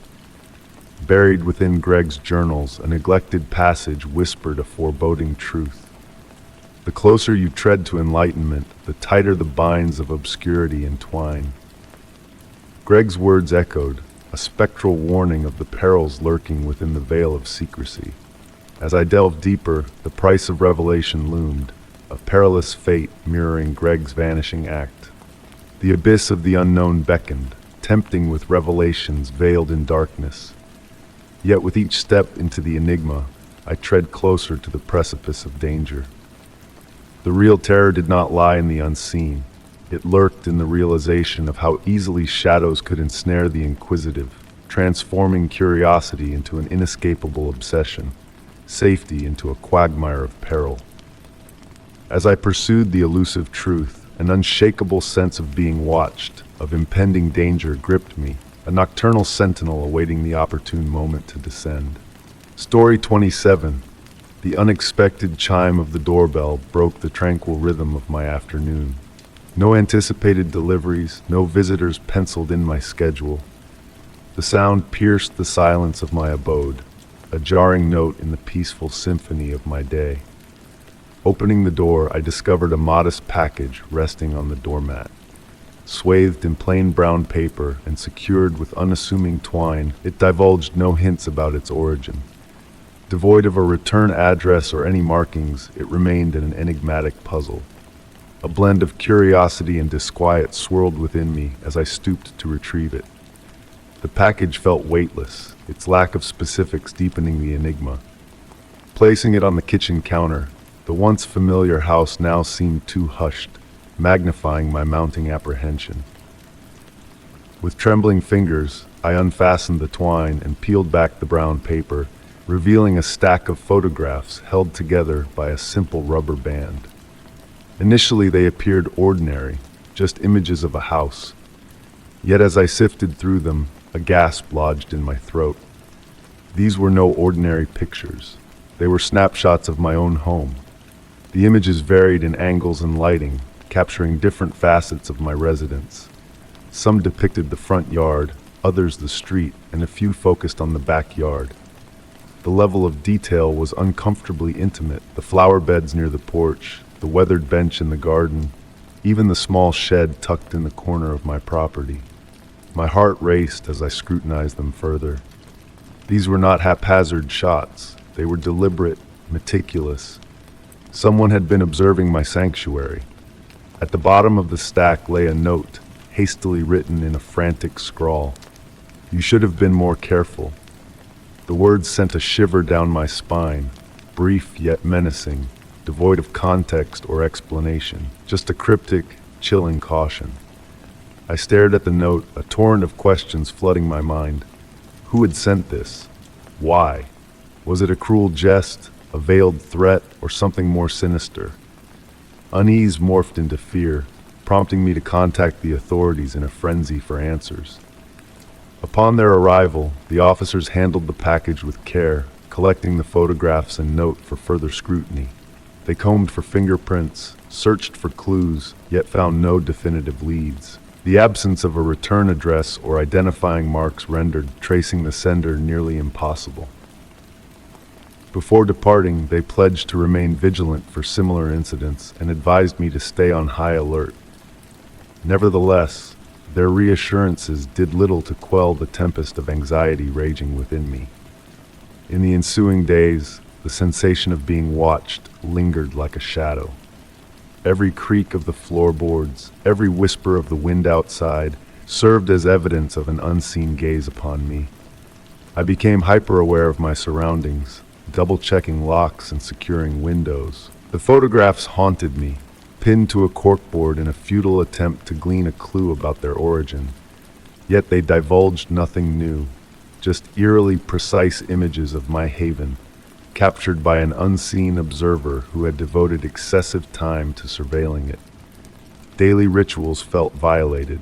Mundane activities like preparing meals or gazing out the window left me feeling exposed. Outdoors, the persistent feeling of being watched loomed, as if an unseen presence scrutinized my every move from afar. One night, as I readied for bed, a fleeting shadow flitted past my window. Though transient and vague, it quickened my pulse. I stood frozen, peering through the glass, but the yard lay silent under the moon's soft glow. Chalking it up to my imagination, a mere play of light did little to dispel the fear. Shortly thereafter, silent phone calls began to punctuate my nights, brief, eerie interludes that left me unsettled. Each call, received at odd hours, terminated abruptly upon my answer. Their unsettling regularity mirrored the disquiet of the package. The perpetrator wasn't merely watching, they were toying with me. Despite seeking solace in therapy, the anxiety persisted, never wholly dissipating. Weeks stretched into months, and the police investigation yielded no breakthroughs. Eventually, A letter arrived from the department, courteous yet disheartening. They had hit a dead end. The package, the photographs, the note, all remained shrouded in mystery. While the fear ebbed with time, it left an indelible imprint, a spectral presence hovering at the peripheries of my life. I resumed my routines, reconstructed a semblance of normalcy, yet the package lingered as a haunting specter. It bore testament to how easily the sanctuary of safety could be shattered, how the specter of surveillance could infiltrate every crevice of one's existence. Though the fear dulled, the unease persisted. The new locks, the heightened precautions, the perpetual vigilance, they became fixtures of my life, a quiet reminder that even the sanctuary of home could be breached by the unknown. And somewhere, in the recesses of my consciousness, I knew the sender might still be watching. Story 28. It all began with a solitary note slipped under my door, a simple folded paper with no name in sight. Intrigued, I picked it up and unfurled its contents. The message, typed with precision, read, "Remember to collect the dry cleaning today. I'm aware of your 2 p.m. meeting." Initially, I brushed it off as a peculiar prank or a mistakenly delivered reminder from a neighbor. The mention of my errand and exact meeting time unsettled me, but I dismissed it as harmless mischief. Perhaps someone was playing an odd game. I shrugged it off and continued with my day. A few days passed and another note materialized, this time slipped into my mailbox. It delved into my gym routine and even commented on my choice of workout attire. "You rocked the blue today. Consider something lighter next time." My chest constricted as I absorbed the words. The sender of these notes possessed a disconcerting level of knowledge about my life. They were observant, watching me, but from where and for what purpose? The notes began to arrive more frequently after that initial encounter. Each note was eerily specific, detailing conversations I had, visits from family, and even a disagreement with a colleague. It was as though they were tracking my every move. What unsettled me the most was the polite and familiar tone of the notes, as though the sender believed we shared a close bond. One evening, upon returning from a grocery run, a note awaited me on the kitchen counter. My heart nearly leaped out of my chest. I had locked the door behind me. "I notice you're stocking up on pasta again. Comfort food won't suffice for long." Terrified, I reached out to the authorities. Detective Davis, a seasoned officer exuding a calm, no-nonsense aura, took my account seriously while maintaining a sense of cautious skepticism. "Do you have any inkling of who might be behind this?" he inquired, leafing through the stack of notes I presented. "No," I stammered, my voice quivering. "I can't think of anyone who would do this." He pledged they would investigate and advised me to safeguard the notes while documenting any future incidents. I departed the station with a faint sense of relief, yet the fear lingered like an unshakable shadow. Days faded into weeks, and the notes escalated from mere observations to thinly veiled threats. "I know you skipped the store last night. Be mindful, you're growing predictable." Another note surfaced after a social gathering. "Your friends won't shield you when the time comes. Be cautious of who you trust." The paranoia enveloped me entirely. I upgraded the locks, rigged makeshift alarms, and scrutinized every entry point. But despite my efforts, the notes persisted, affixed to my car windshield, tucked into my mailbox, or slipped into my work bag. One evening, after discovering a particularly chilling note with a photograph of me leaving my apartment, realization dawned. The angle of the photo aligned with my security camera's view. They were watching me through my own surveillance system. Frantic, I contacted the security company that had installed the cameras. Upon a thorough inspection, they unearthed that someone had tampered with the system, remotely accessing the live feed. My supposed bastion of security had become a weapon against me. The investigation took a grim turn as Detective Davis collaborated closely with the security firm.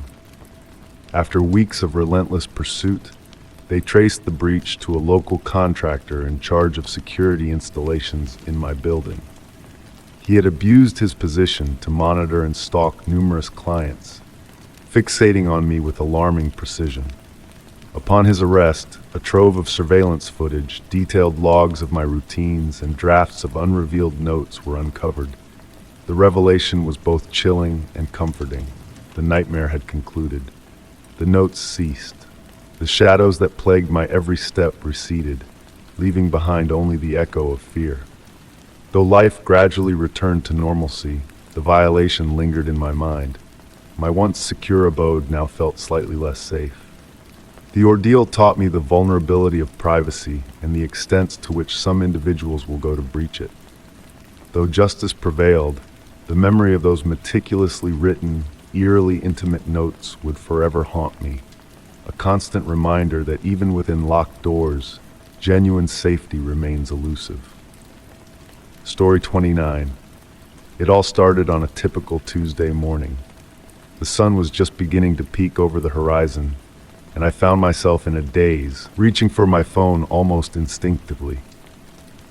As I glanced at the screen, a missed call from an unfamiliar number caught my eye. No voicemail, just a silent ring that stirred a sense of curiosity within me. Dismissing it as a wrong number or a pesky telemarketer, I went about my day.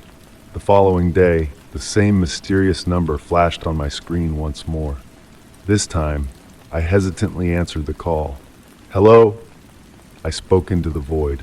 Silence greeted me on the other end. For a brief moment, all I could hear was the faint buzz of the connection before the call abruptly ended. A shiver ran down my spine, but I pushed aside any unease, attributing it to a technical glitch or a juvenile prankster. However, the days that followed brought a series of unsettling calls that disrupted the rhythm of my life. Initially, they were mere annoyances, disrupting meetings and moments of tranquility. But then, one fateful evening, everything changed. While stirring a pot of pasta in the kitchen, the phone rang once again. I hesitated, considering ignoring it, but an inexplicable urge pushed me to answer. "Hello?" I uttered tentatively. The voice on the other end spoke calmly, almost conversationally. "I see you're cooking pasta tonight. Remember to stir it, or it might stick to the bottom." My heart skipped a beat as I gazed at the pot on the stove, tendrils of steam dancing upwards. "How?" I started, but the call terminated before I could finish my sentence. Standing frozen, clutching the phone, I pondered how they could have known. My kitchen was shielded from prying eyes, leaving me bewildered. Perhaps it was a mere coincidence, a lucky guess, or a slip of information shared inadvertently. Yet, a lingering sense of disquiet lingered in the air. The subsequent day brought forth another call, the voice smoothly stating, "I noticed you had a long day at work. That client meeting must have been draining. Remember to unwind tonight, perhaps watch that movie you've been mentioning." I nearly dropped the phone in shock. The precision of the details was too uncanny to dismiss as mere chance. The voice, detached yet intimately knowledgeable, felt invasive, as if the caller had been invisibly present in the room was persisted, each one delving deeper into my personal life. "I see you're meeting friends for coffee tomorrow. Remember to inquire about Jamie's new job." The words sent a chill down my spine, not solely due to the foreknowledge of my plans, but the eerie familiarity that permeated each sentence. It was as though someone had unraveled every facet of my existence. A sense of living in a nightmare gripped me as the calls intensified. Seeking answers, I contacted my phone provider in a futile attempt to trace the number. The trail led to dead ends, and even involving the authorities yielded no tangible results. Taking matters into my own hands, I fortified my surroundings with security cameras, altered my routines, and meticulously documented each call in a desperate bid to discern a pattern. Yet, the elusive caller always stayed one step ahead, disrupting meals, work commitments, and rare moments of solace with their intrusive calls. Gradually, my anxiety spiraled out of control. manifesting as paranoia that shadowed my every move. A breaking point arrived one evening when a cryptic call shattered the silence of my dinner. "Who are you?" I demanded, my voice quivering with apprehension. "How do you know so much about me?" The line fell silent momentarily before the calm voice replied, "I've been watching over you because I care deeply for you. It's imperative that you comprehend that." The words reverberated through me, eliciting a wave of nausea. "Why are you subjecting me to this? What is your true intent?" I implored, but the caller chose to end the conversation abruptly. I stared at the phone, consumed by a whirlwind of thoughts. The declaration of care was as perplexing as it was chilling. Was this a twisted fixation veiled as concern? Fueled by a relentless quest for clarity, I enlisted the services of a private investigator, entrusting them with every shred of evidence: call logs, recordings, surveillance footage. The investigator pledged their best efforts, but cautioned that uncovering the truth might take time. Weeks stretched into months, and the calls gradually dwindled in frequency before ceasing altogether one day. The investigator eventually unveiled the identity behind the number: a tech-savvy individual who had employed sophisticated means to glean intimate details about my life. Their fixation was deeply personal, yet their precise motives remained shrouded in ambiguity. While the investigation proffered some closure, the tendrils of fear lingered, etching a lasting impression on my psyche. I became hypervigilant, perpetually checking locks, surveying my surroundings, and questioning the sanctity of my own security. Though the calls had ceased, their impact endured. The serene voice on the other end, detached yet eerily familiar, continued to haunt my thoughts. They had trespassed boundaries, breached barriers of privacy with a chilling ease. Ultimately, the ordeal imparted a poignant lesson, an indelible scar reminding me of the fragile boundary between solitude and intrusion. Sometimes the shadows that loom over our lives emerge not from expected sources, but from the unseen realms, biding their time to emerge into the light. Story 30. As the evening settled in, just like any other night, I warily made my way to my bedroom, seeking solace in the familiar routine of home. With a casual toss, my keys landed on the kitchen counter before I ambled towards my room, eager to unwind. Yet, amidst the comfortable chaos of books and trinkets on my dresser, my eyes fixated on an unexpected sight: a camera. Initially, I brushed it off as one of my own devices, a remnant of my photography passion. My room was always adorned with equipment, from lenses to tripods. But as I drew nearer, a sense of unease crept over me. The camera's lens was positioned just right to capture a broad view of my room, encompassing the very spot on the bed where I had been lounging mere moments ago. Its unassuming gaze shimmered in the dim light, sending a shiver down my spine.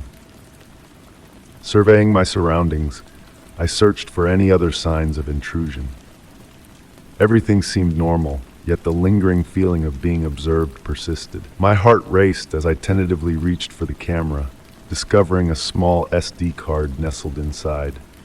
With trembling hands, I inserted the card into my laptop. The screen flickered to life, unveiling a series of video clips. Initially, the footage was mundane, me lazing on the couch, dropping a book to the floor, or engrossed in work at my desk. These glimpses into my private moments, though innocuous, felt invasive. But then, the videos took a chilling turn. My family and friends materialized on the screen, my sister at home engrossed in TV, my best friend chatting away at a cafe, a mysterious figure just out of view, my parents unwinding in their living room post-dinner. Each clip, seemingly casual, carried an unsettling weight. It was evident that someone had been watching them, monitoring their lives just as they had monitored mine. A sense of dread enveloped me as I sifted through the clips, each one intensifying the creeping unease. The surveillance extended beyond my bedroom, beyond me. The realization that the perpetrator had not only invaded my life, but also encroached upon the lives of those dearest to me, sent a chill down my spine. Questions swirled in my mind. Who was behind this, and why? Driven by desperation, I scoured my memory for any oddities or peculiar incidents that could shed light on this intrusion. Yet nothing stood out. I had no foes, no conflicts, nothing that would make me a target. Attempting to reach out to my sister, parents, and closest friends only led me to voicemail, deepening my sense of isolation and dread. Feeling trapped and vulnerable, I reached out to the authorities. Upon their arrival, I recounted the unsettling ordeal, presenting them with the incriminating footage. Initially skeptical, the officers' expressions grew grave as they watched the clips featuring my loved ones. With determination, they delved into the camera's origins, on a mission to trace the surveillance back to its source. However, even with their involvement, the sensation of being watched lingered, haunting my every move. Every creak, every shadow outside my window felt like pieces of a sinister puzzle. Fueled by the awareness that someone had been observing my life and perhaps pulling the strings, I was consumed by paranoia. The investigation progressed at a sluggish pace. No signs of forced entry, no traces of tampering were found by the police. The camera had been meticulously disguised, designed to evade detection. Days turned into weeks with little progress, leaving me increasingly exposed and defenseless. Struggling to resume my daily routines, the damage had been done. Every noise, every fleeting movement in my periphery set me on edge. What was once my sanctuary now felt like a stage for a malevolent game. One evening, a new realization dawned upon me. Was the surveillance intended to harm, or was it a tool of manipulation? The notion that this could be a psychological ploy to unsettle me rather than inflict physical harm sent a fresh wave of dread through me. The idea that someone could toy with my sense of security for their amusement was almost more harrowing than a direct threat. Determined to regain control, I meticulously documented every anomaly, every shred of evidence. Enhancing my home's security became a ritual. I installed cameras, motion sensors, fortified locks. Vigilance became my shield, a means to reclaim power in a situation that had stripped me of agency. Though the investigation eventually reached a standstill, the enigma of the camera remained unsolved. The individual orchestrating the surveillance remained elusive, their motives shrouded in mystery. The experience left an indelible imprint.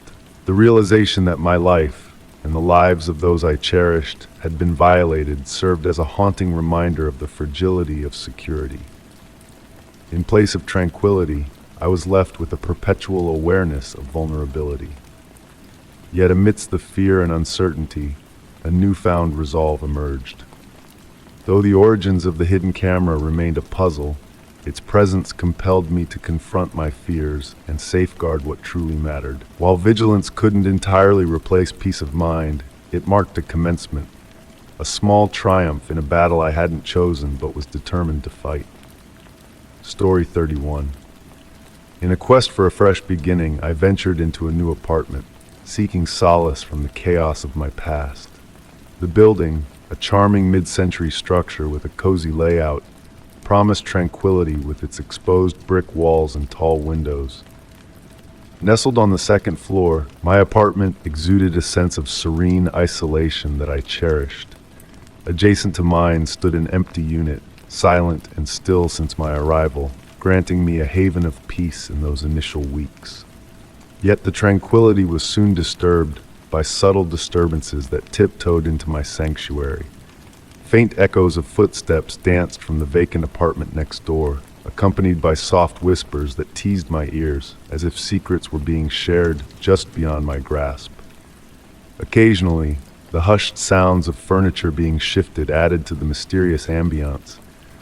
I dismissed them as mere echoes of the building's age, the settling of its time-worn floors and pipes. As time trickled by, the noises grew bolder, more purposeful, invading the stillness of the night.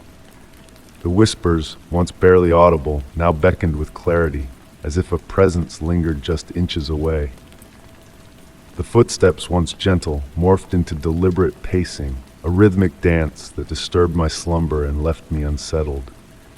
Midnight became a time of unease, as the nocturnal symphony of sounds pierced the silence, testing the boundaries of my sanity. Night after night, I found myself jolted awake, heart racing, straining to decipher the enigmatic sounds that enveloped me. Pressing my ear to the wall, I sought answers in vain, met only with the eerie quiet of my own domain and the distant echoes of my apprehension. Driven by a yearning for clarity, I turned to the landlord, a solemn figure with a furrowed brow, hoping for solace in his reassurance. His words, though well-intentioned, offered no respite. "Just the building settling," he claimed, promising to look into the matter. Yet the disturbances persisted, intensifying with each passing night, fracturing my peace and fraying my nerves. Fueled by desperation, I resorted to recording the nocturnal cacophony, hoping to capture evidence of the inexplicable. Upon playback, a chill gripped me as the recordings unveiled a haunting truth. Footsteps, whispers, the unmistakable shuffle of furniture. Confronted with undeniable proof of the unseen, my dread deepened, propelling me back to the landlord with my evidence in tow. His dismissal, though polite, left me stranded in a sea of uncertainty, abandoned to the mercy of the unexplained. As the days stretched into eternal nights, the disturbances escalated, reaching a crescendo of chaos that shattered the fragile peace of my sanctuary. Voices mingled in urgent whispers, furniture protested in protest, and an unseen force dragged heavy burdens across the invisible divide. The vividness of the sounds transcended reality, pushing me to the brink of my endurance. Driven to the edge, I confronted the landlord with a fervor born of desperation, demanding action and resolution. Reluctantly, he dispatched a maintenance worker to investigate the vacant apartment, a flicker of hope kindling in my heart. Hours dragged by as I awaited the verdict, my anxiety mounting with each passing moment. When the worker emerged, his expression betrayed nothing. "Empty," he declared, a hollow assurance that did little to dispel the shadows that lingered. The relentless disturbances persisted, transforming my once haven into a prison of fear. Avoiding the solitude of my home, I sought refuge elsewhere, haunted by the unease that clung to the walls like a specter. Driven by a thirst for understanding, I delved into the building's history, unearthing a chilling revelation. Decades ago, a tragic fire had consumed lives within these very walls, casting a pall of sorrow over the once hallowed halls. The whispers of the past echoed in my ears, painting a portrait of lingering spirits that refused to be silenced. Terrified by the specter of the unknown, I made a harrowing decision to abandon the sanctuary that had turned into a prison of echoes. Packing my belongings, I fled, seeking solace in a new abode where the shadows of the past could not reach. As I shut the door on that chapter of my life, a profound sense of loss lingered, a realization that I had left behind more than mere memories. In the tranquility of my new dwelling, I sought refuge from the echoes that reverberated in my mind, the phantom footsteps, and the spectral whispers that haunted my nights. The rhythm of the past lingered, a reminder of the fragile boundary that separates the living from the unknown. Though I moved forward, the echoes of that haunting chapter remained, a testament to the mysteries that lingered just beyond our grasp. Story 32. In the depths of the night, a tale unfolds, shrouded in mystery and whispers of unease. A journey that began with a simple move to a new city for a job soon took a chilling turn. The protagonist, with a heart full of hope and a spirit of adaptability, found solace in an affordable apartment nestled in a tranquil neighborhood, shared with a roommate named Alex. At first glance, all seemed serene, with a sense of quiet companionship enveloping the cozy abode. Yet, beneath the facade of polite exchanges and faint, enigmatic smiles, lay a darkness that stirred the air. Subtle signs began to surface, like ripples on a still pond, hinting at a deeper, hidden truth. Alex's keen interest in the minutiae of the protagonist's daily routine, the uncanny ability to predict their movements. It all cast a shadow of doubt upon the peaceful coexistence. Innocent inquiries about work hours and gym visits took on an unsettling precision, as if each response was meticulously catalogued in the depths of Alex's mind. Despite the growing sense of disquiet, the protagonist chose to ignore the nagging doubts, attributing them to mere paranoia. The locked drawer in Alex's room, a forbidden vault of secrets, stood as a silent sentinel to the mystery that lurked within. Days turned into weeks, each moment tainted by the unspoken question that lingered in the air. What lay hidden behind that impenetrable barrier? One fateful night, with the weight of curiosity pressing down upon trembling shoulders, the protagonists found themselves standing before the enigmatic drawer, aching to unravel its mysteries. A chance discovery of a forgotten key, hidden in the shadows of a dusty box, set in motion a chain of events that would shatter the fragile peace. The key turned with a whisper of protest, unlocking the gateway to a realm of chilling revelations. Photographs and notes, meticulously arranged, painted a haunting portrait of intrusion.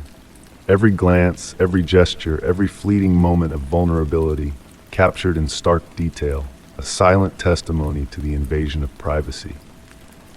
As the protagonist delved deeper into the abyss of surveillance, a cold realization gripped their heart with icy fingers. The notes, a chilling chronicle of obsession, laid bare the extent of Alex's fixation. Every heartbeat, every breath, every flicker of emotion, meticulously documented in a macabre dance of control and possession. The journal, a damning testament to a mind unhinged, whispered of twisted desires and a distorted sense of connection. Words dripping with fervor and delusion painted a portrait of a soul drowning in a sea of longing, seeking solace in the shadows of another's existence. With trembling hands and a soul weighed down by dread, the protagonist recoiled from the abyss, locking away the horrors that now tainted the once familiar abode. The night stretched on, a silent vigil of fear and uncertainty, as the echoes of betrayal lingered in the air like a ghostly presence. When the confrontation came, it was a clash of wills, a battle of truths laid bare in the harsh light of realization. Alex's whispered confessions, a fragile tapestry of regret and remorse, shattered the fragile illusion of camaraderie. The line between observer and prey blurred, leaving scars that ran deeper than mere flesh. As the night waned and shadows danced their final dance, the protagonist sat alone in the hushed apartment, a survivor of a silent war waged in the shadows. The wounds of betrayal may heal with time, but the scars of intrusion and violation would forever mark the walls of that once cozy sanctuary. In the stillness of the night, a whispered truth lingered, a reminder that some boundaries, once breached, can never be made whole again. Story 33. In the beginning, the partnership sparkled with promise. Teaming up with Ryan Cole, a suave and well-connected entrepreneur, felt like unlocking a door to new horizons for my business. Ryan's reputation gleamed with brilliance, his web of connections sprawling, and his ideas danced on the edge of innovation. His fervor was infectious, filling me with hope for what lay ahead. Yet, like shadows creeping at dusk, whispers of unease began to stir as time unfurled its secrets. Initially dynamic and forward-looking, Ryan's drive twisted into something darker, more ominous. He steered us towards perilous waters, urging investments and deals that seemed to defy reason, lacking in caution, and tethered to dreams too lofty to grasp. Then came the day when Ryan unveiled a plan that sent shivers down my spine, a colossal stake in a tech startup with no past to speak of. On paper, the venture gleamed with promise, but beneath the surface, tremors of instability rumbled. I hesitated, questioning the wisdom of such a gamble, but Ryan waved away my concerns with a smooth smile. Sometimes the greatest rewards demand the greatest risks, he purred. Reluctantly, I agreed to tread forward, tiptoeing with trepidation. Something whispered warnings in the wind, a sense of wrongness that lingered just beyond reach. As weeks turned into months, Ryan shrouded his personal dealings in veils of secrecy. He danced around my inquiries with charm, deflecting doubts with grand visions of success. The knot in my stomach tightened with each passing day. Fueled by suspicion, I delved into Ryan's past, hoping to unearth truths hidden in the shadows. Online searches revealed scant traces. No gleaming milestones, no markers of success, only echoes of failures and shuttered ventures. The absence of a clear record set off alarms that echoed in the silence. Determined to peel back the layers, I enlisted the help of a private investigator, feeding them morsels of Ryan's history, his businesses, his connections, his financial tracks. What they unearthed painted a chilling portrait. Ryan's past dripped with tales of collapsed ventures, legal quagmires, and a trail of deceptive ploys. Instances emerged where he lured partners into sinking fortunes into mirages, funneling wealth into hidden crevices. One tale stood out vividly, a scheme where Ryan coaxed investors into pouring millions into a phantom company, a ghostly facade meant to swallow riches and vanish without a trace. His victims were left stranded, with no lifeline to grasp. Armed with these revelations, I knew our partnership had soured beyond redemption. I orchestrated a meeting at a neutral haven, a hushed eatery where business once bloomed. Unease draped over us like a heavy fog as we settled at the table. "Ryan, I've delved into your past ventures," I began, treading carefully. "There are discrepancies that cannot be brushed aside." His facade cracked, a fissure in his confident mask. "What nonsense is this?" he snapped, his tone sharp as glass. "The past is irrelevant. Our future is what matters." Undeterred, I laid bare the investigator's findings, watching color drain from his face as he absorbed the damning truths. Composure shattered, replaced by fury and fear. "You don't understand," he spat, voice rising. "There's a grand design at play here. You're blind to the bigger picture." His words wove a tangled web of deceit, a final gambit to regain control. But the veil had lifted, revealing the charade for what it was. "I'm done," I declared firmly. "I sever all ties to our ventures. Legal action will follow." Ryan's pleas morphed into frantic pleas, but I stood resolute. To continue down his path would court ruin. I could not afford to be dragged deeper into his mire of deception. In the aftermath, I toiled alongside my legal team, unraveling the knots of entanglement.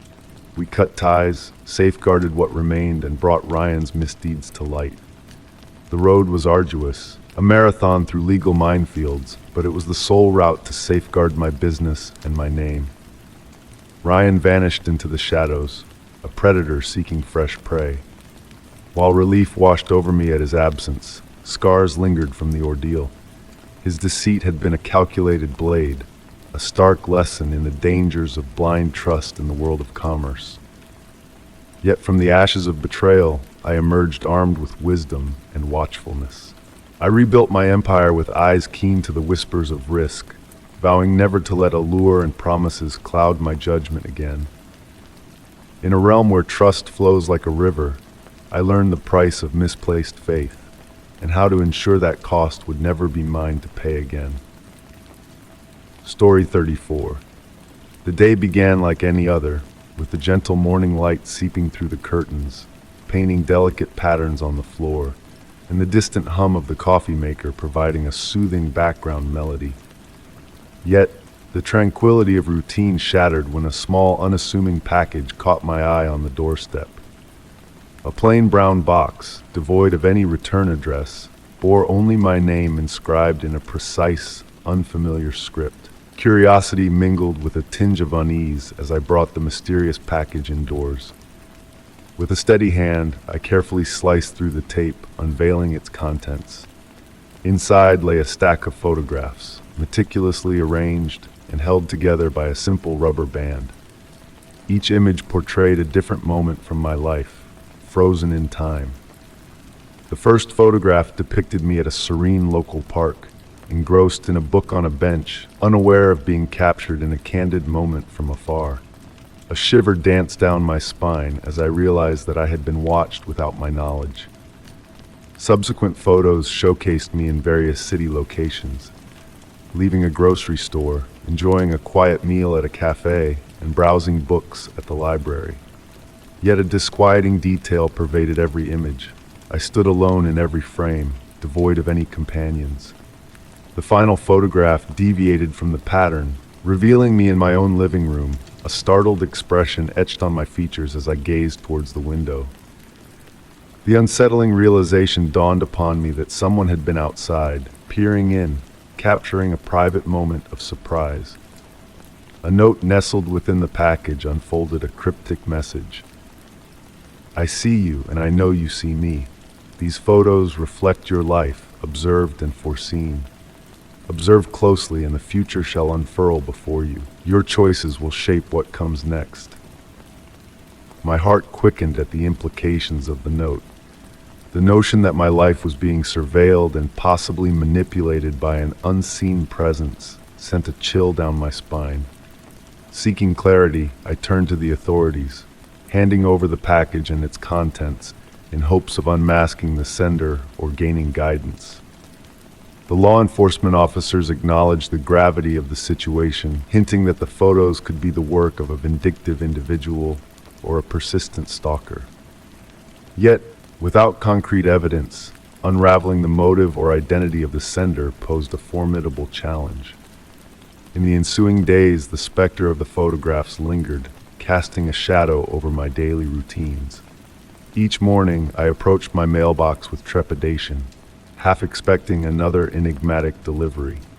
Paranoia threaded through my actions, compelling me to glance over my shoulder repeatedly, haunted by the sense of being watched. One afternoon, while sifting through the day's mail, my fingers brushed against a familiar envelope. Similar to the previous package, it contained a lone photograph, this time taken at the park where the first image had been captured. In a departure from the previous photographs, a bold red X marked a specific spot on the trail, accompanied by a message on the reverse. The path you choose shall mold your fate. Meet me where the X lies, and enlightenment shall find you. The note elicited a blend of curiosity and dread within me. The notion of confronting the enigmatic figure behind the orchestrated events loomed dauntingly, overshadowed by the disconcerting realization of being maneuvered into an unknown decision. As twilight draped over the park, cloaking it in an eerie stillness, I ventured towards the designated location marked by the crimson symbol. The path curved into a secluded clearing where I stood, my senses heightened, awaiting the emergence of a figure from the shadows.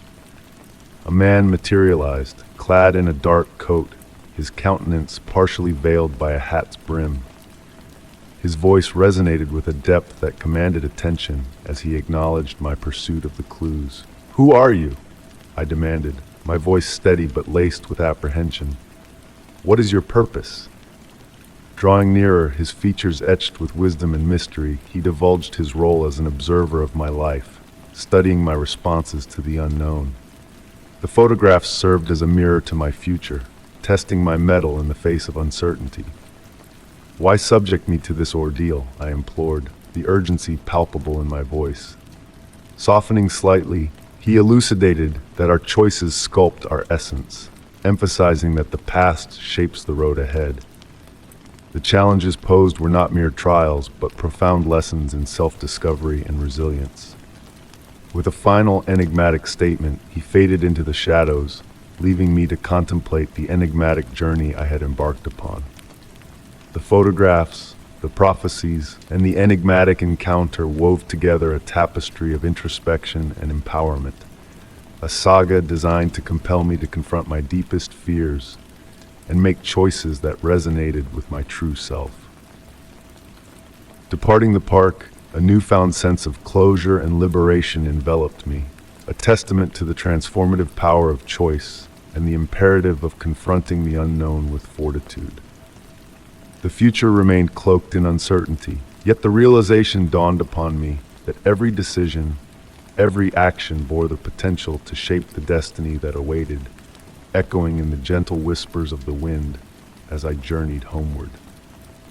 Story 35. On a brisk November afternoon, I crossed paths with Ethan R., a respected author known for his intricate narratives and deep psychological insights. Struggling with a writer's block that seemed insurmountable, I felt trapped in a creative void, yearning for a spark to reignite my dormant manuscript. When Ethan agreed to meet me for a discussion after I reached out seeking guidance, my spirits soared. The prospect of tapping into his expertise felt like a lifeline for my stagnant project. We convened at a quaint cafe nestled in the heart of the city, its cozy ambiance shielding us from the cool embrace of autumn. Ethan exuded charisma and eloquence, passionately expounding on the art of storytelling. His feedback on the premise of my novel was not only thoughtful, but also precise, offering ingenious plot twists and delving into the intricacies of character motivations. His fervor was contagious, leaving me invigorated and eager to immerse myself once more in the world of my writing. In the subsequent weeks, Ethan and I maintained a steady correspondence through emails and late-night calls. His meticulous notes proved transformative, nudging my narrative into darker, more captivating realms. Yet, as I incorporated his suggestions, a disquieting pattern began to emerge. Ethan proposed introducing a significant trauma from the protagonist's past, eerily reminiscent of a personal family tragedy I had endured years ago, a detail I had never disclosed to anyone, let alone hinted at in my manuscript. He urged me to delve deeper into the protagonist's grief, mirroring emotions that had long eluded me in real life. Initially brushing it off as mere coincidence, I convinced myself that Ethan possessed a unique talent for tapping into universal sentiments. However, the parallels continued to grow eerily familiar. He suggested a subplot involving a fractured friendship marred by betrayal, a scenario strikingly similar to a falling out I had experienced with a dear friend in the past. The dynamics he described mirrored my own experiences too closely to be dismissed as accidental. It was as though he had plucked memories straight from the recesses of my past. Then, his most unsettling suggestion emerged. A shadowy figure stalking the protagonist, dispatching anonymous missives laden with intimate details. A chill crept down my spine as I recollected receiving similar letters only months prior, each one ominously accurate in describing facets of my daily existence. I had endeavored to bury the memory of those letters, but Ethan's proposal thrust them back into sharp focus. Despite the mounting unease, I persisted in collaborating with him. Undeniably, his ideas enhanced my manuscript, weaving a tapestry of tension and emotional complexity that had eluded me in isolation. Nevertheless, the disconcerting familiarity of his suggestions gnawed at the edges of my consciousness. Following a particularly intense phone call where Ethan once again alluded to a detail uncomfortably close to my private life, I resolved that enough was enough. I extended an invitation for him to visit my apartment, intent on confronting the source of my discomposure. Ethan arrived promptly, exuding his customary confidence and carrying a weathered leather briefcase brimming with notes, a symbol of his mentorship. However, on this occasion, I viewed it through a different lens. As we sat facing each other at my dining table, strewn with drafts and scattered ideas, I drew a deep breath. "Ethan," I began, my voice quivering despite my determination, "I need to address something that has been troubling me. Your suggestions, some of them, they feel too close to events from my own life. It's unsettling." His expression shifted from mild curiosity to cautious concern. "I assure you that was never my intent. I sought only to assist in crafting a more authentic narrative." "It transcends mere authenticity," I insisted. "The subplot of the stalker, the family tragedy, the fractured relationship, they are not merely literary devices. They are fragments of my reality." Ethan's gaze sharpened, his composed demeanor wavering. "Writers draw inspiration from their lived experiences," he remarked smoothly. Perhaps our creative dialogues unearthed memories you had not fully explored. Fiction possesses a peculiar knack for mirroring reality, often without our conscious awareness. His rationalization deepened my apprehension. How do you account for knowing details I never divulged? I demanded. What of the letters I received prior to our acquaintance? For a fleeting instant, a shadow flickered across his eyes. Just as swiftly, he regained his equanimity. Sometimes the boundaries between fiction and reality blur, he murmured softly. Perhaps I probed too deeply, but that is what renders a narrative compelling, does it not? His words lingered in the air, pregnant with insinuation. This transcended the creation of a captivating story. It was about dominance. Ethan had not aided me in crafting a novel. He had inscribed me into one. The revelation struck me like a thunderbolt. I believe our collaboration ends here, I declared, my voice now firm. I appreciate your assistance, but I must see this through on my own. Though his countenance hardened, Ethan acquiesced with a slow nod. If that is your wish. Gathering his belongings, he departed without another word. As the door clicked shut behind him, a wave of relief washed over me, tinged with a residual sense of disquiet. Returning to my writing desk, surrounded by drafts tainted by Ethan's intrusive presence, I resolved to reclaim my narrative. Deleting the files he had touched, I embarked anew on my manuscript. The act of writing evolved into a form of catharsis, a means to expunge the lingering shadows he had cast over my life. In the culmination of my novel's final chapter, I grasped that I was not merely narrating a tale. I was reclaiming my own story. Story 36. In the hush of dawn, I awoke to a silence that wrapped around me like a heavy blanket. The usual sounds of morning were missing. The gentle hum of the coffee machine, the soft shuffling of my roommate Dave in the kitchen. His absence hung in the air, thick and unnatural. "Dave?" I called out, the emptiness swallowing my voice. No reply echoed back to me. Stepping out of my room, I felt a chill creep down my spine. His bedroom door stood slightly ajar, a sight that would normally not draw a second glance. But today it set my heart racing. I gently knocked before pushing the door open, revealing a room that was too perfect, too untouched.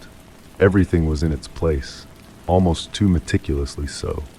The absence of his usual mess in the kitchen caught my eye. His favorite mug, the familiar laptop, all missing. I dismissed it at first, assuming he had an early start. But then a note on the fridge grabbed my attention. The words scrawled on it, "Trust is a fragile thing," sent a shiver down my spine. Dave wasn't one for cryptic messages. I tried to shake off the unease, but it clung to me like a shadow. Venturing into the living room, my eyes landed on the rearranged cushions on the couch. Each one meticulously placed, a stark departure from Dave's usual carefree attitude. Curiosity led me to lift one, revealing another note nestled underneath, always watching, always waiting. The room grew colder, the silence heavier. Fear began to stir within me, urging me to uncover the truth. I made my way to Dave's study area, where amidst the usual clutter, I found a stack of photographs. Images of me, captured in candid moments, each one meticulously labeled. My hands trembled as I realized Dave had been watching my every move. Before I could process it all, another note on his desk caught my eye. "Some things are better left unknown." The weight of the words settled heavily on my shoulders. What had he been hiding? What secrets had he uncovered? Driven by a desperate need for answers, I searched further, discovering an empty safe hidden behind a panel in his closet, leaving behind only questions. Another note in the bathroom mirror whispered, "Everyone has secrets," taunting me with its cryptic message. Determined to unravel the mystery, I checked his car, finding a final note on the dashboard. "Your turn to uncover the truth." The challenge in those words spurred me into action. I knew I couldn't stay in the apartment, haunted by Dave's secrets. I embarked on a quest to trace his steps, piecing together his movements like a puzzle. Colleagues and friends were equally puzzled by his sudden disappearance, offering no clues. As hours turned into a fruitless day, dread settled in my bones. Returning to the apartment felt like stepping into a stranger's home. The police were called, and the investigation began, but the truth remained elusive. Weeks passed, the memory of Dave's actions lingering like a ghost. Life attempted to move forward, but the shadows of his betrayal clung to me. The investigation closed with no answers, leaving me to grapple with the fragments of a story left behind. Even now, the questions linger. What secrets did Dave hold, and was his watchful eye still upon me? Story 37. In the hush of a cool autumn morning, a whisper of mystery drifted into my world. Nestled within my mailbox was an aged envelope, its paper tinged with the passage of time. The recipient named John Doe, a stranger in my realm. Initially dismissing it as a mere postal error, my fingers hesitated over the unassuming envelope. No postage, no return address. Like a ghost from the past, it bore no trace of the postal journey. Intrigue stirred within me, prompting me to unveil its secrets. With a delicate touch, I unfurled the letter within, its contents etched in precise block letters. As I delved into the words, a shiver cascaded down my spine. The letter wove a tapestry of my previous day with unsettling clarity. The morning jaunt in the park, the quaint coffee shop rendezvous, even the fleeting exchange with the barista.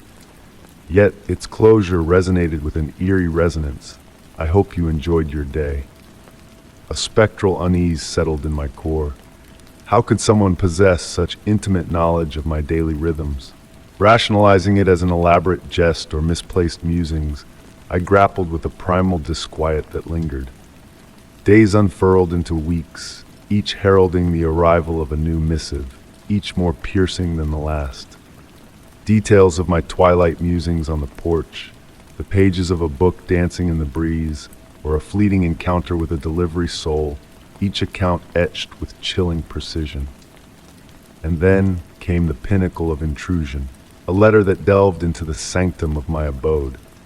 The rearrangement of my living space, a whispered notion of redecoration, all laid bare in meticulous strokes. A web of paranoia ensnared my senses. Every rustle, every shadow beyond the pane, a specter of scrutiny. Seeking solace in the arms of the postal service, I unveiled the haunting epistles, hoping for elucidation. Their furrowed brows mirrored my own bewilderment, for the letters bore no trace to pursue. Their pledges of inquiry offered scant respite.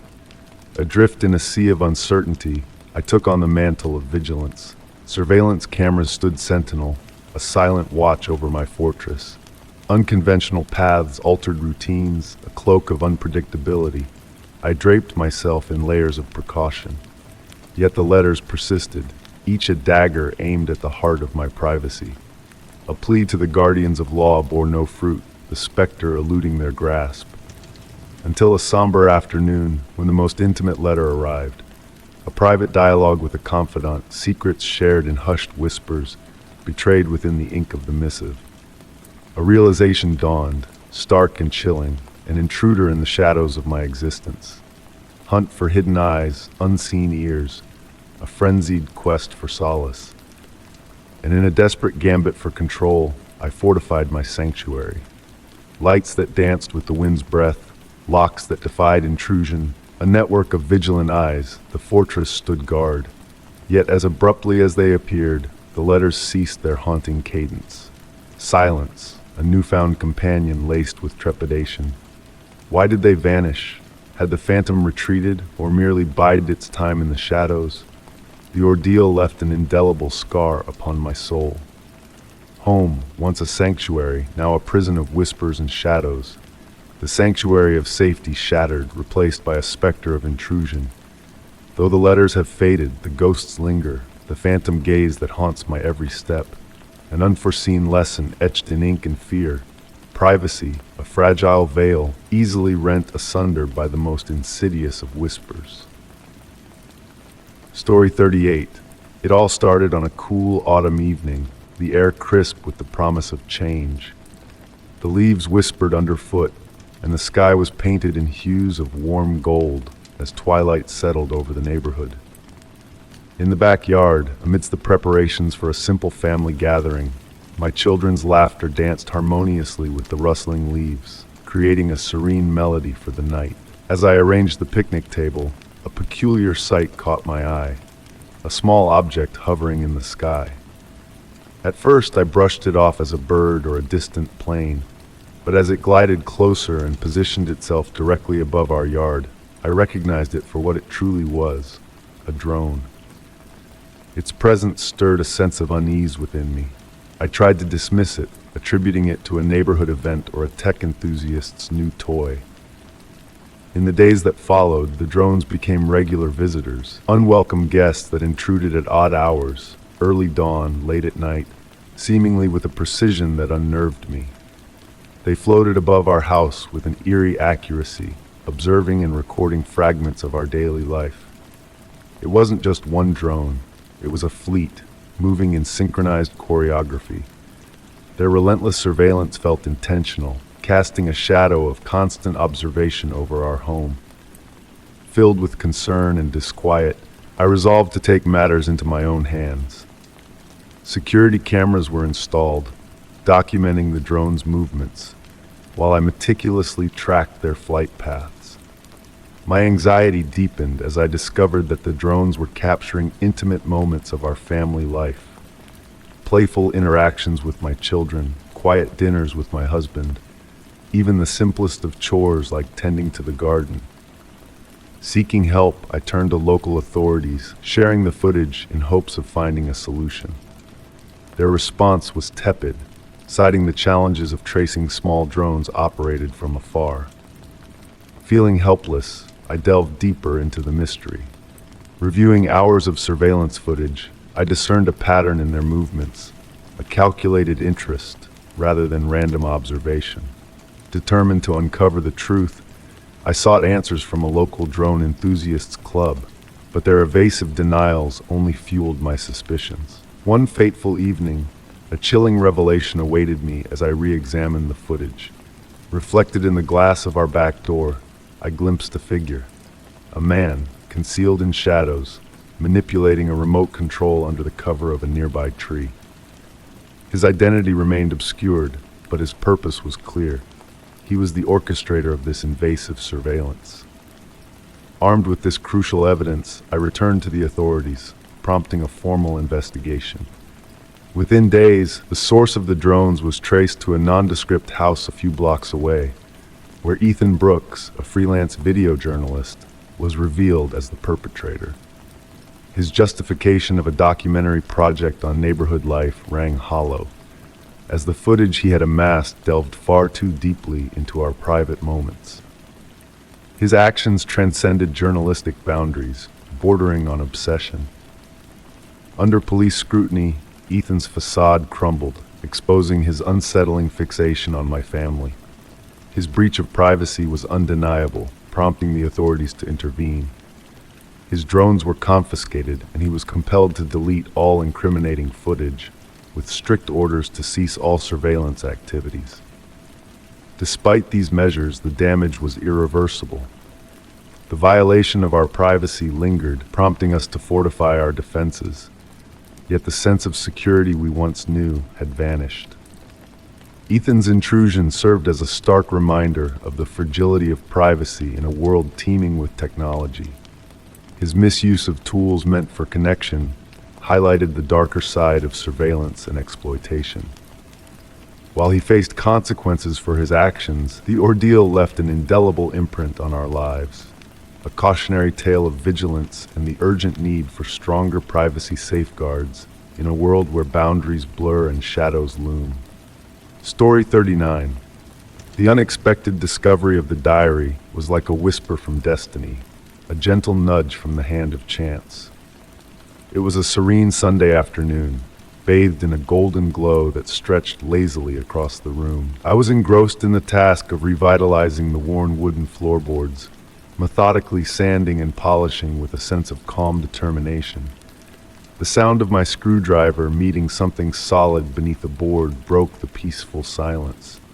Intrigued, I pried the board loose, revealing a hidden recess beneath. Nestled within was a weathered leather-bound diary, its cover cracked and time-worn. The delicate binding and frayed edges hinted at a long-forgotten past, buried in secrecy for years. As I gingerly opened the diary, its aged pages whispered softly, the faded ink telling tales of days long gone. The meticulous handwriting, elegant and deliberate, drew me in like a hypnotic spell. The first entry, dated October 12, 1969, spoke of a fresh start in a new home, a haven brimming with possibilities. My breath caught as I recognized the vivid description of my own dwelling, the layout, the quirks, the very essence of familiarity captured on those pages. The sun's warmth filtering through the window seemed to echo the moment, anchoring me to the present and the past simultaneously. My hands trembled, but I couldn't resist the lure of the unfolding narrative. The entries chronicled ordinary moments, life's milestones, teenage awkwardness, the companionship of a cherished pet. Yet, with each turn of the page, a sense of unease crept over me. The writer's life mirrored mine with unsettling precision, as if our paths were intertwined by a force beyond comprehension. A particular entry, dated August 14, 1975, recounted a car accident in chilling detail, the same accident that had left its mark on my own life. The eerie accuracy sent shivers down my spine, for the words on the page mirrored the unspoken chapters of my past.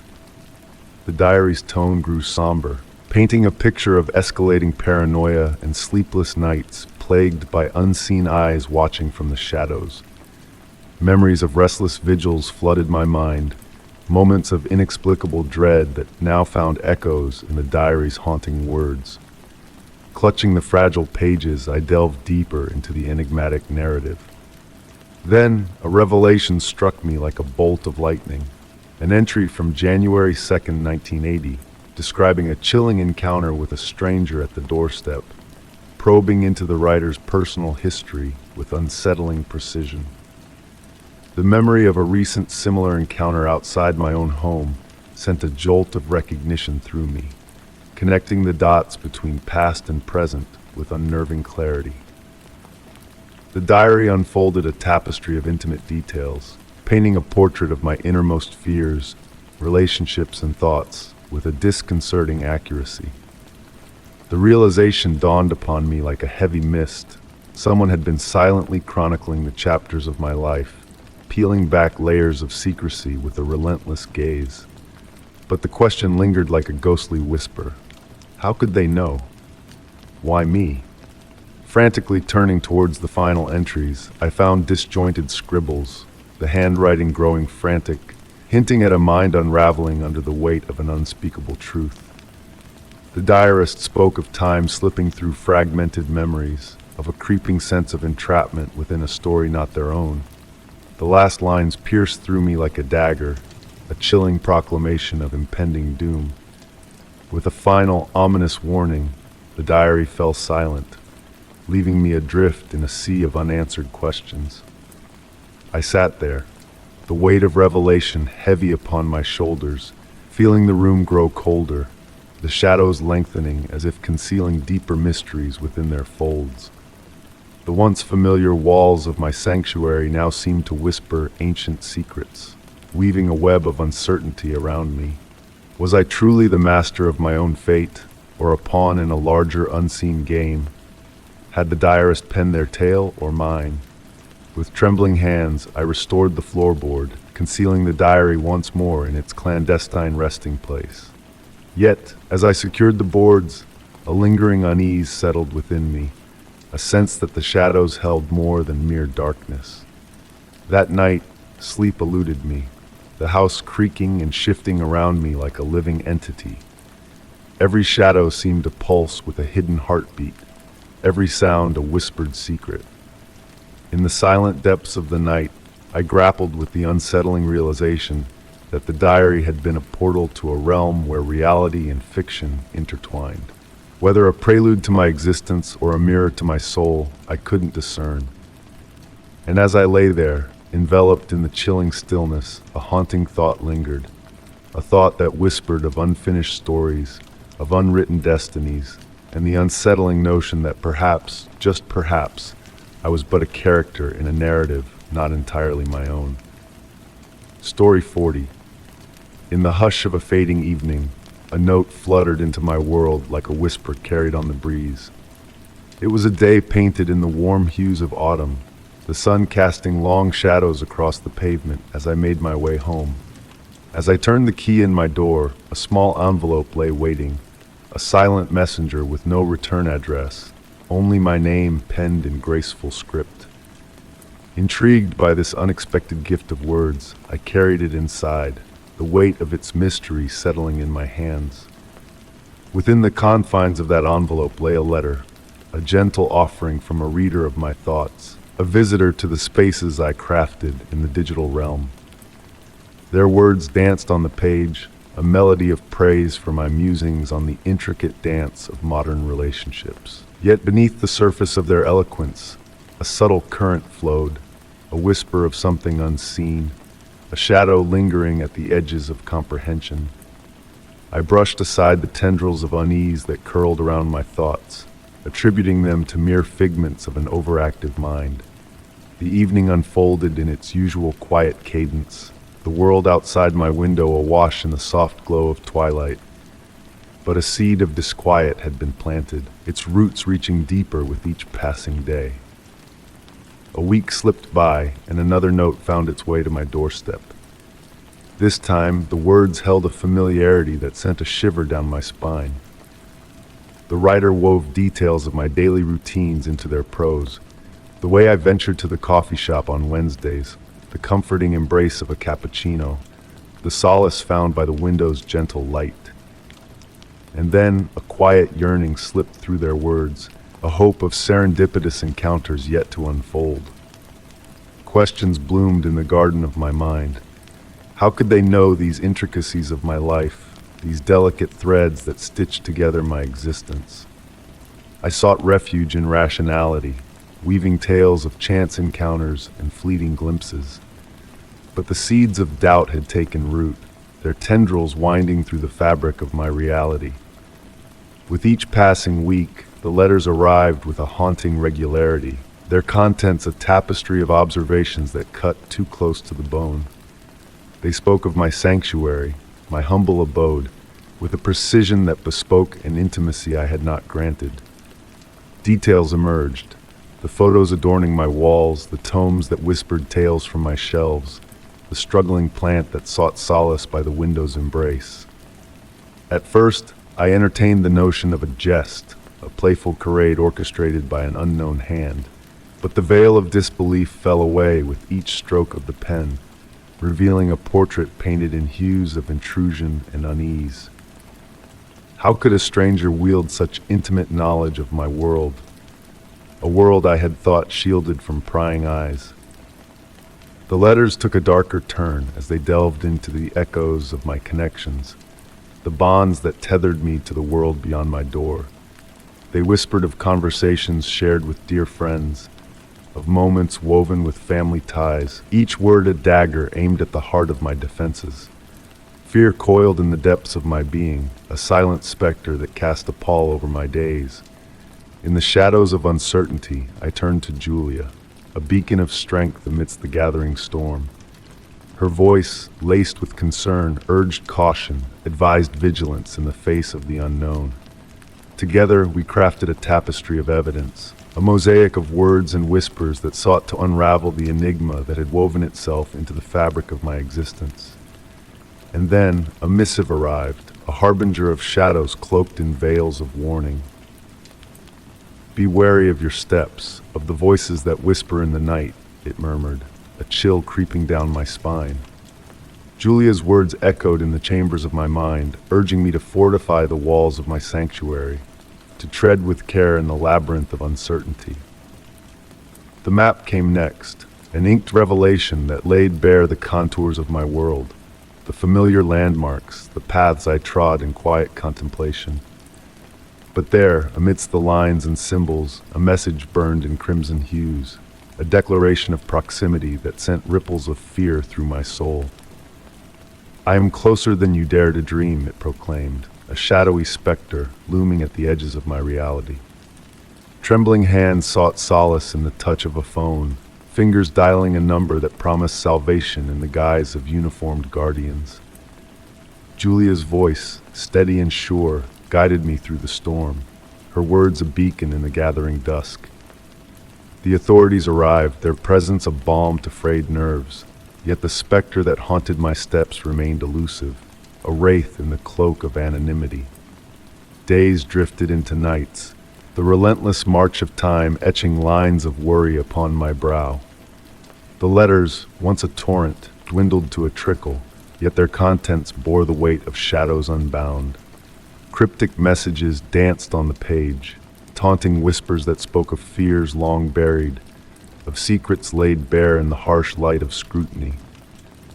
And then, in the stillness of an evening like so many before, a shadow danced upon the threshold of my existence. Heartbeats thundered in the cavern of my chest as I glimpsed a figure, a specter of the night, lingering just beyond the veil of glass. Panic surged, a primal scream caught in the confines of my throat as I reached for salvation in the form of digits on a screen. The night shattered like glass as the authorities descended upon the scene, their search yielding naught but whispers carried on the wind. The figure had vanished, a ghost in the tapestry of twilight, leaving naught but echoes in their wake. And in the silence that followed, a sense of foreboding settled like a shroud over my weary soul. The final missive arrived with the dawn, a photograph captured in the stillness of a moment. There I sat, a solitary figure bathed in the glow of a screen, the words beneath the image a haunting refrain. "I watch, unseen yet ever present," they murmured, a chill winding through the corridors of my mind. With trembling hands and a heart heavy with dread, I made the decision to sever the ties that bound me to that place of shadows and whispers. Packing my life into boxes, I sought refuge in the unknown, a new horizon beckoning with promises of solace and sanctuary. The move brought a respite from the storm that had raged within the confines of my existence. The letters ceased their relentless dance, their absence a balm to frayed nerves. Yet the specter of watchful eyes lingered, a phantom that haunted the edges of my reality, a reminder of the fragility of the walls we build around our hearts. As I ventured back into the realm of words and musings, I carried with me the lessons learned in the crucible of fear and uncertainty. Each keystroke was a dance of caution, a careful waltz along the precipice of vulnerability. The shadows of the past cast long tendrils, reminders of the vigilance required in a world where whispers could be the heralds of unseen terrors. The letters had been a chapter in the story of my life, a tale woven with threads of darkness and light. They had taught me the value of vigilance, the strength found in reaching out for aid when the shadows drew near. And though the echoes of that time lingered in the chambers of my soul, I walked forward with a newfound resilience, a guardian of my own sanctuary in a world where unseen eyes watched from the shadows. Story 41. In the quiet stillness of dawn, a subtle vibration stirred me from my slumber. My eyes fluttered open to the soft glow of my phone screen, anticipating a mundane message to start the day. But this notification was different, a message from an unfamiliar number. "Watch your step today," it read, a cryptic warning that sent a shiver down my spine. At first I brushed it off as a prank, a mere blip in the vast digital landscape. Yet, as the day unfolded, a series of small misfortunes seemed to shadow my every move. A slippery sidewalk, a coffee stain on my shirt, an unexpected downpour without shelter, innocuous on their own, but together weaving a tapestry of unease. The following morning, another message arrived, its words ominous and foreboding. "Someone will take something you value today." Dismissing it as mere coincidence, I ventured into the day with a sense of trepidation gnawing at the edges of my consciousness. Arriving at work, a sinking feeling gripped my heart as I discovered my cherished pen, a gift from my grandmother, had vanished without a trace. Frantically scouring my surroundings, Desperation setting in, I realized that the pattern was too precise to be mere chance. Day after day, the mysterious messages continued, each one a harbinger of impending misfortune. You'll be interrupted during an important call. Be wary of unexpected advice. The words danced on the edge of my reality, a haunting reminder of forces beyond my control. Blocking the number proved futile as the messages persisted, each one tailored with eerie accuracy to my life. As dusk settled one fateful evening, a chilling message pierced the silence, signaling a sinister turn of events. It's time for a real test. Night enveloped my weary frame, anxiety coiling like a serpent around my thoughts. Every creak, every whisper of the wind outside seemed to echo with unseen menace. And at the stroke of midnight, a final message arrived, plunging me into a sleepless night of dread and uncertainty. Morning light brought no solace, only the stark realization of impending betrayal. A close friend will betray your trust. The name Amy lingered on my lips, a bond forged in trust now threatened by shadows of doubt. As the day unfolded, the truth unfurled like a dark blossom. Amy's confession, the photographs revealing a web of deceit spun by unseen hands, shattered my world with a cruel finality. Yet the messages persisted, their tone growing darker with each passing day. Threats loomed on the horizon, a storm gathering momentum, ready to unleash its fury upon my fragile reality. And then, the final blow came with a chilling certainty. Everything you've built will crumble today. A cascade of loss, a symphony of destruction that left me reeling in its wake. With resolve born of desperation, I sought answers in the shadows, tracing the messages to a dead end of anonymity. The authorities offered no solace, dismissing it as mere chance, blind to the intricate web of manipulation that had ensnared my life. And just as abruptly as they had begun, the messages fell silent, leaving behind a trail of wreckage in their wake. Amidst the ruins of my shattered trust and fractured reality, I stood alone, grasping for a semblance of normalcy. Weeks turned into months, the wounds slowly healing, yet the memory of those haunting messages lingered like a specter in the night. The unknown, a shadowy figure lurking just beyond the reach of understanding, a reminder of how fragile our lives truly are. As I rebuilt my world from the ashes, one thing remained clear, a chilling truth that resonated deep within my soul. The unseen forces that had guided my steps, orchestrated my downfall, were a stark reminder of the fragility of trust and the insidious nature of the unknown. To this day, every buzz of my phone sends a shiver down my spine, a whispered echo of a past haunted by cryptic warnings and dark revelations. And in the quiet moments of solitude, I find myself staring into the abyss of uncertainty, forever changed by the unseen hand that once gripped my fate. Story 42. On a crisp autumn afternoon, a sudden knock shattered the tranquil rhythm of my routine. Opening the door, I was met by two solemn-faced officers in uniform, their presence casting a shadow of gravity over the threshold.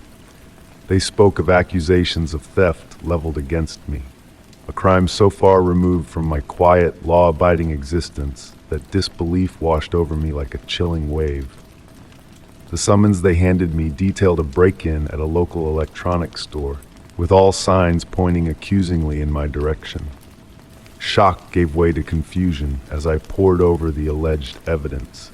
Fingerprints found at the scene, surveillance footage capturing a figure resembling me, and a witness claiming to have seen me near the crime. The weight of the accusations settled heavily upon me, each piece of proof aligning perfectly to paint a damning picture. It was clear that this was no mere misunderstanding. Someone had meticulously crafted a web to ensnare me. In my desperation, I sought the aid of Sarah, a seasoned defense attorney renowned for her keen insight and unwavering determination. She promised to unearth the truth buried beneath the layers of deceit. Our journey began with a meticulous examination of the evidence. The fingerprints, eerily identical to mine, raised suspicions in Sarah's sharp mind. She demanded the original surveillance footage, intent on dissecting every frame for inconsistencies. As we pored over the footage, minute details emerged that escaped casual observation. The lighting did not align with the reported time of the crime. Shadows danced in unnatural ways. It became evident that the video had been tampered with, a deliberate attempt to obscure the truth. Eager for more leads, we ventured to the scene of the crime, a cluttered electronics store with a shattered window serving as the entry point. In the alley behind the shop, a trail of footprints caught my eye, too precisely placed, too artificially staged. Interviews with neighboring shopkeepers unveiled cracks in the facade of certainty, one clerk admitting to faltering eyesight that had led to mistaken identifications before. The case against me began to unravel thread by thread. A breakthrough came when Sarah unearthed a sinister link between the store owner and a local criminal mastermind known for his manipulative schemes. Rumors whispered of his expertise in framing others to shield himself from scrutiny. Delving deeper, we uncovered the store owner's financial woes, painting the break-in as a desperate ploy for insurance money. Armed with this revelation, we confronted the authorities. Initially met with skepticism, Sarah unveiled a tapestry of deceit, forged documents, manipulated footage, and the damning ties between the store owner and the criminal puppeteer. Witnesses emerged from the shadows, shedding light on the truth we had fought so hard to reveal. The legal battle that ensued was arduous, each court hearing a painful reminder of the nightmare I had been thrust into.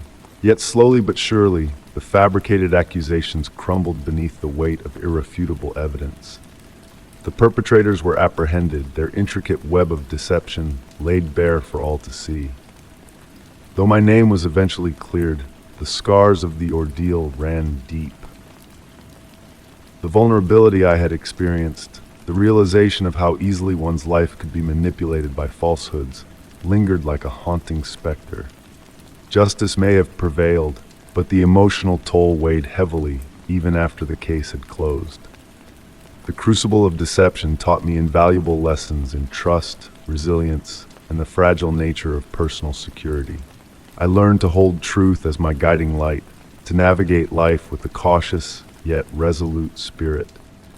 The betrayal inflicted upon me by those who sought to frame me left a lasting imprint, a stark reminder that even the most ordinary of lives can be shattered by deceit. Yet, in confronting the darkness that had threatened to engulf me, I discovered a newfound strength within, a resolve forged in the fires of adversity, unyielding and unwavering. Story 43. The attic always held a silent allure, a sanctuary of forgotten treasures where time had stood still. One rainy afternoon, a spontaneous urge to declutter led me to sift through the relics of yesteryears, hoping to uncover a whisper of the past. And there, nestled amidst yellowed newspapers and faded photographs, I stumbled upon a weathered leather-bound diary. Its cover bore the faint imprint of gold-embossed initials, almost lost to time. Intrigue gripped me as I cleared the dust and gingerly opened its pages. Within, elegant script danced across the sepia-stained paper, each word a spectral echo from bygone days. The diary chronicled the life of a man named Henry Lawson, a carpenter, a husband, a dreamer from a distant era. His musings painted a vivid canvas of his world, of work, love, and wanderlust. Henry's pen captured the essence of his existence with profound introspection and heartfelt sincerity. Page after page, I journeyed through Henry's life, his entries weaving a tapestry of emotions and experiences. His words transcended time, enveloping me in a cloak of nostalgia and connection. Yet as I neared the final entry, a shiver ran down my spine. Dated just before Henry's passing in 1945, it held a revelation that defied logic. In haunting detail, Henry described an encounter at a cafe, an encounter eerily mirroring my own recent visit. The teapot, the tablecloth, the sunlight, each detail recounted with uncanny precision. His account of our meeting, our conversation, even my innermost thoughts, unfurled like a spectral dance across the pages. Struggling to grasp the impossible, I delved deeper into the diary, seeking solace in answers that eluded me. The historian's words offered no respite, hinting at a reality where past and present intermingled in mysterious ways beyond comprehension. The enigma of Henry's connection to me remained unsolved, a riddle echoing through time. Returning to the attic, I discovered a faded photograph of Henry, a gentle soul frozen in sepia tones, his gaze holding secrets untold. Staring into his eyes, I felt a tug of familiarity, a bond transcending the chasm of years. His presence lingered, a spectral whisper guiding me through the labyrinth of our intertwined destinies. Days turned into nights, yet Henry's words lingered like a haunting melody, a reminder of the invisible threads weaving our lives together. His diary, now a cherished relic, bridged the chasm between our worlds, inviting reflection on the tapestry of existence that bound us as one. Despite the unease, a sense of serenity washed over me, as if Henry's spirit embraced me in a timeless embrace. In the quiet of solitude, I pondered the enigma of our intertwined fates, pondering the deeper truths hidden within the folds of time. Henry's final words echoed softly in my mind, a testament to the enduring legacy of human connection that transcends the boundaries of time and space. The diary, a conduit of shared experiences, stood as a testament to the intricate dance of lives intersecting across the vast expanse of existence. As night descended, enveloping the world in a cloak of shadows, I cradled the diary close, feeling the heartbeat of generations past pulsating within its weathered pages. Henry's legacy, a whispered echo from the past, resonated in the stillness, a reminder that our stories are but fragments of a larger narrative, intertwined in a cosmic dance beyond mortal comprehension. And as sleep beckoned, I surrendered to the gentle embrace of dreams, where past and present merged in a timeless waltz of forgotten whispers and eternal truths. Story 44. The phone jangled once more, shattering the serene quiet of my living space. Glancing at the screen, a crease formed on my brow.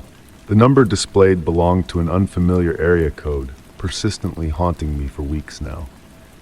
Initially, the calls were mere voids of silence, unsettling yet bearable. But over time, they morphed into something far more unsettling. Details about my daily existence, narrated by an unfamiliar voice that sent shivers down my spine. This was no ordinary prank. With a racing heart, I took a breath and answered, mustering a facade of calmness. "Hello," I uttered, the tension palpable in my voice. No response greeted me, only the faint echo of breath on the other end.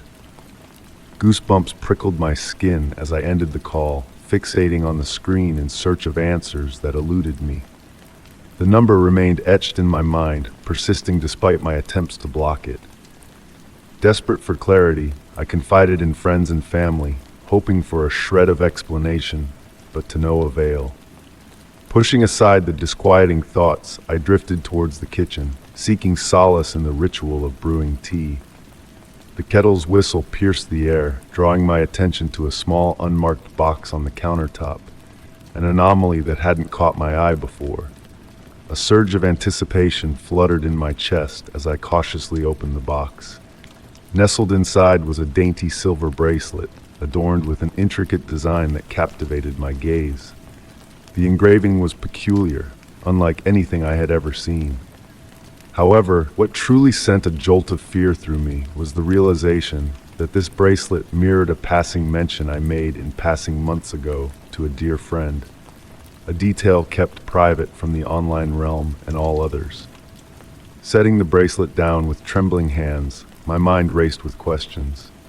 Could it be a gift, and if so, from whom? Later that evening, while tidying my bedroom, I stumbled upon another unexpected item.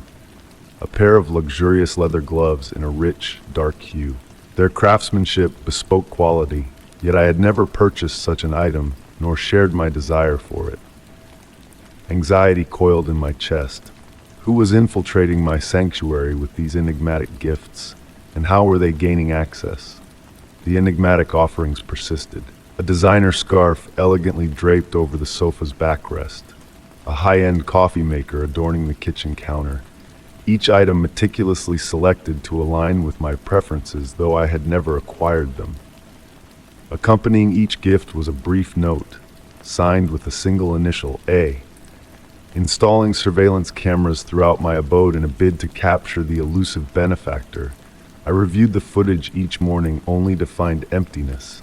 No intruders, no signs of forced entry. It was as though these items materialized by sheer magic. The authorities, though attentive, conceded their hands were tied without substantial evidence. Encouraged to stay vigilant, I meticulously documented each item and accompanying note, clinging to the hope of a clue. One fateful night, while poring over my notes in the living room, the phone rang once more, the same ominous number flashing on the screen. Trembling, I answered. "Hello?" I ventured, my voice barely clinging to composure. This time, a voice responded. "Good evening," it greeted, exuding an unsettling calmness. "I trust you're relishing the gifts." A chill slithered down my spine. "Who are you? What do you seek from me?" I demanded, my resolve faltering. The voice emitted a soft chuckle. "I am but a friend who yearns for your happiness. Your discerning tastes deserve the finest. If you wish to delve deeper, we can arrange a meeting. Until then, savor the surprises." The line fell silent. Clutching the receiver, I felt ensnared in a macabre charade, a mere pawn in a cryptic game. Determined to unearth the truth, I dissected each gift, note, and call with fervor. Days blurred into sleepless nights, consumed by relentless investigation. The sender's intimate knowledge of my life sent shivers down my spine. On a rainy evening, returning home, I confronted the most unsettling gift yet, a grand mirror, ornate and foreboding, occupying the living room space. Its intricate frame glinted in the dimness, a folded note nestled in the corner catching my eye. Fingers trembling, I unfurled the note. The reflection unveils not just the present, but the shadows of the past. "Meet me at midnight, where time converges." The enigmatic message hinted at a rendezvous, the phrase "where time converges" stirring a dormant memory. Steeling myself for the impending encounter, the disquiet that shadowed me for weeks now crystallized into resolute determination. Midnight loomed, and I knew the time had come to confront the enigmatic benefactor behind the enigmatic cascade of gifts, notes, and calls. Steeled with resolve, a lingering question haunted me. Was I stepping into a trap, or finally unraveling the enigma that held me captive? Story 45. On a typical Saturday morning, a simple accident shattered the tranquility of my bathroom. The mirror, a steadfast presence in the dimly lit space, succumbed to gravity, its glass fragmenting into a myriad of tiny, sharp pieces. The tiled floor welcomed the shards with a crisp, tinkling sound, akin to cruel confetti catching the light. The sudden absence of the mirror left behind a void, a sense of loss that lingered in the room. Cleaning up the mess became a delicate, nerve-wracking task. Mindful of the razor edges, I meticulously gathered the larger fragments and swept the smaller remnants into a dustpan. Once satisfied that the floor was free of glass, I disposed of the pieces and turned my focus to replacing the mirror, a minor inconvenience I assumed easily manageable. A sleek, modern replacement mirror was soon delivered to my doorstep, greeted by a courier who seemed eager to depart, leaving with a fleeting smile.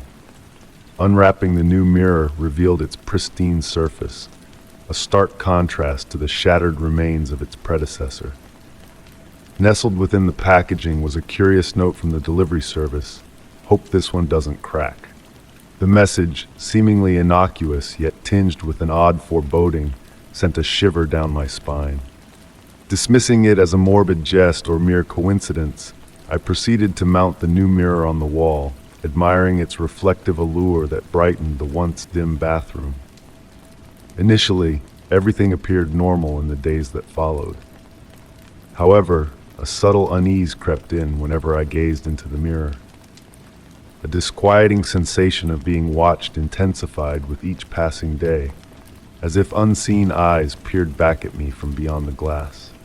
I attempted to attribute this feeling to lingering trauma from the previous mirror incident, yet the discomfort persisted, growing harder to ignore. Avoiding the mirror became a subconscious habit, and when I did brave a glance, it was always with a sense of dread. Despite my rationalizations, the unsettling presence persisted, casting a shadow over my daily routines. One evening, compelled by curiosity and fear, I revisited the spot where the old mirror once hung. A thorough examination yielded a clean floor and walls, save for a peculiar dark smudge in the corner. Not resembling glass, the smudge puzzled me. Cleaning every nook and cranny only deepened the mystery, my thoughts circling back to the cryptic note. Its nonchalant wording now felt intentional, as if concealing a cryptic warning within. Could there be a connection between the note and the eerie sensations plaguing me? The night brought vivid dreams of shadowy figures lurking behind the mirror, their gaze chilling and relentless. Awakening in a cold sweat, the line between dream and reality blurred, amplifying my unease. Seeking solace, I confided in friends and family, met with dismissive reassurances, attributing my fears to stress and imagination. Unsatisfied, I sought the counsel of a local paranormal investigator, intrigued by the peculiar circumstances. Armed with tools to detect anomalies, the investigator scrutinized the mirror and its surroundings, finding nothing out of the ordinary. Despite their reassuring conclusion that no supernatural presence lurked, the unease persisted, clinging to me like a shadow. The investigator speculated that the trauma of the mirror accident, coupled with the unsettling note, had heightened my anxiety, prompting my mind to conjure fears where none existed. Resolved to confront my apprehensions, I forced myself to face the mirror, gradually diminishing the grip of fear. While the intensity of my unease waned over time, remnants of the old mirror and the enigmatic note remained tucked away, serving as poignant reminders of a transformative experience. The incident taught me the power of suggestion, the influence of fear on perception. It wasn't the mirror itself that harbored malevolence, but the circumstances surrounding it, the fractured past and ominous message that fueled my unease. Through this ordeal, I learned to confront my fears and acknowledge the shadows within. The mirror, once a source of dread, became a symbol of resilience, a testament to the strength found in facing inner demons. The imagined eyes that once haunted me faded into obscurity, leaving behind a newfound sense of peace and self-awareness. In the end, the true terror lay not in the mirror, but in the depths of the mind, where shadows dance and fears take root. Story 46. The night was draped in a blanket of stillness, a serene hush settling over the world. As I navigated the empty roads in the darkness, my car hummed softly beneath me, the wind whispering through the leaves now and then. It was late, well past midnight, and I was making my way home after spending time with friends. The road ahead stretched out like a ribbon of solitude, illuminated only by the eerie glow of streetlights that cast long shadows across the asphalt. These late-night drives had become a ritual for me, a time to let my mind wander freely while the rest of the world slumbered. The familiar, winding country roads leading to my house offered a sense of comfort in their isolation. However, that sense of comfort began to unravel when I noticed a pair of headlights in my rearview mirror. Initially, I brushed it off as just another car sharing the road, but as the miles slipped away, the headlights remained steadfast behind me. They neither closed in nor fell back, matching my pace with an unsettling precision. Unease prickled at the edges of my consciousness as I stole another glance in the mirror. The car behind me showed no signs of passing or veering off at any intersection I crossed.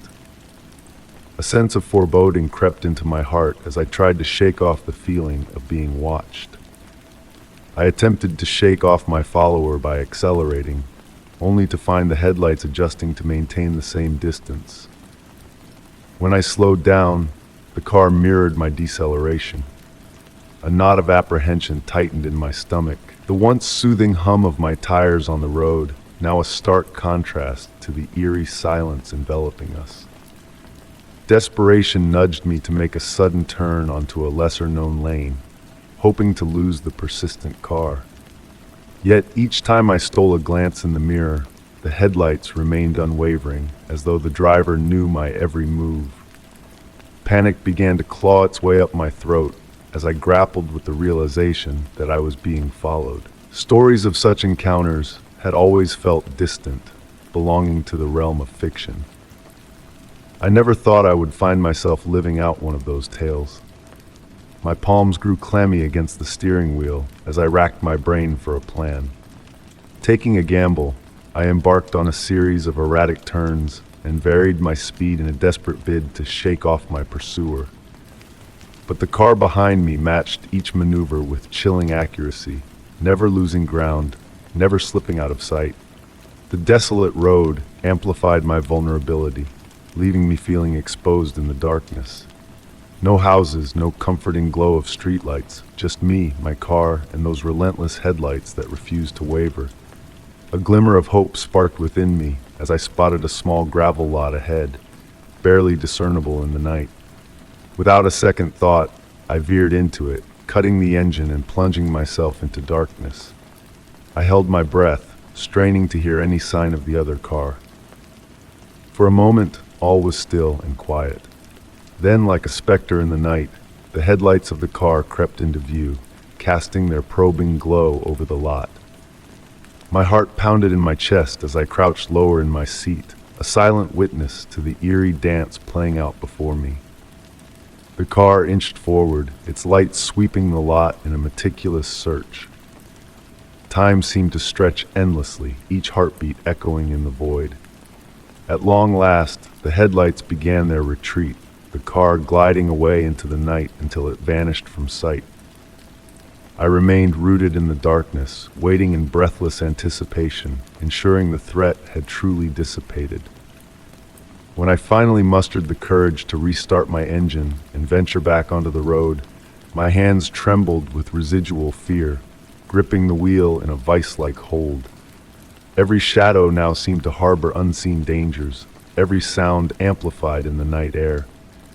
The once familiar road had transformed into a labyrinth of potential perils, each twist and turn fraught with uncertainty. My gaze flickered incessantly to the rearview mirror, half expecting the headlights to reappear and plunge me back into that cloak of fear. It wasn't until I pulled into my driveway, closed the garage door behind me, that a wave of relief washed over me. Yet the tendrils of anxiety lingered, coiling around my thoughts like a persistent specter. The memory of being pursued haunted me in the days that followed, casting a shadow over my once beloved late-night drives. I chose busier routes and safer times of the day, avoiding the solitude of the night that had once been my solace. Every set of headlights that flickered in my mirror sent a shiver down my spine, a stark reminder of that night's terror. I sought solace in reporting the incident to the local authorities, though their hands were tied without more concrete details. Their advice to stay vigilant offered little comfort in the face of my lingering unease. The encounter had left an indelible mark on me, a reminder of the unseen dangers that lurk in the quietest corners of our lives. The once peaceful drives now carried a shadow of caution, a reminder that even in the stillness of the night, darkness can lurk just beyond the reach of our headlights. Story 47. The room had been concealed within the walls of my home all along, a secret chamber waiting to be discovered. It was on a chilly, overcast afternoon that I stumbled upon its existence while sorting through the jumble of the basement. My house, once a haven of tranquility in a serene suburban neighborhood, had started to lose its sense of security in recent weeks. Mysterious noises haunted the night, objects shifted without explanation, and most distressing of all, my loyal companion Max had vanished without a trace. Determined to restore a semblance of normalcy, I embarked on the task of organizing the chaotic basement clutter, old boxes, forgotten furniture, and dusty mementos strewn about. As I pushed an ancient bookshelf aside, my hand grazed a section of the wall that felt out of place. It yielded slightly under pressure, its texture subtly distinct from the surrounding surface. A surge of anticipation coursed through me as I scrutinized it closely. There in plain sight was a barely perceptible seam, a hidden doorway. My fingers trembled as they traced the outline, marveling at the expert disguise. With a deep breath, I located a small crevice where the aged wood had slightly warped, offering a grip. I pulled forcefully, and with a groaning protest, the door swung inward, releasing a cold, musty breath from the shadows beyond. Hesitating at the threshold, a primal instinct cautioned me, but curiosity impelled me forward. Illuminating the darkness with my phone's flashlight, I ventured into the mysterious chamber. The air hung heavy with neglect and dust, yet the room was meticulously arranged, a puzzling contradiction that heightened my unease. A solitary bulb dangled from the ceiling, casting flickering shadows that danced upon the walls. And there, on those walls, hung hundreds of photographs. Each one depicted me. The earliest images were distant and mundane, me going about my daily routines, unaware of being observed. But as I perused the collection, the photos grew increasingly invasive, capturing intimate moments, some taken from inside my own home. My breath caught in my throat as I beheld the unsettling display.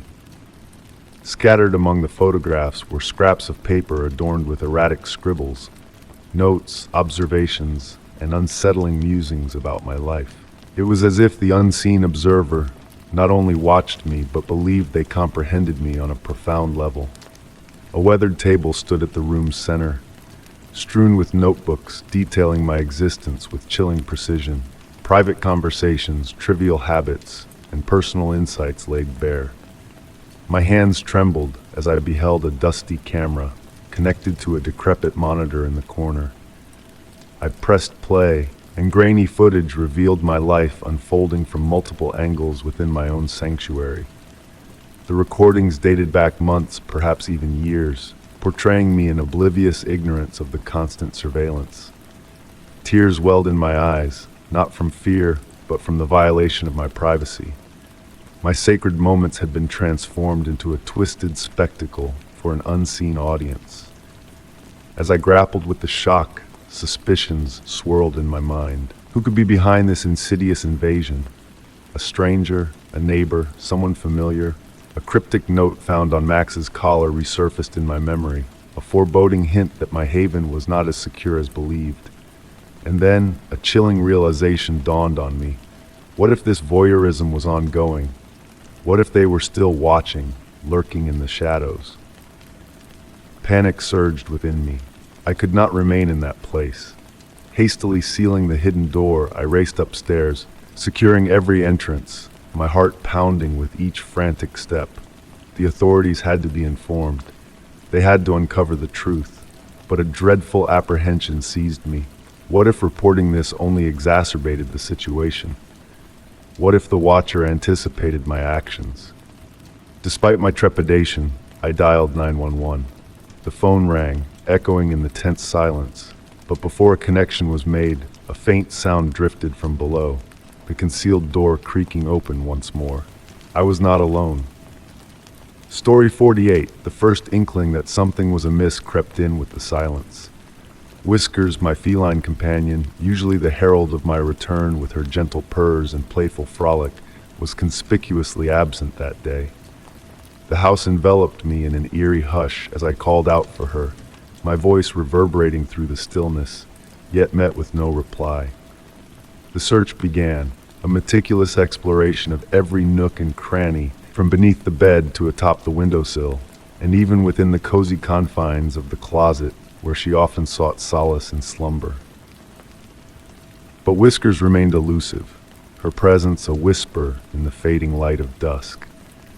Anxiety morphed swiftly into dread as I scoured the familiar surroundings, peering under each piece of furniture, and peeking behind the veils of curtains, all in vain. Driven to desperation, I ventured into the outside realm, beckoning her name into the void and rustling her treasured treats in a futile attempt to lure her back.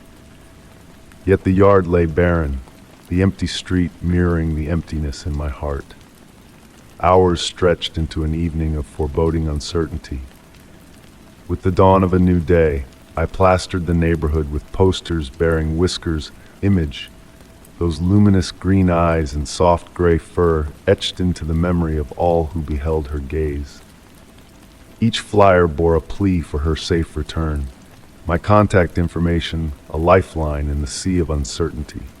I canvassed the local establishments, beseeching their aid, and implored my neighbors for any shred of information. Some offered solace, promising to keep a vigilant eye, while a select few pledged to alert me should anything untoward catch their attention. Days bled into a week, the weight of worry bearing down upon my shoulders with each passing moment. Tidbits of vague sightings trickled in from concerned neighbors, a gray form near the park, or a fleeting shadow by the alley. Yet none led me to Whiskers. Each false glimmer of hope left me wearied and adrift in a sea of despair. Just as resignation began to cloud my senses, a faint, familiar meow danced on the evening breeze, stirring my heart from its slumber. Rushing to the threshold, I beheld a sight that both soothed and shattered me. There, perched upon the step, was Whiskers. Relief cascaded over me, only to be swiftly eclipsed by horror. Her once lustrous coat now matted and soiled, her graceful gait marred by a noticeable limp, and her once inquisitive eyes now clouded with a shadow of fear. Gently gathering her into my arms, I whispered words of solace, feeling the tremors coursing through her fragile form. Inside, I tended to her wounds with a tender touch, observing the toll that her ordeal had exacted. Her paws bore the rawness of rough terrain, her fur a testament to her harrowing journey, adorned with cuts and bruises. As I removed her collar for cleaning, a slip of paper caught my eye, nestled within, a delicate parchment folded in secrecy. Unfurling the note, my hands trembled at the cryptic message it bore, penned in an unfamiliar hand. She was ours for a while. The chill that slithered down my spine bespoke of a darkness that lurked just beyond the shadows. Someone had taken Whiskers. Someone had held her captive. The enigmatic missive posed more questions than answers. Why had they snatched her away? What had they subjected her to? And why had they opted to relinquish her? Come the morrow, I sought the aid of local authorities, presenting them with the note and detailing Whiskers' ordeal. Their response, though sympathetic, was marred by uncertainty. Lacking witnesses and tangible evidence, their hands were bound by the constraints of the unknown. Their counsel urged me to seek veterinary care for Whiskers and to remain vigilant for any semblance of malfeasance in the vicinity. At the sanctuary of the veterinary clinic, the extent of Whiskers' suffering was unveiled. Bruises adorned her delicate frame, superficial wounds marred her once pristine coat, and the pads of her paws bore the scars of a journey fraught with hardship. The healer's hands, though skilled, could not decipher the intricacies of her trauma, offering reassurance of physical convalescence through tender ministrations. Yet her emotional scars ran deep, manifesting in a wary demeanor, a reluctance to meet my gaze, and a skittishness born of unfathomable trials. In the ensuing weeks, Whiskers tentatively emerged from the shadows of her ordeal, tiptoeing through the familiar abode with cautious curiosity. Gradually, the flickers of her playful spirit rekindled, though veiled by a cloak of wariness, a sensitivity to abrupt sounds and movements. The enigma of the note lingered, a specter haunting my thoughts, propelling me into a quest for answers. I delved into the labyrinthine corridors of local shelters and rescue organizations, seeking echoes of similar tales, casting my inquiries into the ether of neighboring realms. Alas, the trail grew cold, the whispers of the wind carrying no tidings of resolution. Vigilance became my shield, bolstered by fortified defenses, new locks, vigilant lights, and unblinking sentinels in the form of cameras.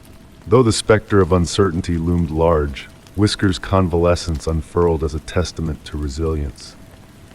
Her once silent purrs now wove a melody of healing, her affection a salve for my lingering disquiet.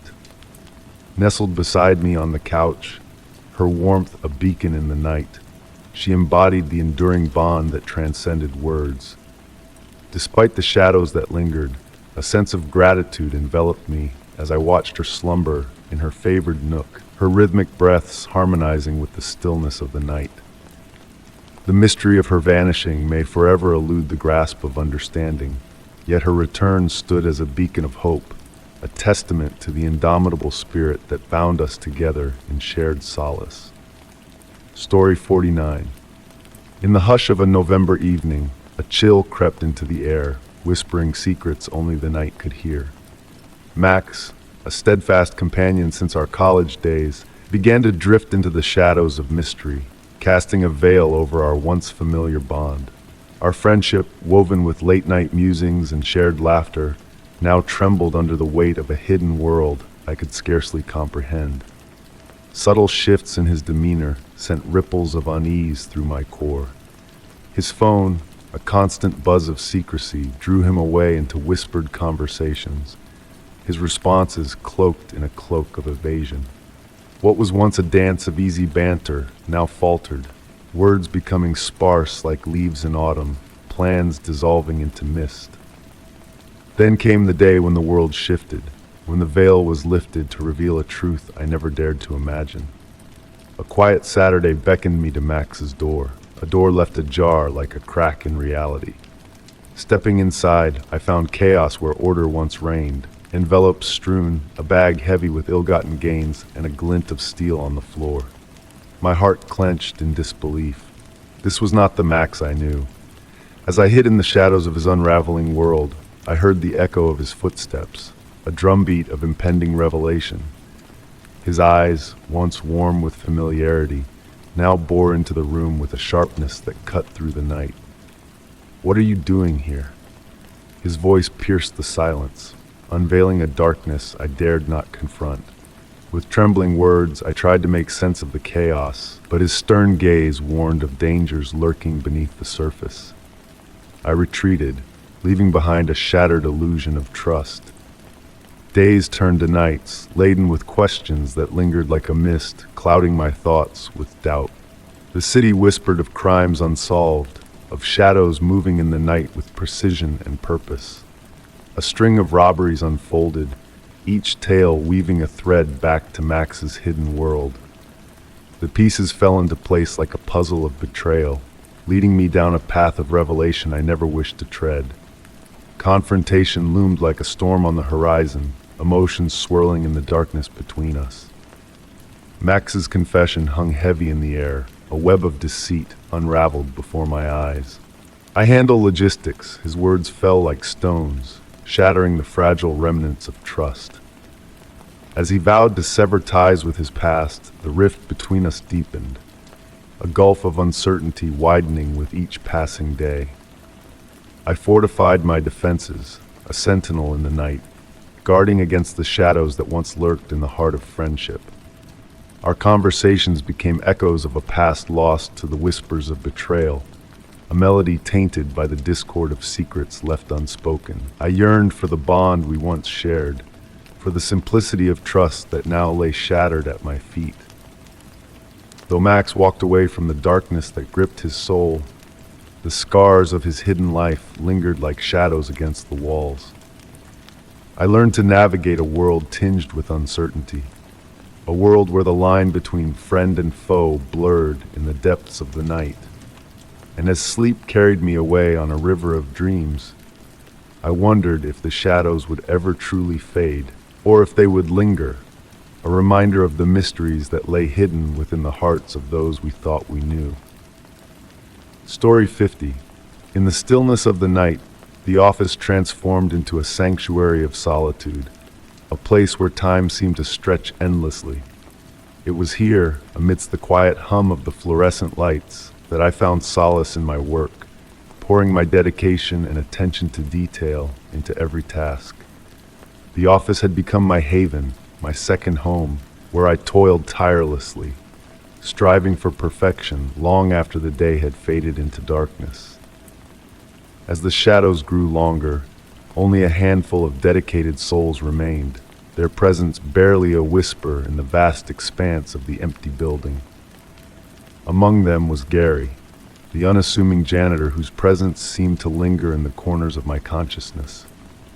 At first, I welcomed his professionalism, admiring the pristine condition of the office he meticulously maintained. His polite demeanor in our brief exchanges added a touch of familiarity to the otherwise solitary nights.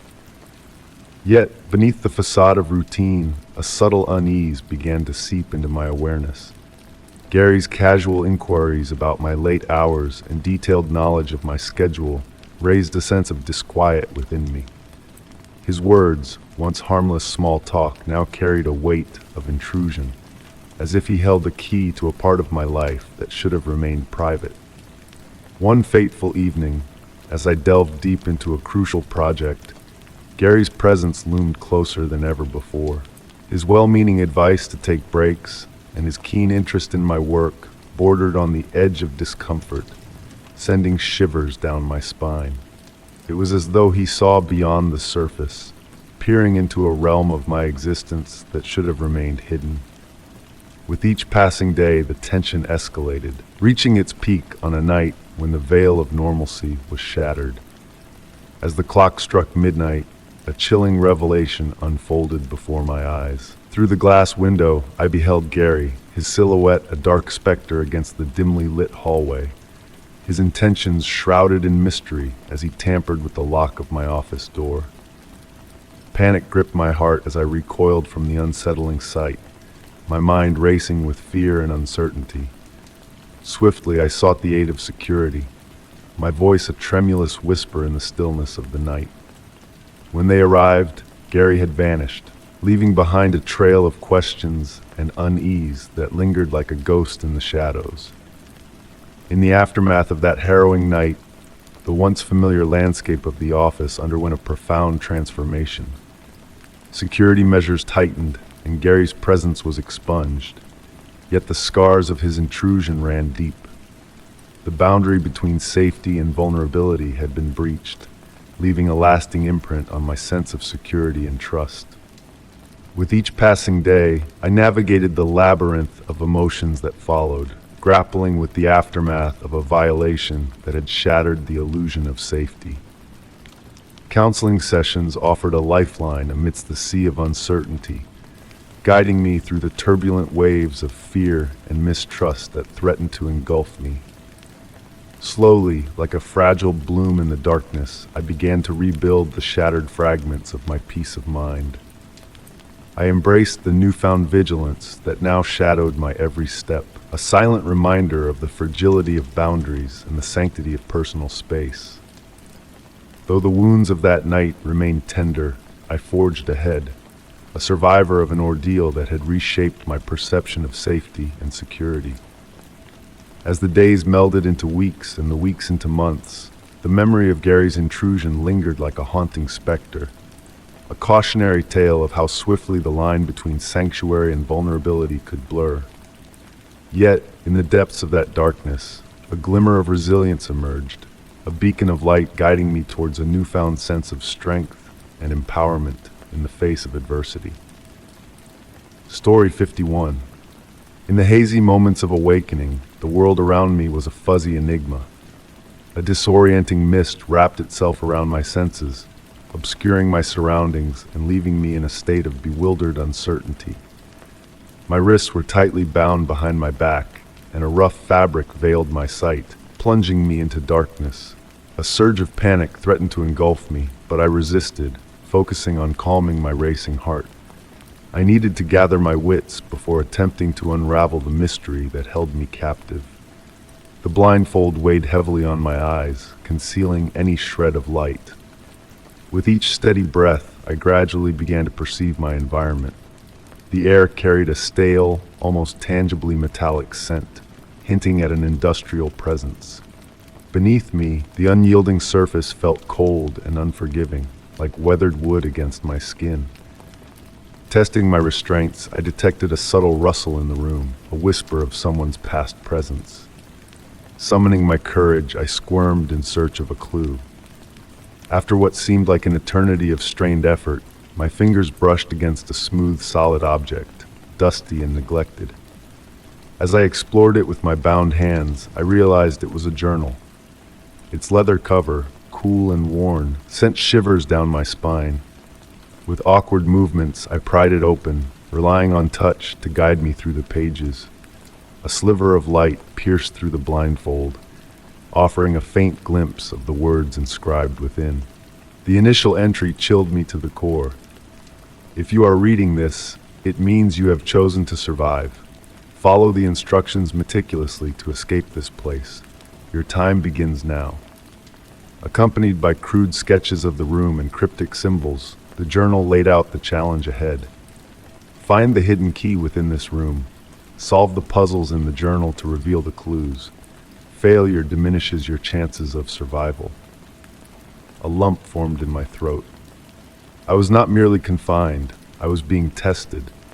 Straining to visualize the room's layout based on the map, I identified my landmarks. A sturdy wooden door, a weathered table, scattered objects, a faint beam of light from a high window. The first puzzle required sharp observation, hinting at patterns among the objects that would lead to a concealed compartment. With awkward movements, I explored the floor with my bound hands, searching for anything amiss.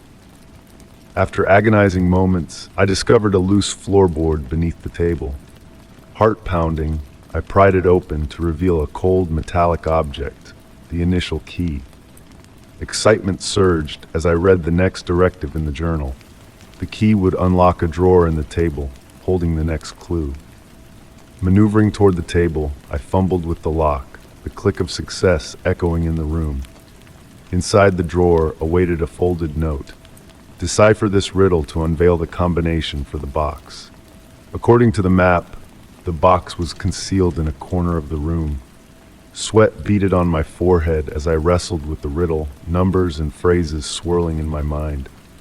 Each failed attempt heightened my frustration, the relentless passage of time clouding my thoughts. Finally, after what felt like an eternity, the solution dawned on me. Hands trembling, I dialed the combination on the padlock.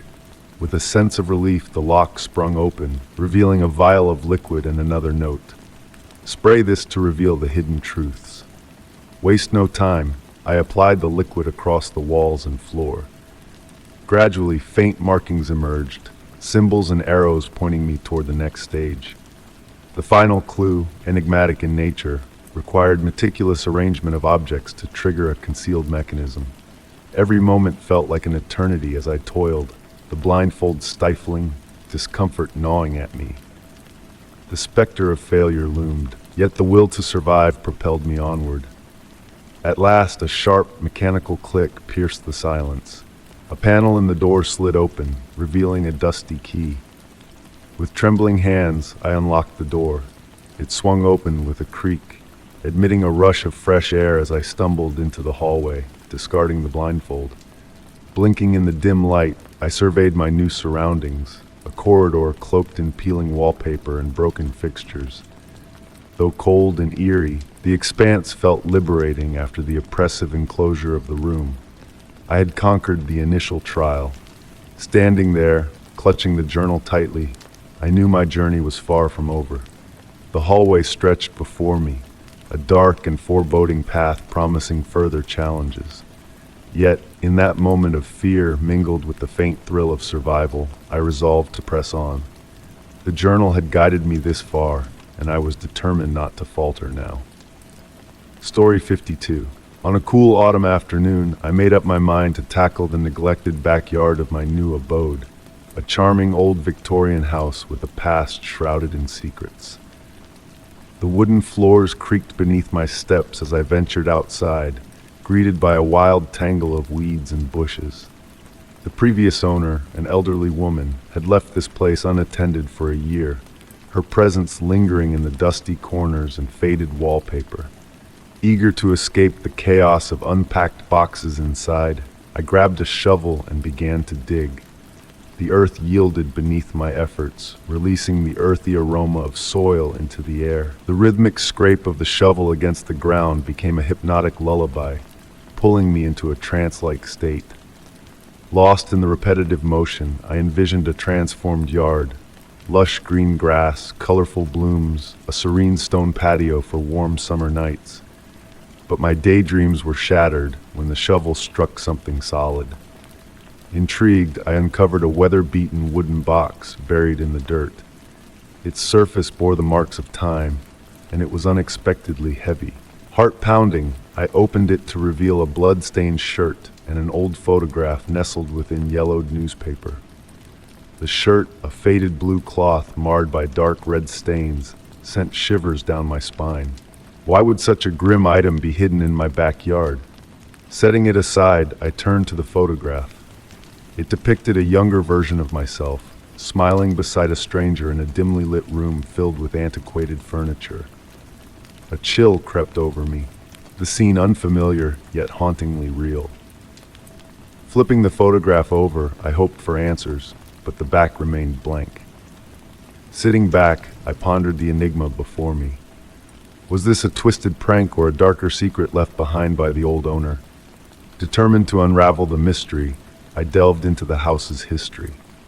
Hours turned to days as I scoured old records and consulted the local historical society, yet no concrete answers emerged. A mention of a hidden room in the basement piqued my curiosity, leading me to uncover more secrets within the house's walls. Weeks passed, and with each discovery, the puzzle pieces slowly fell into place. Photographs hinted at a shadowy past, documents spoke of vanished guests, and a sense of unease pervaded the air. The house held on to its mysteries tightly, revealing glimpses of a bygone era filled with secrets and whispers. Despite my efforts, the full truth eluded me. The house remained a silent witness to the enigmatic events of the past, leaving me with more questions than answers. Eventually, unable to shake the feeling of being an outsider in my own home, I made the decision to leave. The memories of the bloody shirt, the mysterious photograph, and the hidden room still linger, fragments of a story waiting to be told. Some mysteries, it seems, are destined to remain buried in the shadows of time. Story 53. The Silent Shadows. The subtle whispers of vanishing souls echoed through the corridors of my existence. A friend here, a colleague there, all slipping away into the silent shadows. Each disappearance, like a delicate ripple on a still pond, stirred confusion and concern among those left behind. At first, I brushed off the vanishings as mere tragedies, disconnected threads in life's tangled tapestry. But as the list of the missing grew longer, a chilling realization crept into my consciousness. I was the solitary thread binding them all. It began with Mark, a shadow in the realm of work. One dawn, his absence at the office sent shivers through the routine, his phone silent as the grave. As the day wore on, worry transformed into a frantic dance of fear. News whispered of Mark's inexplicable vanishing act, leaving behind an untouched apartment, devoid of struggle or clues to his whereabouts. And then, a week later, Emily, a cherished companion from the book club, vanished into the mist. Laughter and chatter from the previous evening's gathering lingered in the air, only to be swallowed by the morning's emptiness. Her dwelling stood undisturbed, her belongings untouched, a silent testament to her sudden departure. The cruelest blow came with the disappearance of my cousin, Alex. After years apart, our paths had intertwined once more, only for him to dissolve into the shadows of the night. His belongings sat in orderly silence, a ghostly reminder of his absence. No traces of intrusion, no breadcrumbs to follow in the search for his vanishing. Each disappearance carved a jagged wound in my soul, the mounting toll painting me as a harbinger of sorrow. Desperate for answers, I delved into the threads connecting each disappearance, seeking solace in the enigmatic puzzle. The horrifying truth unfurled before me like a dark flower blooming in the night. Each lost soul had crossed paths with me in the days leading to their disappearance. A sinister force loomed, a predator preying on the lives around me. But why? And how could I break the grip of this malevolent specter before it claimed more souls? My quest for truth led me to Mark's frozen abode, a snapshot of suspended time. Neighbors whispered of normalcy, a void of strange occurrences or unwelcome visitors. It was as if he had vanished into thin air, leaving behind only echoes of his existence. Emily's apartment offered no solace, her last presence a haunting memory from the book club rendezvous. A cryptic note adorned her desk, a whispered warning of time slipping away. But it was Alex's disappearance that pierced my heart the deepest. Among his possessions, a worn notebook unveiled cryptic sketches and ominous scribbles. His final entry, a chilling prophecy of encroaching darkness, seared into my mind.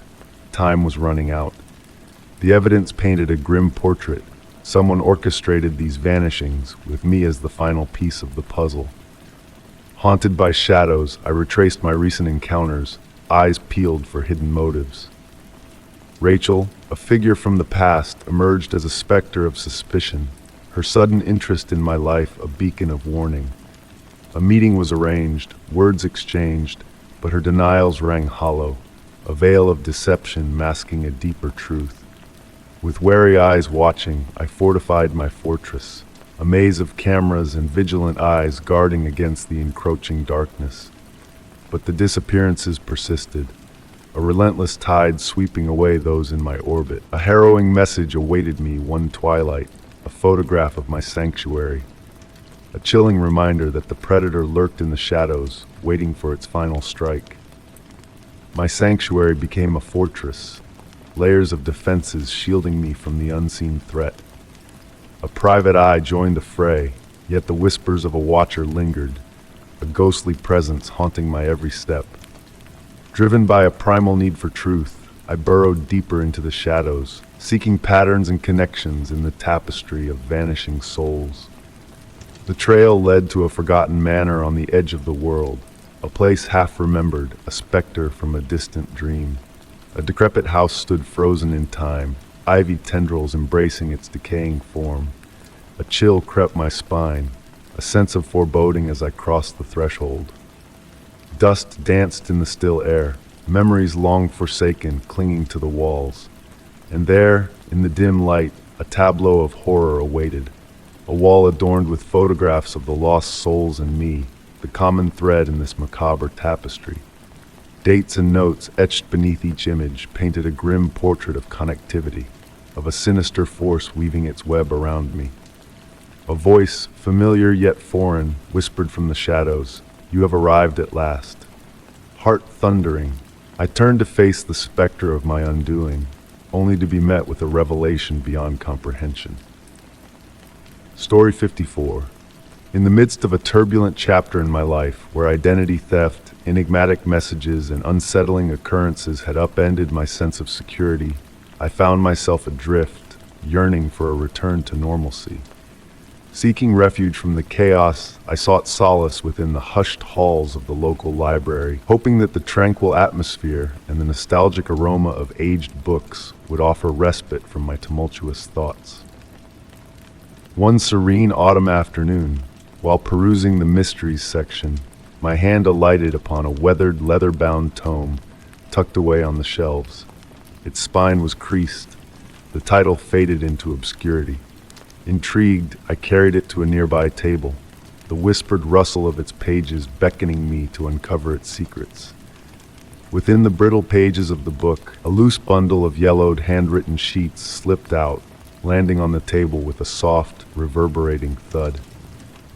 The aged manuscript, bound together with a frayed string, bore the marks of time, its edges stained and smudged, as if touched by hurried hands over the years. With a mixture of curiosity and trepidation, I delved into the contents. The writing danced between erratic musings and chilling lucidity, weaving a tapestry of words that seemed to straddle the realms of poetry and prophecy. Initially, it appeared to be a personal diary or a forgotten work of fiction, but as I read on, A creeping sense of familiarity settled over me. The author painted vivid portraits of my daily routines, delved into my family history, and recounted recent unsettling events that I had shared with no one.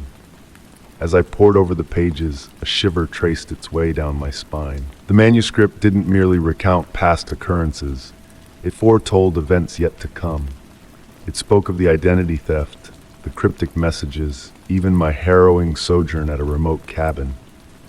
Each entry bore witness to an almost uncanny understanding of my deepest fears. But it was the final pages that held me transfixed. They spoke of a looming night, the eve of the full moon, where the past and present would converge, unveiling a truth that would shatter the fabric of reality.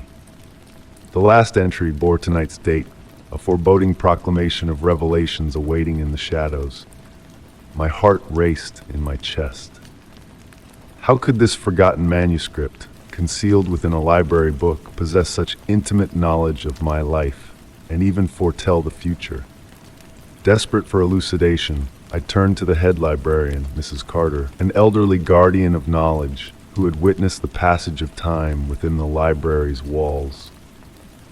With furrowed brows, she listened to my tale and, after diligent research through the library's archives, unearthed that the book had originated from an abandoned estate on the town's outskirts. The previous owner, she revealed, was a reclusive scribe consumed by an obsession with the occult and destiny, whose enigmatic disappearance had faded into local lore. Driven by a blend of fear and curiosity, I implored Mrs. Carter to accompany me to the estate that very night. Under the watchful gaze of the full moon, the dilapidated manor stood as a spectral sentinel from a bygone era, its darkened visage peering down upon us, its weathered shutters creaking in the wind. Within the confines of the mansion, we navigated through a labyrinth of antiquated furnishings and crumbling walls until we stumbled upon a study on the second floor. A sanctuary of forgotten relics, the room housed ancient manuscripts, faded maps, and peculiar artifacts, an enclave dedicated to fate, prophecy, and untold tales. At its heart stood a commanding wooden desk, buried beneath scattered pages, open journals, and handwritten notes. My gaze fixated on one tattered journal, its pages whispering of a destined encounter. They will discover the manuscript when the time is ripe. The past shall guide them, the present shall test them, and the truth shall be unveiled at last. The writer's fixation on me sent a chill down my spine, as if I were a mere pawn in a narrative penned long before my existence. The final entry, left incomplete, bore an urgent message. The convergence draws near. The name must confront the shadows and embrace the truth. Only then shall peace be found. The weight of those words enveloped me, their implications intimate and profound. Had the writer been a silent observer of my life, or was there a force beyond the natural realm at play? Departing the mansion alongside Mrs. Carter, the elongated shadows cast by the full moon trailed behind us, reaching out like ethereal fingers. A lingering sense of unease clung to me, a whisper of the writer's prophecy still echoing in the recesses of my mind. That night, in the solitude of my apartment, bathed in the silvery glow of the moon, I reflected upon the enigmatic journey that had unfolded, the manuscript, the mansion, the cryptic omens. And in a sudden epiphany, I realized the truth that had eluded me. The convergence of past and present was not a tale of external forces but an internal reckoning, a confrontation with my deepest fears, my buried regrets, and the enigmas I had evaded for far too long. The shadows of yesteryears had risen, illuminating a path toward self-discovery.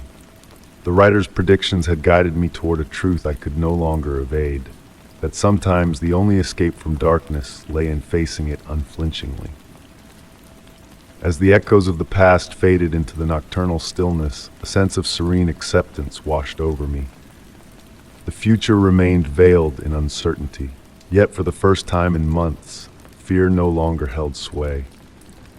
The journey ahead might be fraught with enigmas, but armed with newfound clarity, I embraced the unknown with a tranquil heart. Story 55. As the sun rose on another ordinary morning, I embarked on my usual routine, a steaming cup of coffee in hand, accompanied by a brisk walk through the peaceful neighborhood. The familiar desire to return to my home sanctuary, a place of serene tranquility far removed from the chaos of daily life, enveloped me like a comforting shroud. Upon nearing my front door, a subtle shift in the air caught my attention, a faint, unsettling draft that sent a shiver down my spine.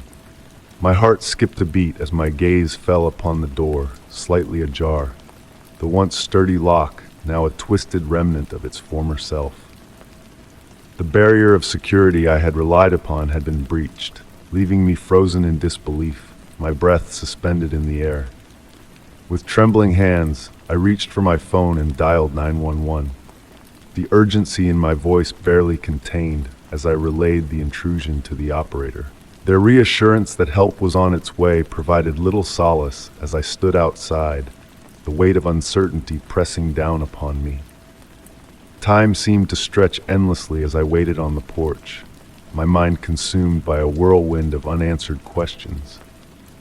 Who could have done this? And for what purpose? The shadows of doubt danced around me, taunting me with their elusive answers. The arrival of the authorities, signaled by the piercing blue lights that cut through the darkness, brought a semblance of relief. Their thorough investigation of the scene, meticulous in its detail, yielded no immediate answers.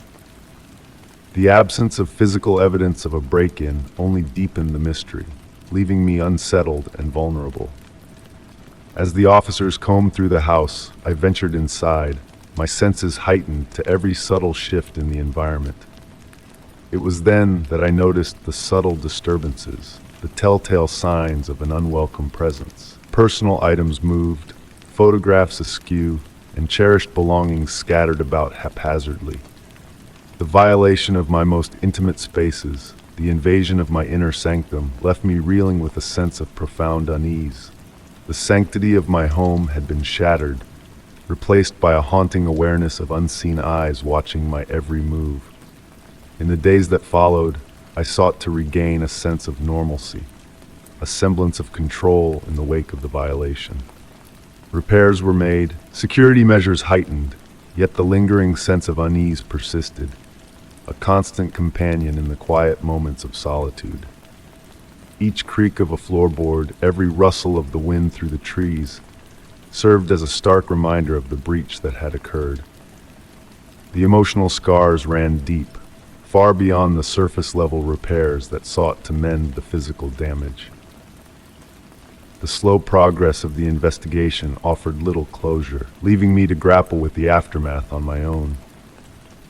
Each day became a battle to reclaim a sense of peace, to find solace amidst the echoes of that unsettling shadow that lingered in the corners of my mind. The violation of my sanctuary had left an indelible mark, a silent testament to the fragility of security and the profound impact of intrusion on the most sacred of spaces. And as I navigated the aftermath, I found myself forever changed, forever haunted by the ghost of that unwelcome presence that had dared to breach the walls of my home. Story 56. In the hushed neighborhood where shadows dance with moonlight, a subtle shift began to stir in the stillness. It was as soft as a whisper, barely noticeable at first, a fleeting sense of being observed. Mr. Thompson, the elderly figure residing in the weathered house next door, seemed to cast his gaze towards my windows a tad too frequently. His presence lingered, a silent specter in the backdrop of my daily life. At times I would catch glimpses of him standing by his window or tending to his garden, his eyes lingering on my dwelling just a beat too long.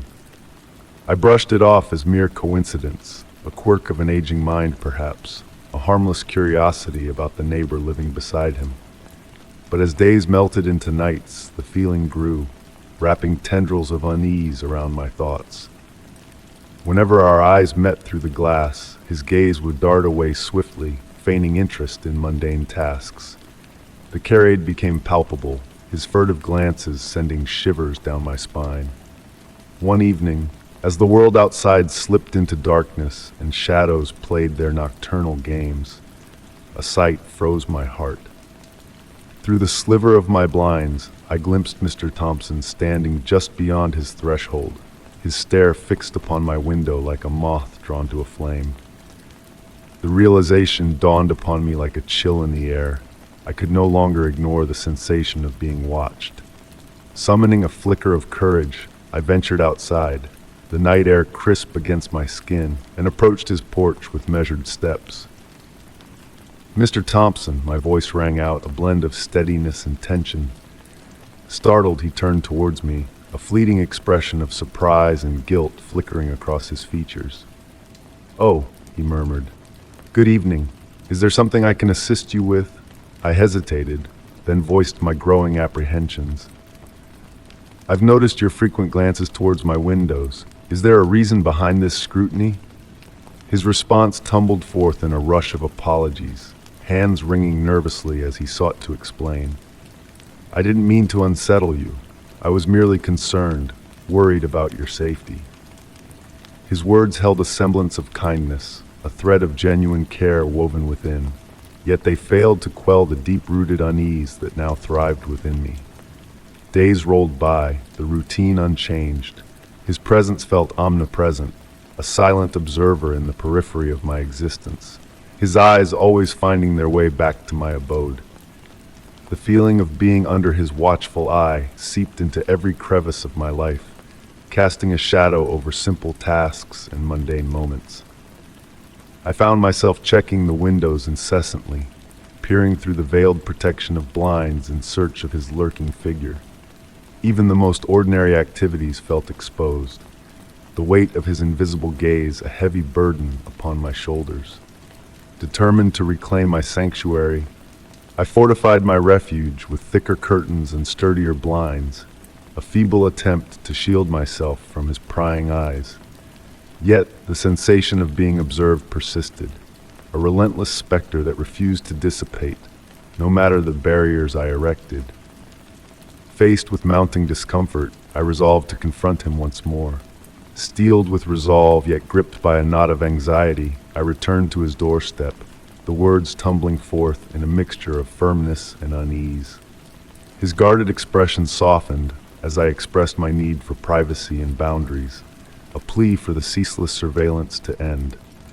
In his eyes, a glimpse of genuine remorse flickered, a hint of understanding clouding the depths of his gaze. "I truly apologize," he murmured. I had not realized the extent of my actions. My intentions were of care, tainted by the shadows of the past that haunt this neighborhood. For a fleeting moment, the tension ebbed, his demeanor less intrusive, offering a semblance of respite. Yet the lingering unease clung to me like a cloak of shadows, a silent reminder of the fragile balance between concern and intrusion. To shield myself further, I meticulously documented each encounter, every glance, every moment of his presence near my sanctuary etched into a log of unease. Seeking solace in the community, I found guidance and support, voices echoing the importance of boundaries, the necessity of safeguarding one's sanctity of space. Months melded into memories, the specter of Mr. Thompson's watchful gaze gradually receding, yet leaving an indelible mark upon my psyche.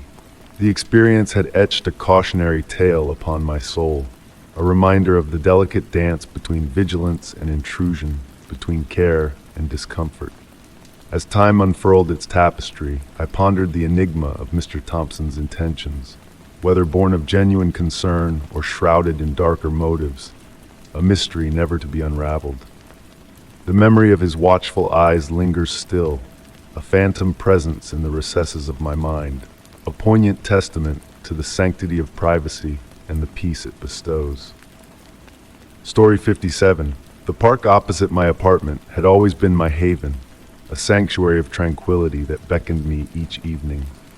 I would stroll along its meandering paths, inhaling the serene calm that washed away the day's chaos. The city lights would twinkle softly on the pond's surface, casting a mesmerizing spell that eased my mind. Amidst the hustle of the urban jungle, this park was a pause, a breath of respite where time seemed to slow down. From the moment I moved into the apartment, this green refuge became an integral part of my daily ritual. The crunch of gravel underfoot, the rustle of leaves, the distant hum of traffic, all melded into a soothing symphony that unwound my tension. It was on one of these tranquil walks that I noticed him. An elderly man, perched on a bench strategically facing my apartment building. Initially, he blended in with the other park-goers, unassuming and easily overlooked. Clad in a simple gray coat and a tilted fedora that shielded part of his face, he seemed ordinary. But as days passed, a peculiar pattern emerged. He was there every evening, like clockwork, on the same bench. His presence, not aggressive but consistent, began to feel deliberate. His stillness was unnatural, a calculated calm that set him apart. I started feeling the weight of his gaze, even when his eyes remained hidden under the fedora. A subtle unease crept over me, transforming my cherished sanctuary into a place tinged with mystery. Days turned into weeks, and the ritual persisted. I'd leave my apartment, head to the park, and there he'd be, watching, always watching. I tried to rationalize it, convincing myself he was merely enjoying the evening air, following his routine just like I followed mine. Yet deep down I sensed a difference. On a crisp autumn evening, with the scent of fallen leaves hanging in the air, I decided to confront the situation. My curiosity and growing apprehension pushed me to the edge. As I neared his bench, my heart raced, but outwardly I maintained composure. "Excuse me," I ventured, my voice steady yet tinged with uncertainty. His slow turn sent a shiver down my spine, his eyes meeting mine with an eerie calm. "I'm watching over you," he replied, his voice soft but purposeful. "Sometimes guardians are needed, even when unseen." His enigmatic words lingered, carrying a weight I couldn't grasp. It was both a comfort and a warning, hinting at something beyond my comprehension. I wanted to press for more answers, but his tranquil demeanor gave me pause. I made an excuse and left, my mind swirling with unanswered questions. That night, in the safety of my apartment, I felt exposed. The sensation of being observed lingered, growing stronger. In the following weeks, paranoia gripped me, prompting a discreet move without confiding in loved ones. I feared being labeled paranoid, delusional. But the persistent feeling of being watched was too real to dismiss. The relocation brought temporary peace. I settled into the new apartment, hoping to shake off the unnerving sense of surveillance. However, the feeling lingered, less overt but ever present. It wasn't the direct gaze of the man in the park, but a vague sense of scrutiny. I found myself double-checking locks, drawing curtains, startled by the slightest noise. The experience had altered my sense of security and privacy fundamentally. Months passed, and the man in the park became a distant memory, a figment of imagination. Yet the impact endured. I had become more vigilant, more attuned to my surroundings. The notion of a guardian, whether real or imagined, had etched itself into my psyche. Though I had left the park and the enigmatic man behind, the emotional residue of that encounter lingered. A reminder that sometimes the most unsettling experiences blur the line between protection and intrusion, care and control. Story 58. On a typical Tuesday, the world around me seemed to shift. Amidst a day filled with endless meetings and towering stacks of reports, a sense of unease crept in.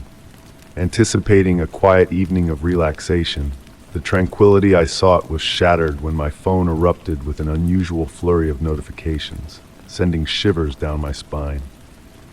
These weren't the usual work updates or social media pings. They were messages from my own contacts, each one more disturbing than the last.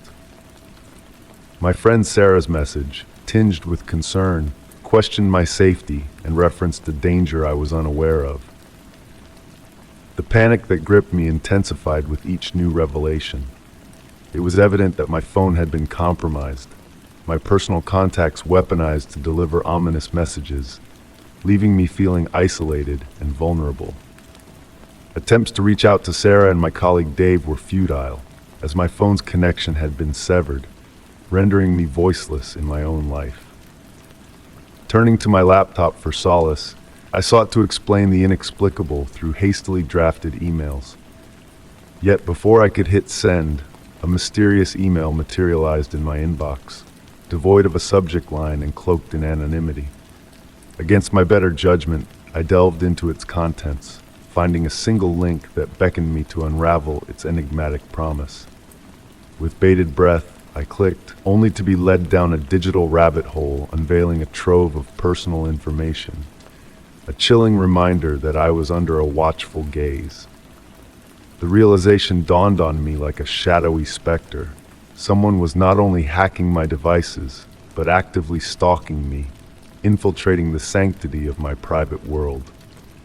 Desperation led me to seek aid from my phone provider and law enforcement, yet the elusive hacker remained beyond their immediate grasp. As the threatening messages persisted, hinting at a malevolent presence lurking just beyond my awareness, I fortified my defenses, both physical and digital. Each creak of the floorboards and rustle of the night wind served as a haunting reminder of the intrusion into my once peaceful existence. With no respite in sight, I turned to a cybersecurity expert named Alex, hoping for a glimmer of salvation amidst the encroaching darkness.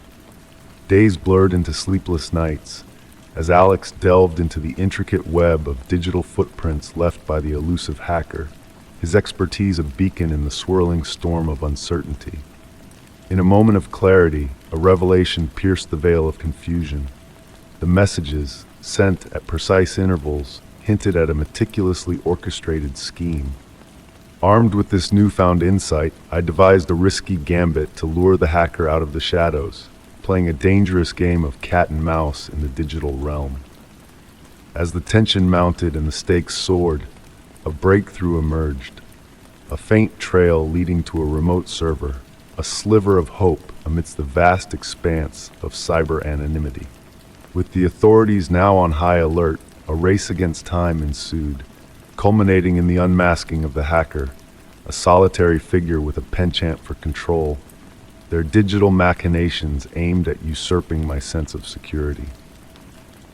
The revelation brought a mix of relief and lingering trepidation, a stark reminder of the fragility of modern existence in the face of unseen threats. Though the immediate danger had passed, the scars of the ordeal ran deep, a constant reminder of the ever-present specter of cyber intrusion. With renewed vigilance, I fortified my defenses, vowing to never again fall prey to the insidious forces that sought to erode my sense of safety.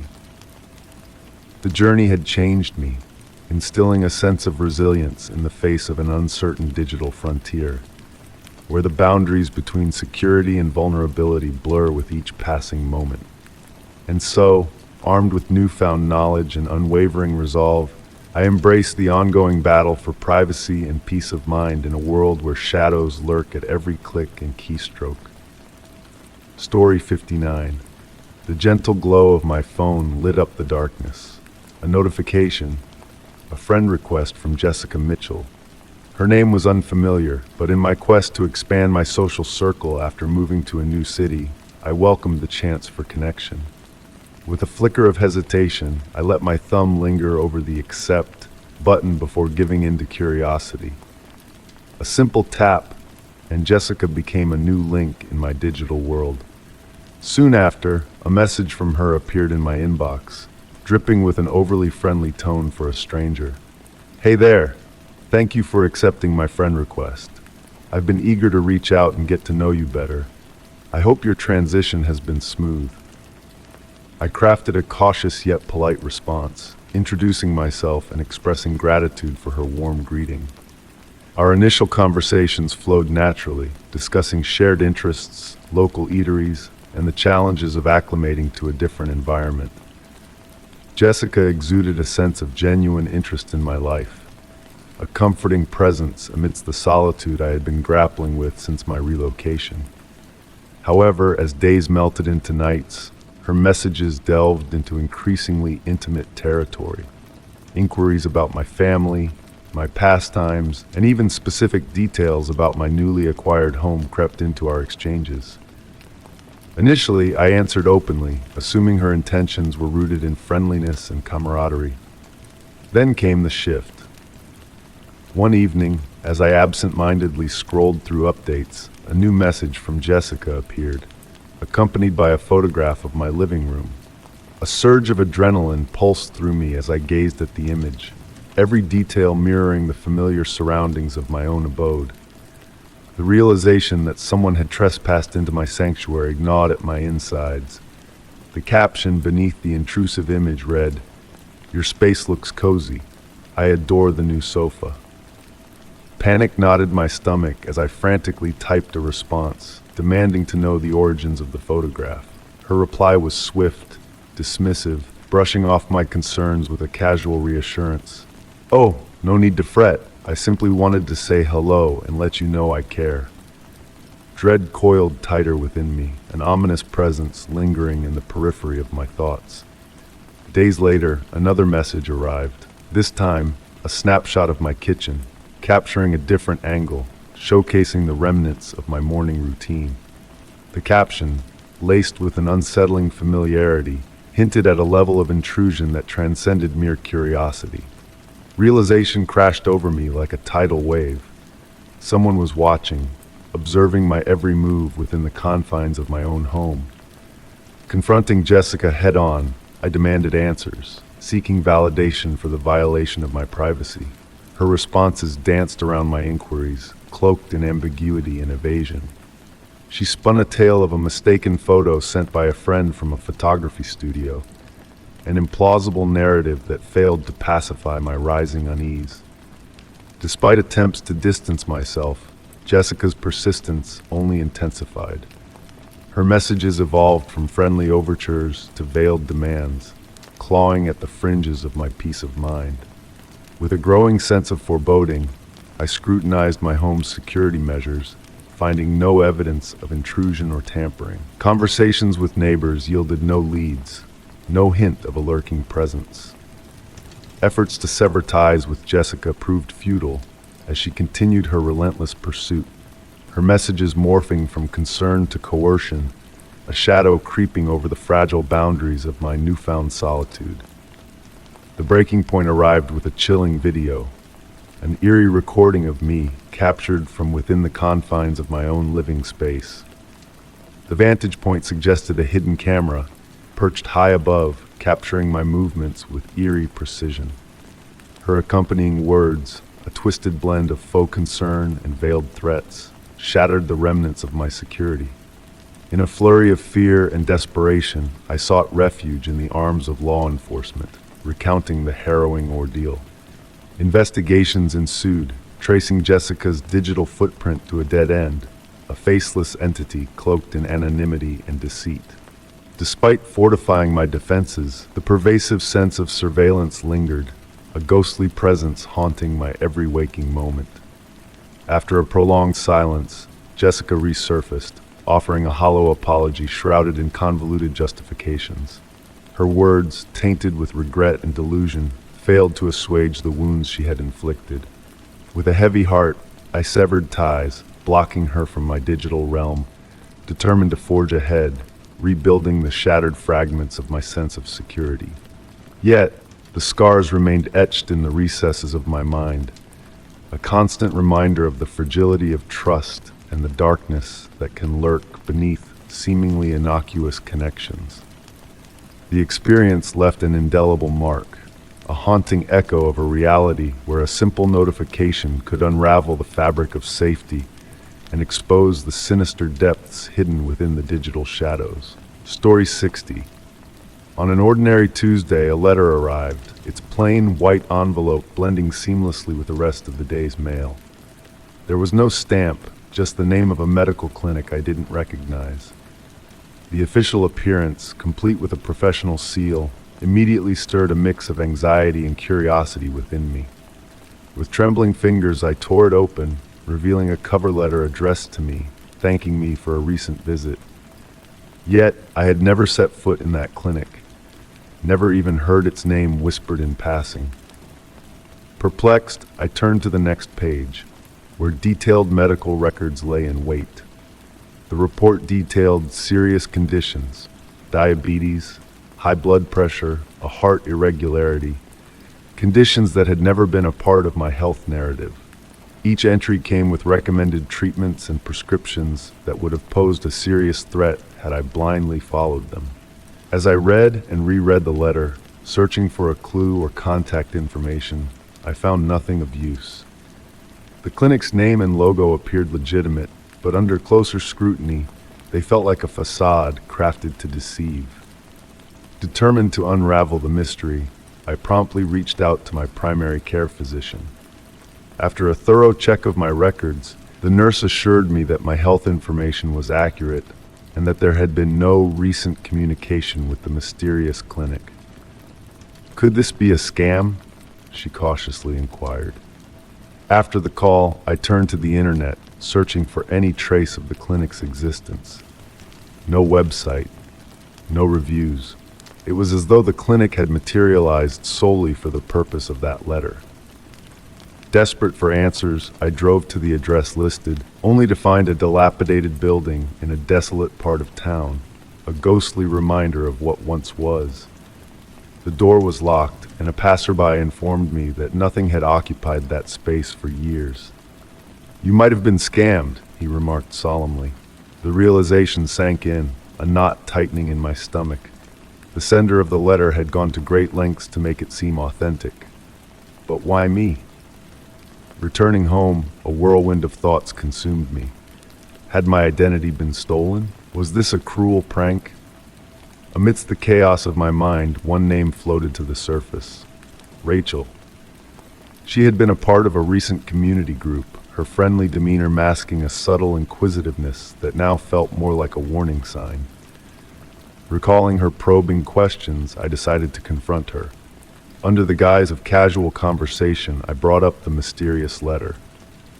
Rachel's response was detached, her words measured and rehearsed. The neutrality in her voice was unsettling, hinting at a deeper involvement.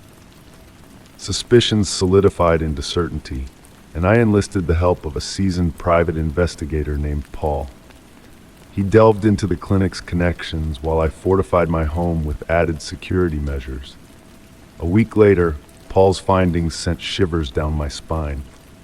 The address on the letter was linked to multiple fraud cases involving fabricated medical documents designed to confuse and manipulate unsuspecting individuals.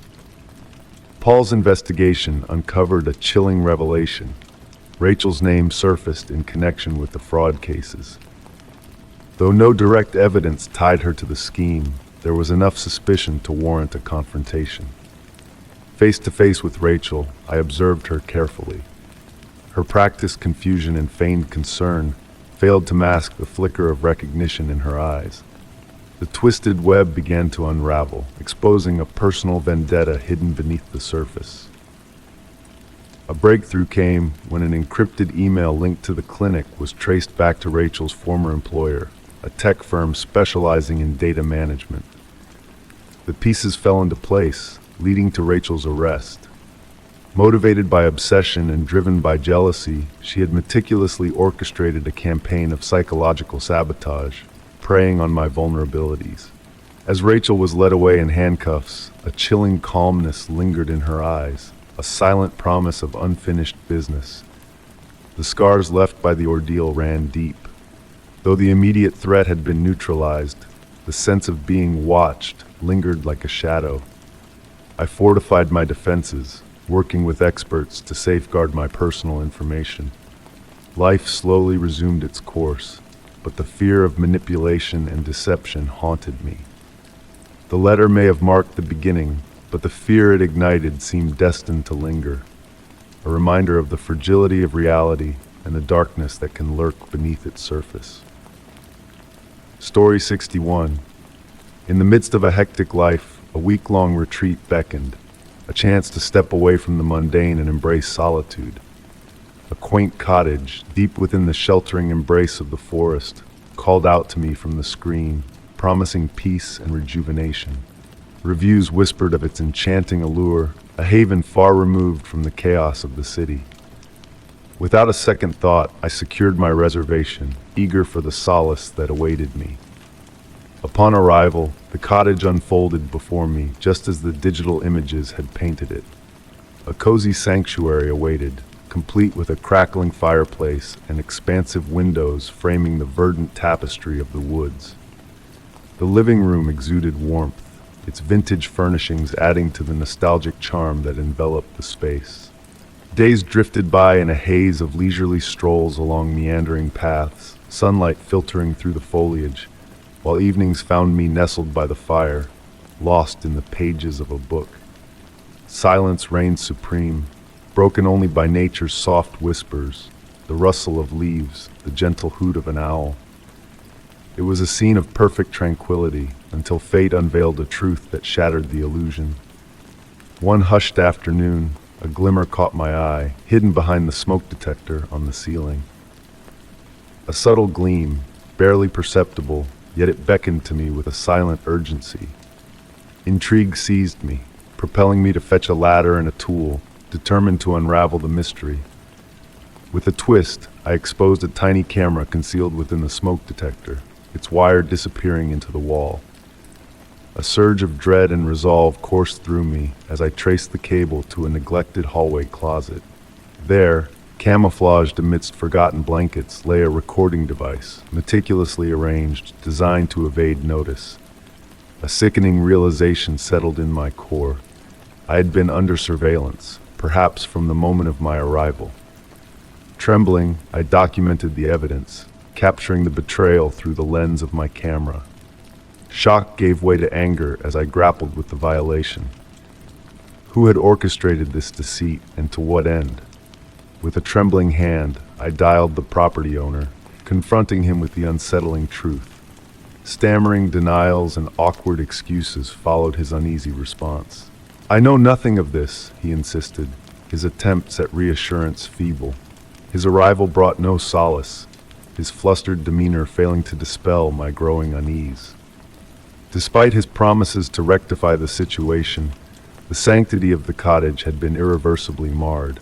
Every sound, every flicker of light now bore a sinister weight. Determined to flee this newfound unease, I hastily packed, ensuring nothing remained behind. As I departed, I left the hidden devices untouched, a silent plea for justice. Questions plagued my mind as I drove away. Was I the sole target, or a piece of a larger scheme? The violation of my privacy lingered, a haunting specter that clouded my thoughts.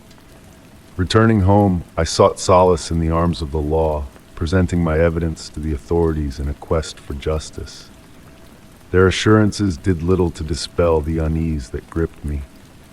Contacting the rental platform, I aimed to shield others from a similar breach of privacy. Yet the violation persisted, a shadow that refused to dissipate. The cottage, once a harbor of serenity, had transformed into a cautionary tale, a stark reminder of the fragility of trust and the necessity of guarding one's sanctum. The watchful eye of the hidden camera lingered, a silent sentinel urging vigilance and intuition. In its wake, the tranquility I sought had been replaced by a wariness, a reminder that even the most tranquil haven can harbor unseen threats. Story 62. On an ordinary Tuesday, a peculiar pull led me to the abandoned warehouse on the town's edge. Despite passing by it countless times, the sight of its crumbling brick facade against the city's modern skyline always caught my eye. But that day, a different vibe lingered in the air, a mysterious urge beckoning me to explore its forgotten corridors. The rusted steel doors stood sealed, but a smaller side entrance hung slightly ajar, inviting me in with a gentle sway in the cold breeze. A moment of hesitation gripped me, my logical mind cautioning against stepping into the unknown. Yet an insatiable curiosity overruled my instincts. With a deep breath, I crossed the threshold into the darkness within. The air inside was musty, heavy with dust and decay. Pale light filtered through broken windows, casting eerie patterns on the worn concrete floor. As my flashlight pierced the darkness, it revealed rusted machinery and stacks of forgotten crates, painting a picture of a lost era frozen in time. I navigated cautiously, my footsteps echoing through the vast expanse. The further I delved, a sense of unease crept over me. Something felt off. Then, a peculiar sight caught my eye. A section of the warehouse meticulously organized, in stark contrast to the surrounding chaos. Shelves lined with objects arranged with almost obsessive precision, resembling a personal display rather than random storage. Approaching closer, a chill ran down my spine as the familiarity of the items struck me. Among them, a worn leather notebook, lost months ago on a journey faded from memory. With trembling fingers, I opened it to find my own handwriting preserved on every page, as if frozen in time. Nearby, an old wooden box housed personal treasures believed to be lost forever, a silver locket, a long-lost watch, and even a set of keys replaced years ago. Each item meticulously placed, as if awaiting my return. A sense of dread washed over me as I ventured deeper into this curated archive of my life. Broken glasses, a childhood home photograph, sketches from college, all pieces of my past meticulously preserved, triggering a wave of unsettling realization. Amidst the array of familiar objects, stacks of journals caught my eye. Journals that shouldn't exist, weathered covers, yet the contents mirrored my own experiences with uncanny accuracy. Memories long forgotten, thoughts never shared, all laid bare in that dimly lit space. As I pored through the journals, a chilling realization dawned upon me. The entries extended beyond my known past, detailing events yet to unfold. Scattered notes littered the floor, written in a foreign hand, documenting my every move, my deepest fears, my unspoken secrets. Words like "she glances over her shoulder," "the camera remains hidden," a voyeuristic account of my life penned by an unseen observer. A heavy sense of violation gripped me, as if my every breath had been monitored, dissected, and recorded for an unknown purpose. In the shadows, I stumbled upon a binder labeled with my name, its pages filled with detailed reports on my relationships, habits, and inner struggles never voiced aloud. Fragmented thoughts scribbled in that same jagged handwriting hinted at an impending reveal, a profound connection shrouded in secrecy. Before the full weight of the discovery could settle, a faint rustling pierced the silence from afar. Panic surged through me, urging a swift escape.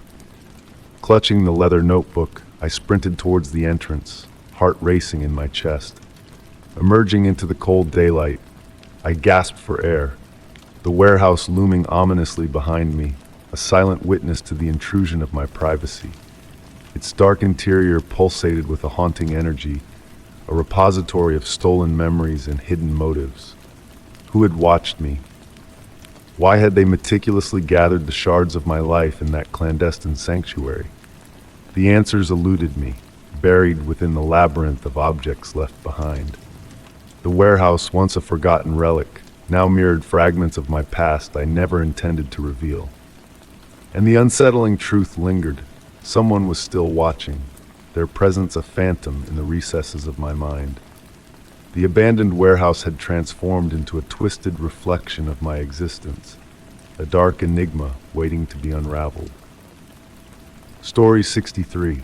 As my neighbor Robert disappeared mysteriously, my initial worry soon turned into a lingering sense of unease. Robert had always been a quiet presence, his gentle smile and antique clocks defining his presence in our building. But when weeks turned into silence, his absence became deafening. The police brushed off his vanishing act as voluntary, but I couldn't shake the feeling that something was amiss. Intrigued by the enigma of Robert, I felt a pull to uncover the truth behind his sudden departure. Robert's apartment, once a sanctuary behind a closed door, now stood abandoned, a testament to a life paused.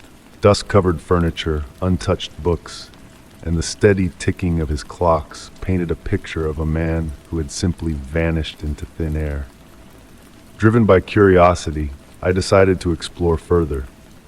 Under the pretense of leaving a note about unpaid rent, I obtained the spare key and stepped into his silent abode. The stillness inside was palpable, as if time itself had frozen in that moment. Among stacks of letters and old photographs, I stumbled upon a yellowed letter addressed to me in Robert's elegant script. With trembling hands, I unfolded the message, revealing unsettling words of warning. Robert had been delving into shadows of my past, uncovering truths that I had long forgotten or deliberately ignored. Intrigued and unsettled, I began my own investigation into my past, unearthing fragments of memories and connections that seemed to blur the line between reality and fiction. Strange gaps in my recollections, disappearances of acquaintances, and odd reactions from old friends painted a picture of a past I had never fully comprehended. Returning to Robert's apartment became a ritual, each visit peeling back layers of his cryptic world. His meticulous research on the occult and secret societies hinted at a darker reality lurking beneath the surface. The dates in his diary aligned with pivotal moments in my own life, leading me to question the coincidences that bound us together. As I delved deeper, a sinister presence seemed to shadow my every move.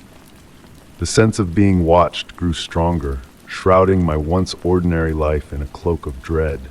The investigation that began as a mere curiosity now felt like a descent into a nightmare, with the walls of my reality closing in around me. The choice to confront the darkness or retreat gnawed at me. In the end, I chose to step back, to let the shadows of the past remain undisturbed. Some truths, I realized, are better left buried, their weight a constant reminder of the dangers that lurk in the pursuit of forbidden knowledge. The shadows linger, a silent testament to the mysteries that elude our understanding, a reminder of the darkness we dare not confront. Story 64. It was a typical Tuesday morning when the first puzzle piece found its way to me. Nestled among the mundane bills and unwanted mail, it almost escaped my notice. But a plain envelope, devoid of any markings, peeked out shyly from behind a glossy catalog. My name, elegantly scripted, adorned the front with no hint of a sender. Within lay a solitary puzzle piece portraying a weathered house, entangled in vines and surrounded by barren trees. The house stirred a strange sense of recognition within me, a memory just out of reach. On the reverse side, a cryptic message was delicately inscribed. You remember this, but you don't remember why. I brushed it off as a peculiar jest and set it aside, focusing on the day's mundane chores. Yet, come the next morning, another envelope appeared on my doorstep. Inside awaited a second puzzle piece, this time depicting a cluttered desk adorned with aged letters and faded photographs. The message on this piece declared, "Piece by piece, you'll remember." As the days drifted by, 5 more puzzle pieces graced my mailbox, each revealing a different fragment of the same eerie tableau. A dimly lit study, furniture cloaked in dust, and a crooked family portrait hanging askew on the wall. With each new piece, my disquiet deepened. The scene felt disconcertingly familiar, akin to a half-remembered dream from a bygone era. Time passed, and the pieces continued to arrive, each one adding to the enigmatic narrative. Unable to ignore them any longer, I cleared a space on my dining table and embarked on assembling the puzzle. Gradually, the disjointed pieces coalesced into a detailed study room. The same desk, the same faded portrait, and notably, an open leather-bound book bearing an ominous inscription in an ancient script unknown to me. The longer I gazed upon the puzzle, the more intense the feeling of recognition grew, yet its origin eluded me. Then, a final envelope graced my presence. Inside lay the ultimate piece of the puzzle, alongside a typed letter. "You've done well. Now you must understand. The house and the puzzle belonged to someone close to you, someone who vanished under mysterious circumstances. Seek the answers within the book depicted. Discover it, and the truth shall be unveiled."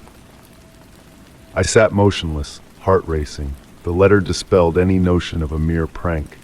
My thoughts gravitated towards my family, seeking forgotten truths, concealed narratives, anything that might elucidate this haunting message. That night, I sought out my parents. With care, I laid out the completed puzzle and the letter before them. A palpable tension hung in the air as my mother, hands trembling, reached out to touch the edge of the puzzle. "That house," she murmured, her complexion drained of color. "It belonged to your Aunt Margaret before she vanished." A knot twisted in my stomach. Aunt Margaret had disappeared during my childhood. The official story claimed she had moved away, cutting ties with the family following an unresolved conflict. Yet an eerie silence had shrouded her departure. No calls, no letters, just a void. "The book," my father interjected, gesturing towards the aged tome depicted in the puzzle. Margaret had a penchant for antiquated books, but that one, it held secrets. She claimed it harbored revelations about our lineage, discoveries made just before she departed. Driven by a blend of dread and resolve, I knew my course. I located the house, a decrepit shell enveloped in vines, its windows vacant like lifeless orbs. With a heavy heart, I pushed open the decaying door, stepping into a realm of the past. The interior mirrored the puzzle's depiction with eerie precision. Dust-laden furnishings, forgotten trinkets, and strewn papers cluttered the space. My flashlight flickered as I approached the desk from the puzzle, still laden with ancient manuscripts and weathered books. And there, as foretold, lay the book, untouched, awaiting discovery. Contemplating its contents, I hesitated before delving in. The initial pages brimmed with cryptic symbols and faded ink, inscrutable at first glance. Yet, deeper within, a handwritten journal surfaced, Margaret's. Her entries chronicled the unveiling of long-concealed family truths, betrayals, hidden identities, and a sinister legacy intertwined with the very abode I now stood within. The final passages bore a tone of desperation and fragmentation. They are aware of my revelations. The book is the key, yet it also carries a curse. Abruptly, the entries ceased. Before I could fathom the weight of these revelations, a soft rustling reached my ears, a whisper of fabric against wood. My flashlight trembled as I whirled around, but the house remained silent, its shadows deeper than before. Clutching the book tightly, I fled into the chill of the night, breath catching in my throat. The house loomed behind me, knowing and dark, its mysteries unearthed yet far from comprehended. Returning home, I secured the book within a locked chest, its presence lingering heavily in my mind. The puzzle pieces, no longer mere playthings but harbingers of a chilling truth, had led me to revelations my family had strived to bury. Aunt Margaret hadn't vanished of her own accord. She had been ensnared by the same enigmas now staring back at me from the ink-stained pages. The past wasn't a mere specter, it was a patient entity. And deep down I sensed the puzzle remained incomplete, waiting for its final piece. Story 65. The initial message slipped into my inbox on a dreary Tuesday morning, nestled amidst a sea of mundane emails and digital clutter. Its subject line, innocuously simple, "We need to talk." Intrigued yet unsuspecting, I clicked open the email, only to feel a sudden plummet in my stomach as I absorbed the chilling words within. "Hello, my name. I've been watching you. I hold secrets of yours that beg to remain hidden. Should you defy my wishes, rest assured, your deepest truths will be laid bare." The message bore no signature, only a peculiar unknown symbol marking its presence. An attachment revealed a photograph of myself departing my apartment, captured from a distance. The realization that someone had been observing me sent a surge of fear coursing through my veins. I scoured my inbox for further clues, but the enigmatic message stood alone, shrouded in mystery. Was this a cruel prank or a more sinister threat? Contemplations of involving the authorities flickered through my mind, yet uncertainty gripped me. The message lacked clarity, an ambiguous demand, no obvious crime. Perhaps ignorance was the safest refuge. The following day ushered in a second email, extinguishing any remnants of doubt. This time, it bore intimate details, insights into my mother's recent health struggles, and a family outing we had been planning. Confidences shared with only a select few. Transfer $10,000 to the offshore account provided within 48 hours or face exposure. Enclosed within was a dossier more invasive still. Private messages, social media screenshots, and even excerpts from my personal files. They possessed a window into my life that defied comprehension. Panicked, I reached out to the authorities. An investigation was launched, yet the digital trail led only to dead ends. Anyone could be behind this, the detective cautioned gravely. Exercise caution. But vigilance proved insufficient. The emails persisted, each one delving deeper into my privacy, tracing my every move, and recounting conversations held in the sanctity of my home. The revelation that someone could peer into my life with such precision sent shivers down my spine. A particular message bore a video clip. As I played it, my breath hitched at the sight of myself slumbering in my own bed, oblivious. The caption taunted, "We're closer than you realize." My sanctuary shattered, leaving me unable to rest, unable to find solace. Every creak, every shadow felt ominous, alive. Security cameras were installed, locks reinforced, nights spent away from my dwelling, yet the messages persisted, an unyielding presence. Then came the most harrowing ultimatum to date. Infiltrate the secure facility at 12th and Main. Retrieve the Project Solace files. Fail, and your family's darkest secret sees the light of day. Trapped in a web of coercion, bound by invisible chains, a choice between ruin and transgression loomed before me. Reason bowed to desperation. Driven by fear and a primal instinct for survival, I meticulously plotted the break-in.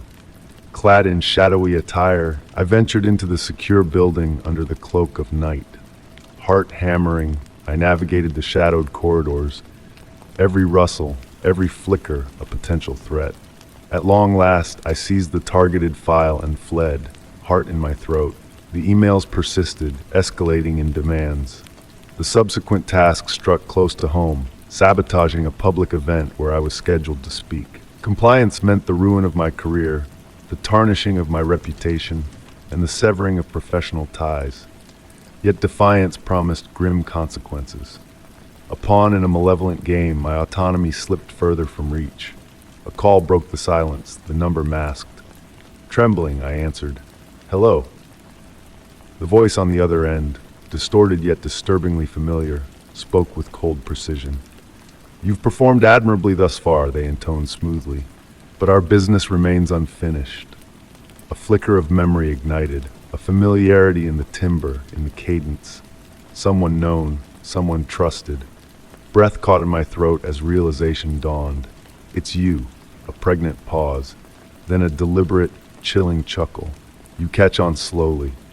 Days later, armed with scant evidence, I confronted the culprit. Denials faltered beneath pressure, culminating in a confession wrung from guilt and fear of exposure. A figure from within my closest circles, a friend twisted by envy, resentment, and a lust for dominance. They had orchestrated the entire nightmare, exploiting my trust, manipulating the facets of my private existence. Law enforcement intervened, apprehending them on a litany of charges. As the truth unfurled, I bore witness to the depths of their deceit, months of surveillance, breaches into my devices, and mastery of my strings from the shadows. Even post-arrest, the wounds lingered. The betrayal cut deeper than the crimes themselves. Trust became a fragile illusion, my haven a stark reminder of the ease with which my life had been invaded. Therapy sought, a slow mending of my fractured sense of security. Online fortifications bolstered, passwords changed, access to my personal realm restricted. Time dulled the edges of fear, yet the scars endured. Hypervigilance became my shield, wariness my armor against the tenuous boundary between privacy and exposure. A resilient ember flickered within. They had sought to break me, yet I endured. Never again would I permit such dominion over my existence. Story 66. The night I spent in my new home was calm, almost eerily so.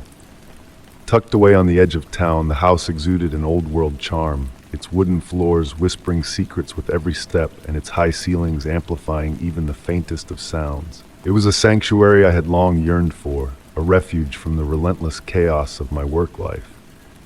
Far from the city's clamor, it appeared to be the perfect escape. As I settled into bed, the silence wrapped around me like a blanket. The only disruptions were the occasional creaks and groans of the house settling into its own history. Initially, the stillness was soothing, lulling me towards slumber. But just as sleep began to embrace me, a soft, rhythmic sound tiptoed into my consciousness. It was so delicate that I questioned if it was merely a fragment of my imagination. Dismissing it as the house's settling bones or the wind dancing through unseen cracks, I chuckled at my own unease before surrendering to the night. Yet, as the days unfolded into nights, the sound grew bolder. A gentle tapping, resembling distant footsteps, tiptoed its way into my realm, muffled and tentative. Each time it stirred me from my rest, I rose to seek its elusive origin. Armed with a flashlight, I combed through the house, inspecting every nook and cranny, only to confront emptiness. Locked doors, secured windows, and an eerie silence that seemed to conspire with my disquietude. Convinced it was a trick of my mind, I returned to bed. With passing weeks, the footsteps grew more defined, more purposeful. They followed a pattern I soon recognized, commencing in the hallway, traversing the kitchen, then veering towards the bedrooms. Though no sight accompanied the sound, its vividness made it impossible to ignore. Nights evolved into a test of endurance. I lay rigid in bed, alert and waiting for the footsteps to resume their haunting journey. And they unfailingly did. One night, while engrossed in TV in the living room, the footsteps resurfaced. Starting faintly, they gradually swelled, as though an invisible presence was pacing through the house. The rhythm was unwavering, the sound deliberate. I muted the television, my heart racing in sync with each step's echo. They drew nearer, echoing through the walls. Clutching my flashlight, I ventured from room to room, hunting for the phantom's source. I scrutinized every shadow, every concealed crevice, yet the house remained as vacant as ever. Still, the sound lingered, now distant, almost taunting. Fear metamorphosed into obsession over time. I bolstered the locks on doors and windows, obsessively verifying their security. But to no avail. The footsteps endured. When I confided in loved ones, their reassurances were gentle but dismissive. Just the house settling, they consoled. You're just stressed. I desired to believe them, yet the sound's precision, its tangible reality, defied mere imagination. One evening, I resolved to capture it. I positioned a recorder in the hallway, staying awake, vigilant. Hours elapsed, until, as predictable as the dawn, the footsteps commenced. I let the recorder roll, my heart drumming to its eerie beat. The ensuing morning, I replayed the recording. The footsteps were unmistakable, yet what chilled me to the core was the faint whisper that accompanied them. Soft, nearly imperceptible, yet undeniably present. Though the words eluded me, their mere presence sent shivers down my spine. Desperate for elucidation, I summoned a team of paranormal investigators. Equipped with cameras and gadgets, they were eager to unravel the enigma. Their night-long vigil yielded footage of every creak and sigh, yet their conclusions were inconclusive. Just the usual sounds of an old house, they concluded. Their lack of answers deepened my trepidation. One fateful night, the footsteps drew nearer than ever. Startled awake, I discerned the pacing just beyond my bedroom threshold. My breath hitched as I lay paralyzed under the covers, the deliberate rhythm resounding around me. Summoning bravery, I threw open the door. The hallway lay barren, yet the sound enveloped me, as though the walls themselves whispered the echoes. "Is someone there?" I called out, voice quivering, only to be met with silence. The footsteps ceased, leaving behind a suffocating stillness heavier than the sound itself. Shortly after, while rummaging through the attic, I stumbled upon a peculiar find. A dusty, leather-bound journal concealed amidst aged boxes. It belonged to a previous resident. Leafing through its brittle pages, I unearthed accounts of their own encounters with the footsteps. Sleepless nights, relentless pacing, escalating terror. The final entry culminated in an ominous message. The echoes of the past never fade. Following the journal's discovery, the footsteps began to fade, as though their purpose had been fulfilled. Yet, the house never embraced complete tranquility. On dark, windless nights, when the world held its breath, I could almost swear I heard them again, faint, distant, a reminder that some echoes linger eternally. Story 67. On a cool autumn evening, the realization dawned on me like a whisper in the wind. My car was gone. Stepping outside, the empty space where it once sat greeted me silently. It wasn't just the absence of the vehicle that unsettled me, but the violation, the knowledge that something so personal had been taken without a trace. Contacting the authorities, filing a report, and adjusting to life without my car became a tedious routine. Days blurred into frustration as I navigated through arranging alternative transportation, managing appointments, and coping with the inconvenience like a weary traveler climbing a steep hill. The updates from the police were scarce, each passing day eroding my hope of ever seeing the car again. Then, in a twist of fate, it reappeared as mysteriously as it had vanished. A call from the police informed me that my car had been recovered and returned to the exact spot from where it had been snatched. Relief washed over me, but beneath it lurked a shadow of unease. How had it been brought back so precisely, as if following a script too perfect to be real? Inspecting the car, everything seemed normal. No signs of tampering, no hints of a forced entry. But as I settled into the driver's seat, a glint under the chair caught my eye. A small black box lay hidden, inconspicuous yet ominous. Retrieving it cautiously, my heart quickened. What secrets did it hold? And who had placed it there without my knowledge? At home, I examined the device, a tiny enigma in my hands. It resembled a recording gadget. Curiosity overshadowed caution as I connected it to my computer. Within moments, the screen filled with audio files, each a snippet of my life. The sound of my own voice, conversations with friends, mundane phone calls, all captured without my consent.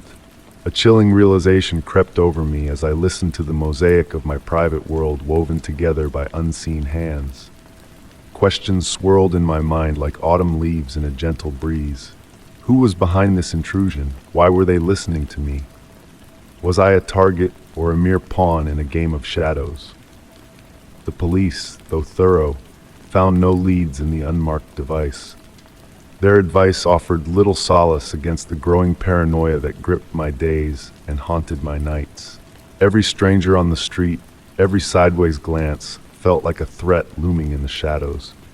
Security cameras became my silent sentinels, vigilantly watching over my home and car. Changing routines, avoiding predictability, became my shield against the unseen eyes that I felt following me. Therapy became my refuge, guiding me through the labyrinth of fear and uncertainty. Slowly, I learned to separate rational concerns from the phantoms of my mind. Time passed, the immediate terror waning, but the memory of the device lingered like a ghost in the shadows. The mystery remained unsolved, the identity of the intruder unknown, leaving a scar on my sense of security. Yet from the darkness emerged a flicker of resilience. The experience reshaped my perception of personal safety, emphasizing the need to protect not just physical spaces, but the invisible threads of our lives. In a world where privacy is a fragile treasure, I discovered the power of vigilance and the importance of guarding the sanctity of our private moments. And so I moved forward, carrying the weight of the unknown with a newfound sense of awareness in the quiet whispers of the night. Story 68. It began subtly, a whisper in the digital wind that caught my attention on a serene Sunday morning. A post, hauntingly detailed, painted a portrait of my life in unnerving accuracy. Accusations like venomous arrows were aimed at me, someone I thought I knew so well.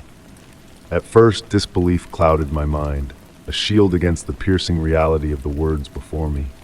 But as I delved deeper, a knot twisted in my stomach, a primal instinct signaling danger.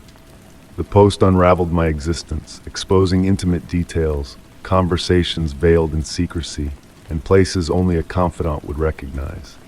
The cloak of anonymity draped over the accusations intensified the dread, whispering of a malevolent force pulling the strings from the shadows.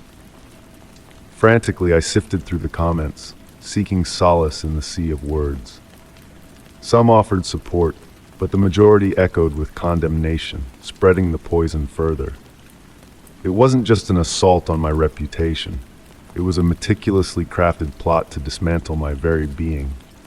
Panic surged within me, urging me to act swiftly. My trembling fingers crafted a heartfelt response, a plea for understanding in a storm of accusations. I refuted each claim, extending an olive branch of cooperation in the face of adversity. The words, like a lifeline, were cast into the digital realm, hoping to quell the storm that threatened to consume me. Despite my efforts to extinguish the flames of slander, the inferno raged on. Each defense I mounted only seemed to fuel the fire, trapping me in a cycle of suspicion without end. The accusations bore the mark of an insider, too intimate to dismiss as mere fabrications. The fear gnawed at me, a silent predator lurking in the shadows of my mind. Days blurred into nights, anxiety becoming a constant companion, robbing me of the solace of sleep.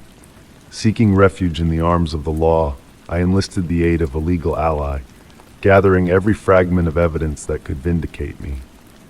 Statements were given, alibis laid bare, as I opened myself to scrutiny in ways I never imagined. Simultaneously, I embarked on my own quest for truth, scrutinizing past grievances and potential enemies with a newfound intensity.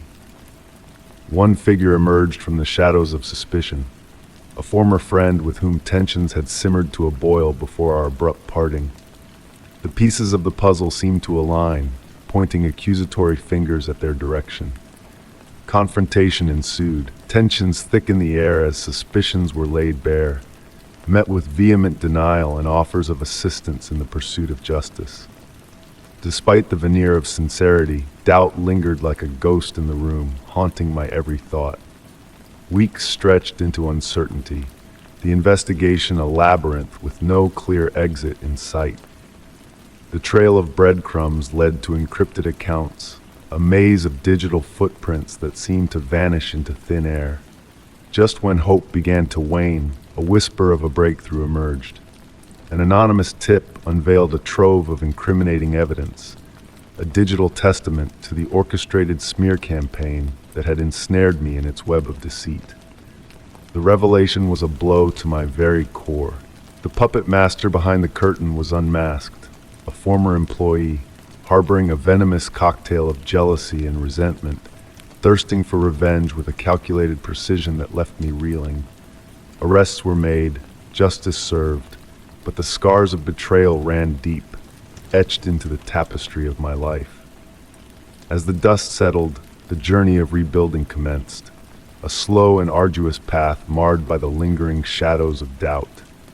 Though exonerated in the eyes of the law, the whispers of suspicion lingered in the periphery, tainting relationships and leaving wounds that refused to fully heal.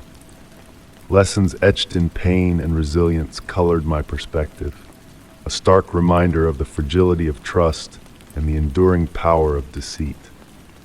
The shadows of that dark chapter still dance at the edges of my consciousness, a reminder of the fragility of existence and the resilience of the human spirit. Though the scars may never fully fade, I stand firm in my resolve to forge ahead on my terms, a survivor of the shadows, embracing the light of a new dawn. Story 69. As I stepped into my new abode, a place I thought would be the start of a thrilling chapter in my life, little did I know that the charming century-old property held secrets waiting to be unraveled. Situated on a serene street in a neighborhood steeped in history, shaded by towering, verdant trees, it appeared to be a dream come true. But dreams have a way of weaving into nightmares. The initial weeks passed by uneventfully, filled with the joy of settling into my new home. The house revealed its idiosyncrasies. A persistent leak here, a stubborn door there. I dismissed them as the expected peculiarities of a residence of its vintage. Then came the mysterious puddle. One morning, upon entering the kitchen, I was met with a spreading pool of water. Not just a mere trickle, but enough to make me question if I had left the faucet running amiss. A plumber arrived promptly, inspected the pipes, and reassured me that all was well. "Faulty seal," he explained. "Common in old houses. Just keep an eye on it." I hoped that would be the end of it. Alas, I was mistaken. A few days later, a crack appeared along the living room wall. Initially inconspicuous, it seemed to grow wider with each passing glance, snaking like ivy across the plaster. Concerned, I summoned a contractor named Bob. Upon surveying the fissure, he nonchalantly remarked, "Old houses settle. It's the natural wear and tear. Nothing to fret about." Despite my desire to believe him, the anomalies became harder to dismiss as time progressed. One evening, upon returning home, I discovered the living room in disarray. The sofa had been shifted to a distant corner, facing away from the TV, the coffee table awkwardly placed at the room's center, and the books on the shelves rearranged without rhyme or reason. Perplexed, I pondered if I had inadvertently caused this chaos and forgotten. The unsettling notion lingered, but I attributed it to fatigue or stress. Then the bedroom door began unlocking itself, defying my nightly ritual of securing it before retiring. Unfamiliar, smudged fingerprints materialized on the bathroom mirror, their shapes nebulous yet unmistakably foreign. The tipping point arrived when my neighbor contacted me at work. "I saw a man in a black jacket roaming your property," she disclosed. Upon my return, the intruder had vanished, leaving my shattered porch light and toppled garden gnome as eerie remnants. The police were alerted, yet lacking evidence. They were unable to offer substantial assistance. The convergence of these events, the cracks, the disturbances, the unwanted visitor, became overwhelming. Bob, ever pragmatic, attributed it all to the house's personality, settling walls, aged fixtures, and my overactive imagination. However, I couldn't reconcile with that rationale. Driven by desperation, I delved into the property's past. The local library yielded little, no significant events, no peculiar records. The house appeared as a blank canvas, its history mysteriously erased. Meanwhile, the disturbances intensified. Cracks sprawled across additional walls. Water stains manifested on ceilings devoid of plumbing. Upon a return home, I encountered the kitchen cabinets flung open, shattered dishes strewn across the floor. The sensation that the house was resisting me, pushing back against my presence, became undeniable. Demanding a comprehensive investigation, Bob reluctantly enlisted a team of structural experts. After painstaking scrutiny, their verdict mirrored past assurances. The house shows signs of aging. These are common issues for a property of its era. Unconvinced, I sought out the former owner. Initially hesitant, they eventually divulged their own encounters with inexplicable phenomena. Furniture rearranged, unexplained sounds, doors unlocking autonomously. They hastened to sell the property, leaving its enigmas for another to decipher. That person turned out to be me. Unable to endure the house's history, or lack thereof, I packed my belongings and departed, leaving behind the cracks, the leaks, and the eerie disturbances. To this day, the house stands, shrouded in enigma, its inviting exterior concealing an unsettling verity. I have since found solace in a new dwelling, where surprises are confined to squeaky floors and creaking stairs, devoid of deeper mysteries. Yet, the time spent in that house remains etched in my memory, a poignant reminder that certain places harbor secrets, and some secrets are destined to remain veiled. Story 70. In the stillness of the digital realm, a whisper began. Soft, unassuming messages slipped into the inbox of my social media, like gentle ripples on a quiet pond. At first, they were mere echoes in the vast expanse of online chatter, generic greetings from a faceless account. "How's your day?" they would inquire, or "nice post." I brushed them off as background noise, the hum of the digital world. But then the whispers grew bolder, more personal. One message pierced the veil of my indifference. "I hope dinner with Alex went well. You seemed to have a good time." My heart skipped a beat. Alex and I had dined together the previous evening, a secret shared only between us.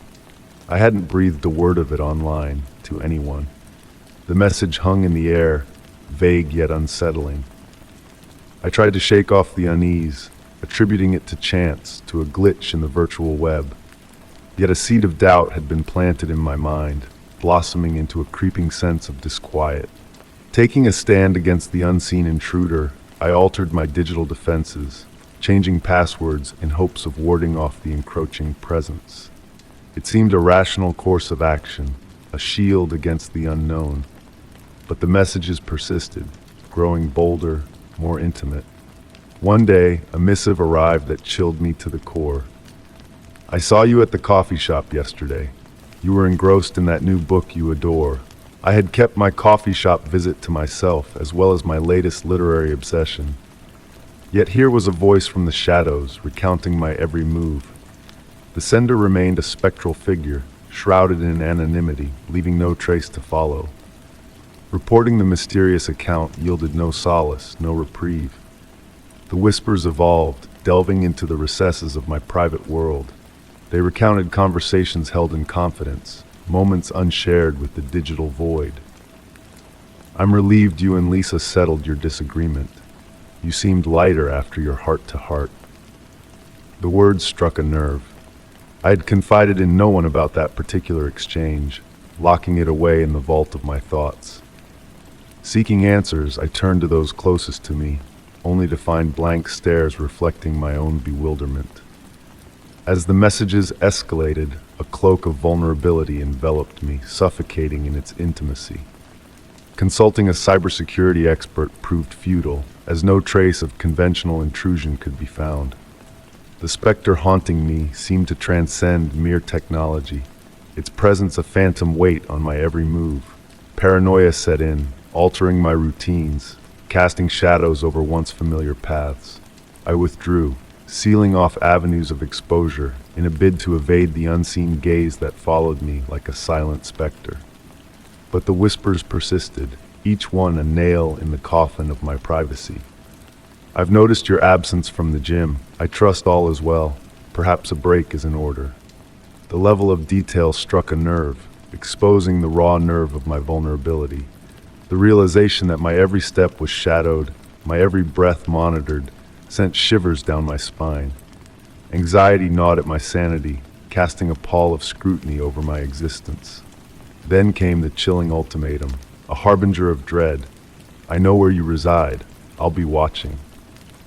Panic gripped me, driving me to seek aid from the authorities. The police launched a fruitless pursuit, hampered by the elusive nature of the digital phantom. Security measures were implemented, yet the sense of being observed lingered like a ghostly presence, unseen yet palpable. And then, as swiftly as it had begun, the whispers fell silent.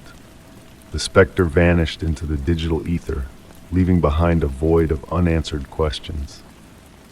The absence should have brought relief, but instead, it left a void, a tale left untold. The enigma of the unseen observer remained unsolved, a shadow cast over my every interaction, my every glance. In the aftermath, I sought to reclaim a semblance of normalcy, yet the scars of intrusion ran deep. The breach of privacy served as a stark reminder of the fragile boundaries that technology can erode, of the unseen forces that shape our lives in ways unseen.